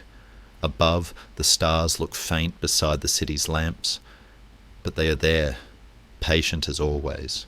He does not feel suddenly young, or suddenly certain, or suddenly free of pain. What he feels is something gentler that he has, for this night at least, sat in the same pool of light as others, holding his small cup of time alongside theirs, letting it be filled with the same invisible water. When he reaches his street, the houses lie quiet under the thin moon. A lone lantern burns at one corner, its flame shivering a little in a draught. Yusuf pauses before his own door, hand resting on the wood, and glances up.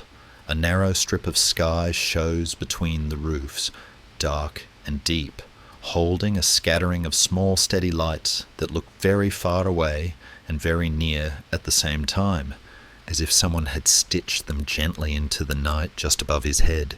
Tonight you are listening to part 25 of this story, and in this part we spent one last day with Yusuf in a small, almost invisible festival of memory, a day when there are no great banners or cannons, only an old man at a window, a few children in the street, and the quiet work of passing a whole world of Ottoman festivals into younger hands. By now, Yusuf is an old man. His beard is thin and white. His hands have knotted a little, the fingers curving inwards when he sleeps. Walking far is difficult. The steep streets tire him quickly.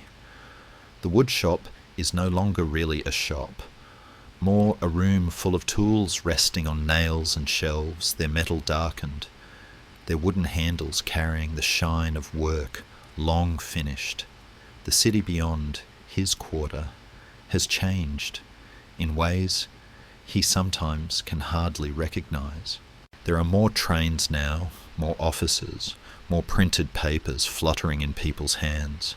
Some streets are lit by electric lamps that shine with a hard, steady light instead of the soft trembling of oil.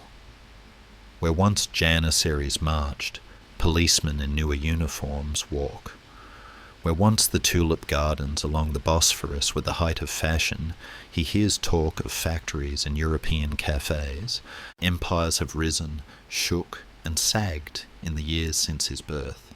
Yet his little street still breathes in its old rhythm, children scuffling their shoes on the stones, women calling to one another from windows, men sitting on low stools, sipping tea. The muezzin's call folding itself gently between the walls. Inside Yusuf, there is a wish that has become clearer as his body has grown weaker. It is not the kind of wish he had when he was young, that his work be recognized, that his hands be strong, that he might travel to distant festivals. It is simpler now. He wants to know that the things he has seen, the ways people have gathered, will not disappear entirely with him. He does not expect statues or books. He just hopes that somewhere, in some small heart, the memory of what it means to share food in hard times, to light lamps on winter nights, to turn together in prayer, will keep burning. At the same time, a shadow lies over this wish. He looks at the younger people in his quarter, the boys who talk of office jobs, the girls who speak excitedly about new schools, the children whose eyes sparkle at the sight of trains and machines. And he wonders if there is any space left in them for stories about Sure caravans and tulip nights. He fears becoming just an old man whose words are like faded cloth, not worth wearing in a world of new garments. Outside, the empire itself continues to face sharp winds. There is talk of wars at the edges, of alliances signed in faraway capitals, of debts counted in numbers so large they might as well be myths. Newspapers bring news each day that used to take months to arrive. Some people say the state is sick, others insist it is being reborn. In the coffee house, arguments flare and cool, flare and cool, like coals under ash. Yusuf no longer goes there often. The chairs are too hard on his back, the talk is too quick, full of names and terms that twist his tongue. He prefers his armchair by the window, a different kind of watch post, where he can see the narrow piece of sky above the lane, the comings and goings of neighbours, the way the light moves along the stones as the day passes. It is on an ordinary morning, with no official festival announced, that the last quiet celebration of his life really begins. The day is bright and mild, the kind of day when laundry flutters like small banners from lines overhead. Children are out of school for a few days. There's been some religious holiday, some break, and they are restless. A group of them gathers below Yusuf's window, 3 boys, 2 girls, cheeks flushed, eyes sparkling with the endless energy of youth. One boy, small but loud, is pretending to be a drummer, beating a rhythm on an old bucket with 2 sticks. Another girl twirls, her skirt flaring, trying to imitate a dancer she once saw in a procession. The others cheer and argue and laugh. "Dee-Dee!" And one of them calls up when he sees Yusuf at the window, "Grandfather," though the child is not really his grandchild. "Old Yusuf, tell us, is it true there used to be a day when they put lights on all the mosques and fireworks over the water at once?" Another chimes in without waiting, "And a festival where wrestlers fought in the grass, covered in oil? My uncle said so, but he always exaggerates. A third, grinning, adds, and my mother says, there was a time when people cooked sweet soup and gave it to everyone on the street. Is that a story? Or is it real? Yusuf feels a small, surprised warmth rise in his chest. The children's questions tumble over one another, messy and incomplete, but underneath them, he hears the note he has been longing for: curiosity. These children were born into trains and telegraphs, into electric lamps and new maps, yet they are still trying to picture something older, to understand what festivals looked like before their time. For a moment he hesitates. He feels his age in his bones, in his voice. He's not a trained storyteller. Words sometimes slip from his tongue, now like tools from a tired hand. A part of him whispers that they will grow bored after a few sentences and run off to play with something newer. But another part, stubborn, gentle, closely related to the part of him that once shaped wood into arches and spoons, answers, "This is the chance you wished for?" He calls down softly, "If you really want to hear, bring a stool for me outside." My voice carries better in the fresh air than through the glass. The children brighten as if someone has promised them sweets. In a flurry of movement, they fetch a chair from a neighbour, clear a space by the wall where the sun falls in a wide stripe, and wait while he descends the stairs slowly, one hand on the worn banister. When he emerges, leaning on his cane, they fall briefly quiet, as if sensing that this is not just any old man stepping into the lane, but a kind of doorway. He sits, adjusts his cloak, and looks at their upturned faces. "You ask about lights on mosques," he begins, voice rough but steady. "You ask about wrestlers on the grass, about sweet soups and nights of turning. I have seen many such days. Not all were as grand as your uncles tell you.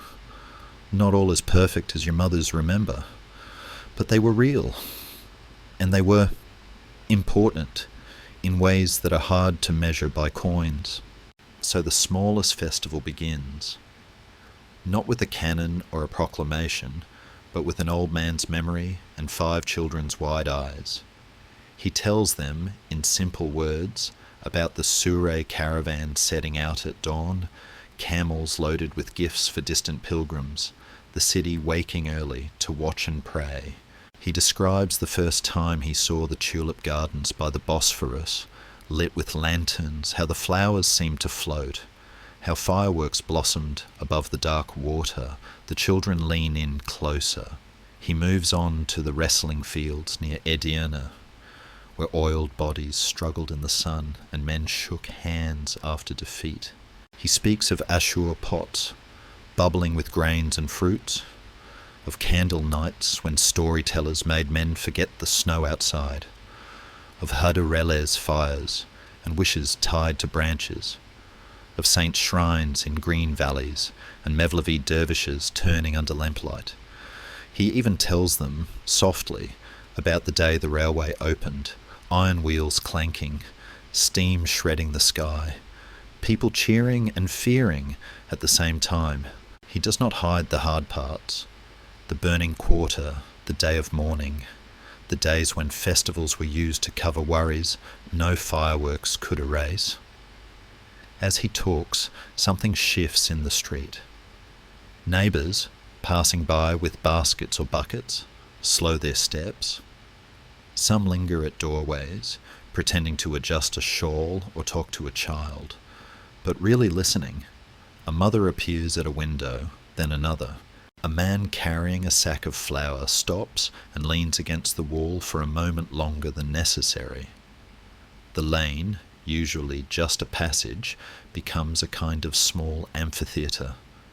The bucket drummer boy forgets his bucket. The girl who twirled sits cross-legged at Yusuf's feet, chin in hand. Without any plan, without any banner, A festival has formed, a festival of listening. Inside Yusuf, the old knot of fear and longing loosens. He realizes that what he is doing now is not so different from the craftsman's fair in Bursa or the guild's procession on an accession day.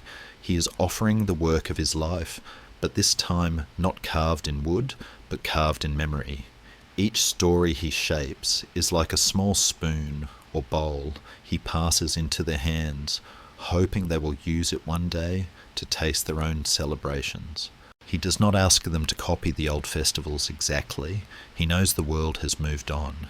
He only wants them to know that people once stood where they stand, on these same stones, and found ways to make light together in both joy and sorrow.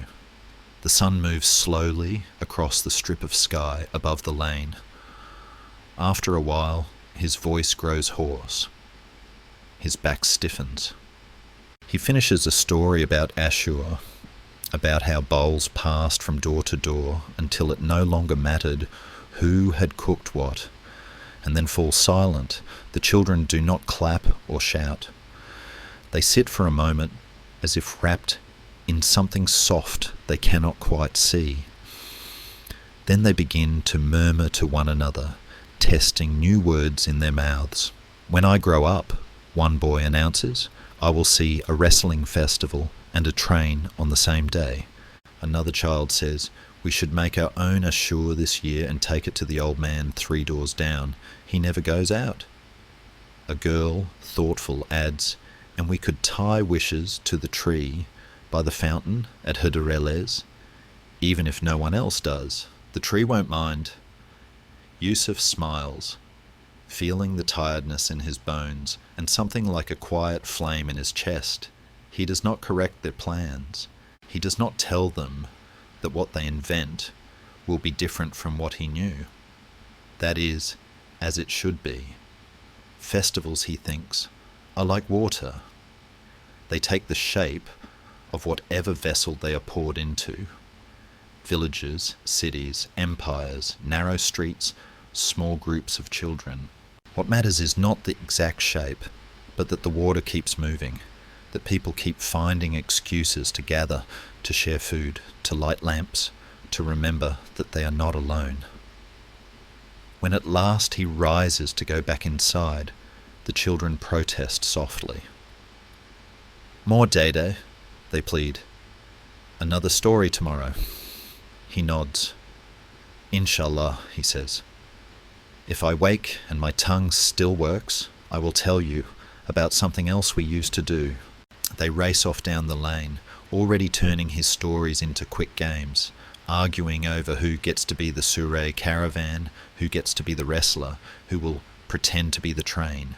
Neighbours slip back into their routines, but the air in the street feels subtly changed, as if someone has hung a garland of invisible lanterns between the houses. Back in his room, Yusuf lowers himself into the old armchair by the window. The light outside is softened. Shadows stretch longer across the stones. He can hear the distant whistle of a train, the nearer laugh of a child, the faint clink of dishes as families begin to prepare the evening meal. His body aches, but it is a familiar ache, like that of a craftsman after a good day's work. He closes his eyes for a moment and sees, flickering behind his lids, a long chain of images. Camels at dawn, tulips under lanterns, smoke rising from Ashur pots, boys jumping over Hedereles fires, wrestlers in the sun, craftsmen under banners, dervishes turning, mourners among ashes, a black iron train breathing steam, a mosque full of lamplight, a handful of children at his feet. All of them are part of the same story, the same long festival of a city, and its people learning, again and again, how to stand together in light and in dark. The evening breeze slips through the window, lifting a corner of the curtain. Outside, the lane begins to glow in the first lamps of night, each one a small steady flame, pushing gently against the gathering blue.